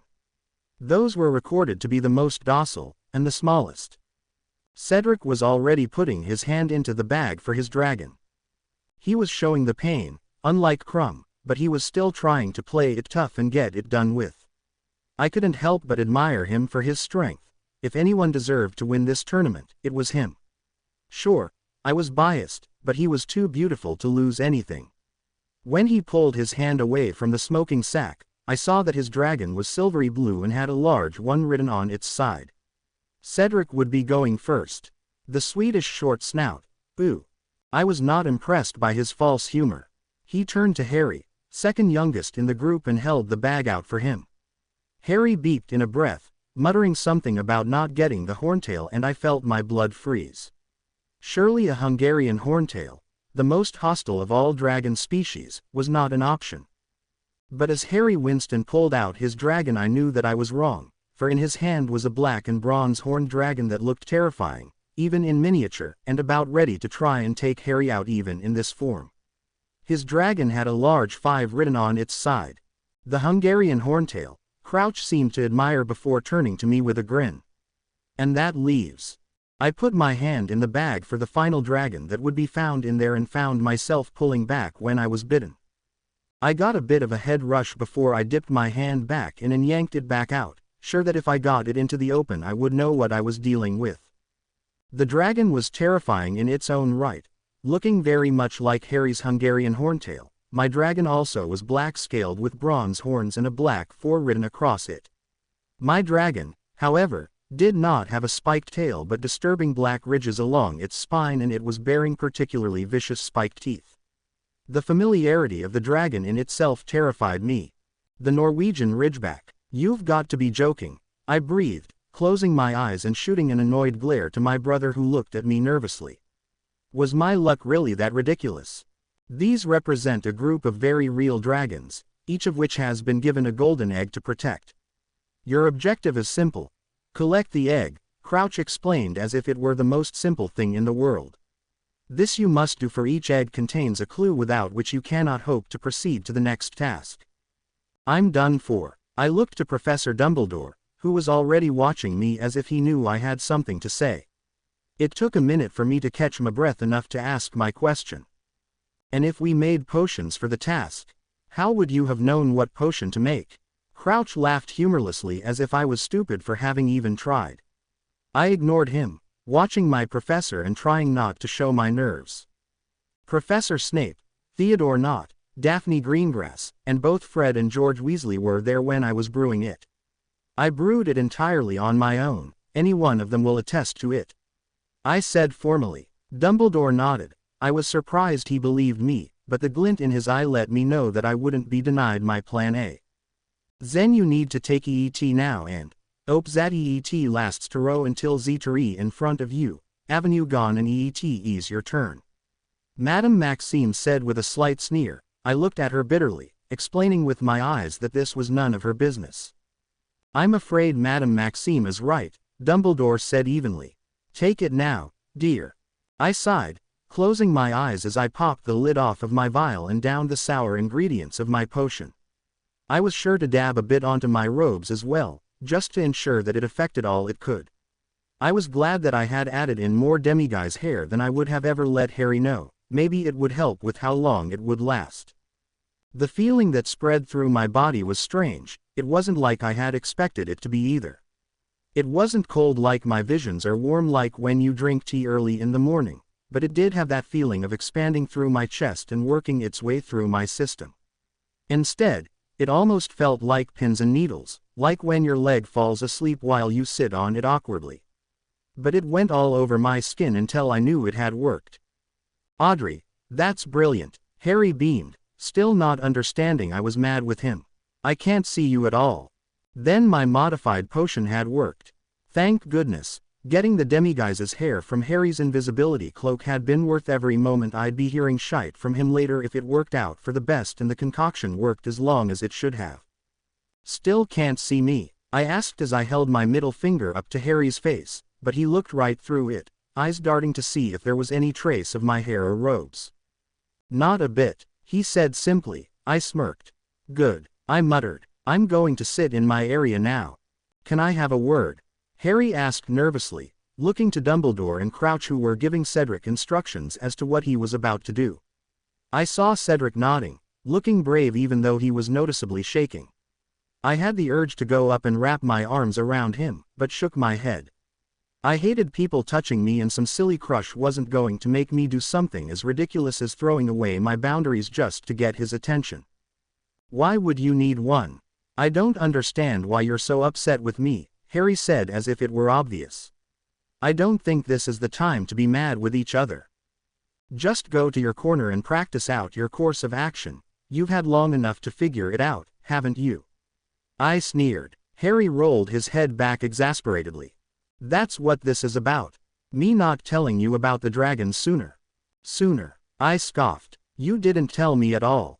Cedric did. You were so bloody arrow no, you know what. Never mind. I have nothing more to say to you. Audrey. Harry started as I was walking away. He must have known I had walked off because his voice raised a little bit. I'm sorry. Piss off. I hissed back, firmly sitting myself in the emerald area of the tent. This was my spot and Harry wouldn't be allowed in it. I needed to work out a course of action now that I actually knew what I was supposed to do as pertaining to the dragons, and how I would survive it. That may be important too. I looked at Cedric as he passed me, not looking at me because I was invisible. I would accept that reason and not take it personally as I sighed. Good luck, Cedric, you're going to do wonderfully. He looked around, almost spooked by the phantom voice before he smiled to himself. You too, Potter. Clever plan. I took the admiration much more closely to heart than the fact that he had first forgotten I was there. I was smiling to myself as he went outside of the tent and Dumbledore began commentating his plight. It was a terrifying experience as I listened to Dumbledore explain everything that Cedric was doing. The professor seemed to think that he was doing well, but I was much more worried when I heard the audience's gasps than when I heard Dumbledore's praises. The Swedish short snout. The silvery blue dragon would be one of the larger species to be brought to the arena, and it was characterized from its blue flame. It was quick to anger and had pearl-colored eggs which were commonly hidden close to Muggle communities in Sweden. Lots of people died because of these mountain dwellers. Cedric really only had to worry about this dragon's flame. Blue flame, as commonly known, is much hotter than red or orange flames. That's what the Swedish dragon was infamous for. Cedric took under 15 minutes to use a distraction, having transfigured a boulder into a Labrador dog while making a dash for the egg. It looks like Mr. Diggory has been burnt by his dragon, Dumbledore announced. But he seems quite all right. Very well done, Mr. Diggory. I closed my eyes against the wave of nausea that hit me at the announcement. I was so glad that Cedric was okay. I almost cheered aloud, but it told me two very crucial things. Number one, that my vision of Cedric's fate was accurate, which led me to assume that all my other ones were as well. And number two, that if we really had that rocky terrain, then my vision of my fate was literally set in stone. Cedric did not come back to the tent as Fleur was ushered to the entrance. The people outside of the tent were chanting her name up until the dragon started making more noise than the cheering fans. Fleur had the Welsh green dragon to worry about, which made me want to switch places with her. It was well known that the common Welsh green was much more docile than the others. Those ones didn't even eat humans. Their orange flames tended to be in very small but powerful jets that were pretty easy to dodge. It was obviously the easiest dragon. Dumbledore explained her plan to the audience and I listened to the words numbly, but was shocked when her idea to put the dragon into a trance didn't work. Apparently those jets of fire that were easy to dodge still got onto Fleur's robes and she was lit up. I felt terrible for her, but figured that if she couldn't dodge that it was good she wasn't playing with the big kids who had much more dangerous dragons. She took a total of 20-something minutes to get her golden egg. Fleur did not come into the tent either, which made me start to think that whether you were injured or not, you would end up going somewhere else. I was not at all comforted by that, even though it was nice to hear that she was all right. Krum strode up much more confidently than both Cedric and Fleur had been able to, but even he looked pale. His fan section was much more vocal than the fanfare before and he seemed much faster to act. The Chinese fireball was a long dragon, but not thick even though its flame mushroomed to be 3 times its width. If a fireball was trying to burn you, there was hardly any chance that it would miss. These dragons also tended to love the taste of humans and were very fast. These were the big leagues now. Then the most terrifying sound I have ever heard filled my ears. A coughing. A violent cough that would never have come from a human. It sounded like something was trying to take its last living breath and the earth was shaking from it. I felt my heart freeze as I began to fear for the dragon. Dumbledore was announcing that Krum was losing points and that he needed to take the hex off the dragon before it ruined any of its eggs. So, there was more than one egg. It sounded like it had its own eggs. Great. That made me at least feel better because I knew that a golden egg would be easy to spot around all the black ones of a Norwegian ridgeback. Krum took another 10 or so minutes before he got the egg and fixed the mess up with his dragon. As if I weren't nervous enough, Filch ushered me forward blindly, still unable to see me. Your turn to go, Miss Potter. I sneered at him though he couldn't see it. I had already hated him, now I loathed him. You're number 4. No worries though, you just have to find the golden egg. Find the golden egg? I repeated skeptically as I slid past him.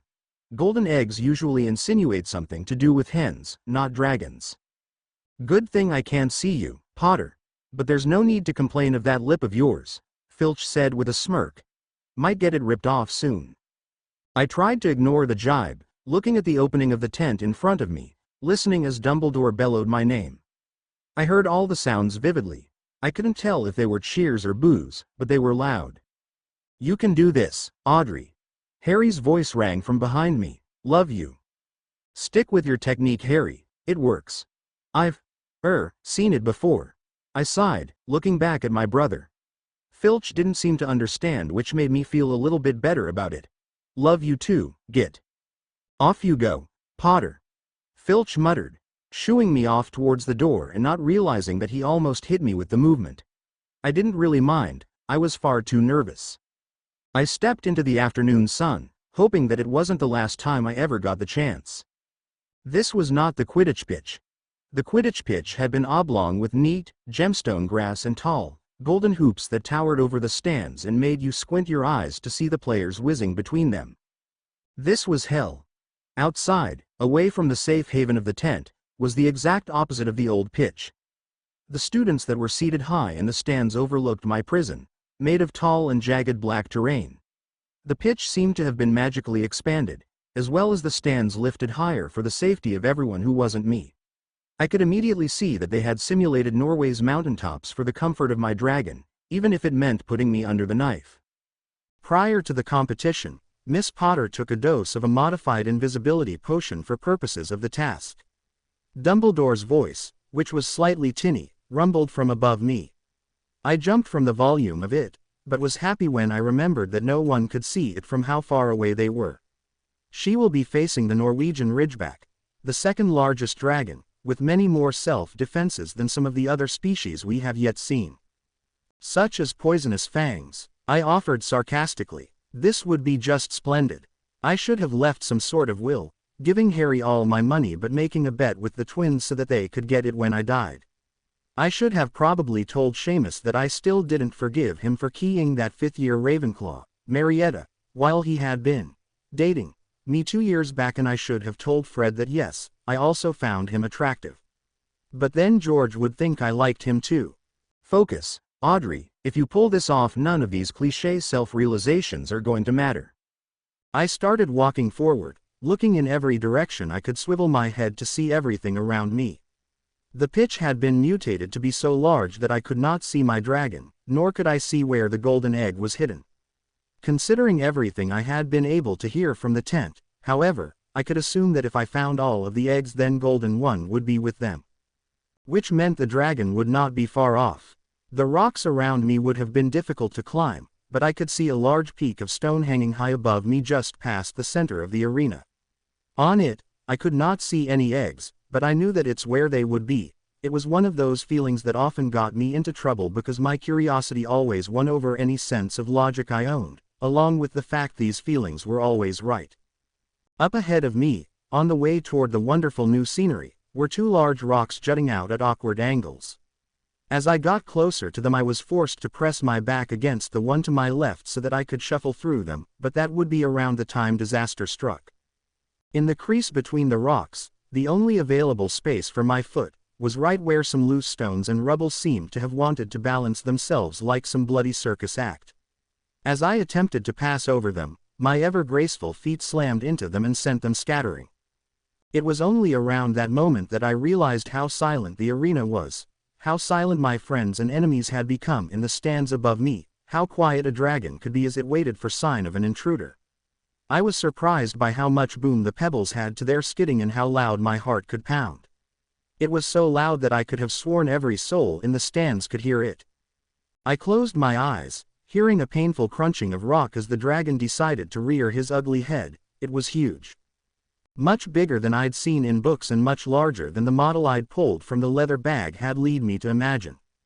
It had brassy brown scales mixed with black tints and spikes. I could tell it was a woman because of her eyes, which were large and yellow, instead of the amber of a male.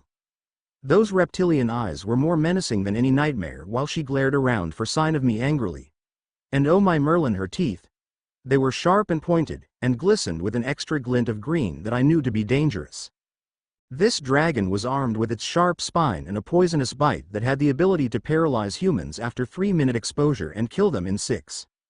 Not even I, as the potion's mistress of the castle and a legal potion-making genius, had gotten to work with the toxin. Most potions only used it with the intent to cause death. That particular area didn't interest me. But suddenly I wished I would have studied it more.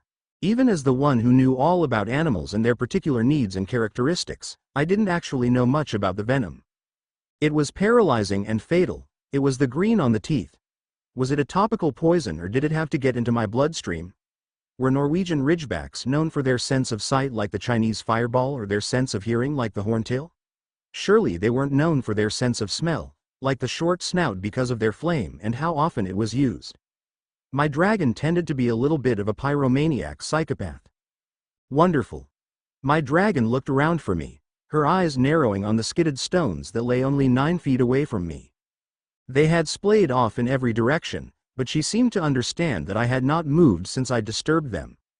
Climbing over the imposing rock face that I had been trying to edge myself through, the ridgeback inhaled deeply as if trying to catch my scent. No dice. I could tell by the fact she had only done it once and her eyes still darted every which way. Her scent glands were too blocked from an excessive use of flame. Wonderful. Just proves my theory that she has another fancy way with which she'd favor slaughtering me. At this point, most people would have probably made a dash for the eggs to finish the job and get it over with, or at least to get to the larger area in which they'd have more room to hide and run away from her. I considered doing this for a brief moment until I realized I was far too much of a coward. I was a proud Slytherin when it came to my lust for life. It was as I quietly began to turn my body away from the dragon and turn my back on the larger mountainous rocks that I felt a strange sensation. It blinded me as everything around me flashed like an ultraviolet light had been flashed on the world, and all the colors magnified themselves. The black rock had turned into a sharp gray, the dragon's yellow eyes looked a disturbing orange, and her brown and black scales suddenly looked like dried blood. Everything began to contrast as the world around me burnt with lethal coloring before I turned my head away from the scene to shield my eyes from the pulsating viciousness of the picture. That was my intuition warning me not to go that way. When the world burned around me like that, I always knew it was time to run away from the proverbial fire. It was a benefit to my strange little premonitions, even if I never knew exactly what it meant. I looked back up to the dragon, still searching for me as it edged closer towards the ground where I stood, and felt myself tense up worriedly. She was much closer now that I had resurfaced from my premonition, and even that bad nose of hers would be able to pick up my scent. Clearly I would have to walk around the long way. I should have forfeited this blasted match and given Cedric all my points. I didn't want to be a champion. But no, I'd had to show up Harry, the stupid little cheat, using Granger as his own personal spell book. I just want to beat my brother, I don't need some blasted trophy. You had to be alive to appreciate the accomplishment anyway. Gripping my wand ever more tightly, I slid my foot as quietly as I could towards the dragon's nest, away from where I knew intuitively was not safe, even if it looked like the safest place on the field. She didn't seem to hear me even as she slid farther down the black slab towards the pebbles I'd kicked. I looked behind me nervously to where I had been advised by my visions not to go. There had to be some sort of distraction. But what kind of distraction? I was more used to human distractions to get Fred and George out of detention, or so that I could make a teacher avoid the fact that I was copying some Ravenclaw's homework which I had forgotten to complete. I didn't really know how to distract a dragon other than to show him Someth. Oh. Well, that could work. Holding my wand out to the side as best I could without seeing it, I concentrated on the cool ash wood between my fingers and closed my eyes as I put all my hope into the idea that my wand would find this as appropriate a time as ever to decide to work for me. I could do speechless spells. Wandless spells were still few and far between, but speechless spells I could work with. Incendio. I thought as strongly as I could, content when a small flame appeared from my wand and shot where I had aimed. The dragon's eyes left the rubble and followed the jet line of red light that landed 40 feet away from where I currently stood crouched. The dragon turned its body to watch as the flame danced against one of the rock faces. I took a few steps to the left, at least so that I would be out of the wedge I had been in between the two walls of rock. Now, when I took a brief inventory of everything around me, I could see more of a black rocked wasteland filled with rough edges and dangerous drops for someone invisible who could not see her own feet. I looked back at the dragon when I felt the earth shake. She was on to me. Apparently my little diversion of something shiny had not been enough to distract her. I assumed it was because she was used to fire. She had been curious over how it had gotten there, but not curious enough to forget that there was an intruder near her babies. Who knew I would ever be considered a threat, after all? Aiming my wand again, I thought of the first spell to make its way out of my head. Confringo. I thought, viciously imagining in my mind's eye that the rock to the right of the dragon would burst and have some of the rubble bounce off the curved spikes. But of course, I'm Audrey Potter, the one with the faulty wand, so that's clearly not how it went. Instead of the rock bursting, the entire crevasse of stone I had just walked through exploded high into the air, raining down on the dragon. Well, I guess it was still part of the distraction I needed. I turned to bolt towards the far side of the stadium, but the rock that had burst suddenly blocked my way as the dragon tossed its head from side to side, spikes raking the air between me and my escape. Against my previous instinct, I made the split-second decision to run the fast way towards the ridge, madly scanning left and right for any sign of the dragon eggs. Behind me, I could hear the ridgeback shriek in anger when the shower of rock had ceased and it realized what I had done. I could hear her lumbering footsteps behind me. By Merlin, I was going to die. As I thought it, A quick flash out of the corner of my eye caught my attention and made me collapse to avoid being hit with the stunning yellow jet of the Ridgeback's flame. I ducked and covered my head, already imagining my shoulder-length hair being singed thanks to my slow reaction, but as I fell down there was another sharp flash of yellow. Only this one was more of a twinkle. Over to my right-hand side, the flame that had almost just hit me was reflecting and bouncing back off of the golden egg, which was rested atop a gigantic pile of black eggs the size of my face. I couldn't help but smile despite the fact my hair may or may not have been ruined. I was almost in the clear. No sooner had I thought it than I felt the dragon making his way towards me again, probably trying to understand whether or not she had burnt me and singed me enough to be medium well for her dinner. No luck there, mate. I started to make a run for the twinkling egg to my right, the black eggs only making it look more heavenly in comparison. I was almost there. As soon as I lifted it so everyone would know where I was, the professors would incapacitate the dragon and I could hug it and coo to it later when it wasn't trying to murder me. But as I've said time and time again, I am Audrey Potter. Life is never so simple. The dragon heard me, or used motherly clairvoyance, or more likely could feel my heart thundering in my chest, and somehow, even invisible, she found out my location.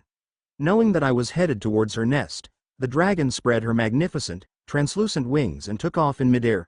She only needed to flap her wings twice to get the 200 feet I had run from her and land directly in front of her eggs. I gasped as she landed, skidding to a halt and almost crying out in the sickening moment when I was sure she had landed on those eggs. I wish I could say that realistically I was worried she'd injured my golden egg, but all I could think about were those damn baby dragons that would live their lives as shards in their mother's talons if she weren't too careful. I'd been spending far too much time with my sappy big brother. The dragon spun to look at me. Now I was sure that she knew precisely where I was, and I was willing to wager it was thanks to my inaudible little gasp. Were I not invisible, I'm sure the beast would have been making eye contact with me, but as it was she seemed to be looking just at my chin, which was all the proof she needed before she lunged. It was a simple lunge, full of force and fury as she bore her teeth at me, ready to strike me with the weight of her venomous jaw. I rolled in towards its tail, feeling my right arm pierced with one of the Norwegian Ridgeback's infamous vertebrae. I closed my eyes against the pain, but the pain only got worse as I realized that I had not been fast enough. As I had recoiled my arms into my body, swerving to the left and impaling my bicep on one of the Ridgeback's ridges, my right arm had grazed the closing mouth of the dragon and felt the brunt of one of her fangs. Her poisonous, 6 minutes to die venom worked fast. I immediately felt nauseous. I was exactly where she wanted me now. In 3 minutes I would be paralyzed for her pleasure, and in 6 my heart would paralyze and I would die. This was it. This was the end of Audrey Potter and Murphy's Law. Thought it would be ironic and make it at the fangs of the creatures I had loved so much. Not bloody. Likely. Pulling my arms into myself, I grabbed my wand and tightened my hold on it. It was my only hope now that my vision would start to fade. I gripped it with all the resentment I could feel. Somehow I just knew this was Harry's fault. I needed to live past this so that I could give him a good sock in the head for being a bad brother who got me into such unfortunate situations for who knows what reasons. Suddenly, my wand all but exploded in my hand. A huge power wave shot from the tip of my pale wand and hit the dragon in the nose. Though a hit in the nose normally wouldn't faze a dragon, this hit seemed to, as its head was blown back. By this point I looked at my wand in shock, dropping it to the ground underneath me when I realized I was looking at my wand. My body was once again showing. I could see my green robes torn and singed, and my wounds from both the ridges and fangs were pulsating infectiously. My hands were pale and bloodied, shaking with the working of the venom that I could only assume had wiped out the potion in my veins to make way for its devastating effect on my immune system. This was my vision from the morning, the dread and the realization that there was no way for me to have this happen. I fell to one knee, a moment of trying to get my wand as quickly as I could before I realized that it also may have been over the fact I didn't know if I could stand anymore. I was a goner. I had just pissed off the dragon had already poisoned me, and best of all, my wand was not with me. I watched as the dragon's head slowly came closer and closer to me, watching me with its disturbing eyes that were the same size as my bloody head. Well, was she going to eat me now? Light me up first. Would she just wait and watch me die? Go on, then, I bellowed, my voice much more weak than I wanted it to be. Do whatever it is you plan on doing, but I'll have you know that I never wanted to hurt your babies. I love dragons. The creature stared at me, completely immobile other than when she blinked, her reptilian eyelids closed into a vertical slit instead of the human horizontal. She took a deep breath and blew hot air into my face. That egg, I assured, raising my pierced left arm to shakily point behind her to the glaring golden oval. It focused and unfocused itself in my vision, a warning to me that I was running out of time. That isn't yours. That is not one of your offspring. That is man-made. It could hurt your babies. Probably not true, but I had to go with what I had. I looked to the dragon, weighing my options. The first option was to grab my wand and try doing my awesome power blast thingy again, but the likelihood of me doing it twice in one day was thin and the chances that I had enough energy for it were slim to none. So I went with option 2. Using what little strength I had, I took my pierced left arm and raised it so that I could touch the leg of the dragon crouched in front of me. Her eyes seemed to narrow at my nerve, which made the eye contact that much more static. I had to at least try, to attempt to pass on some feeling of truthfulness to her before I couldn't do anything at all. Her scales were cool and hard underneath my hand, scraping my palm as I started to lose function of my arm and it slipped from where I was supporting myself on her. I don't want to hurt you. I don't want to hurt your eggs. I want to get that thing away from your eggs. That is mine like those are yours. Look at it, it's different. That is not an egg, nevertheless your egg. Look at it, go on. To my surprise, the dragon's head slowly turned as she scrutinized the eggs around the nest, looking at each one as if she could actually understand me. I couldn't help but guffaw. Unbelievable. I was talking to a dragon, and the dragon was actually responding to my words. I had done it. Surely the dragon would realize that egg was not hers. Even though dragons were colorblind, the fact that it was a bright gold in comparison to its own black shells would signal to her that what was in her nest was man-made. But it was too late.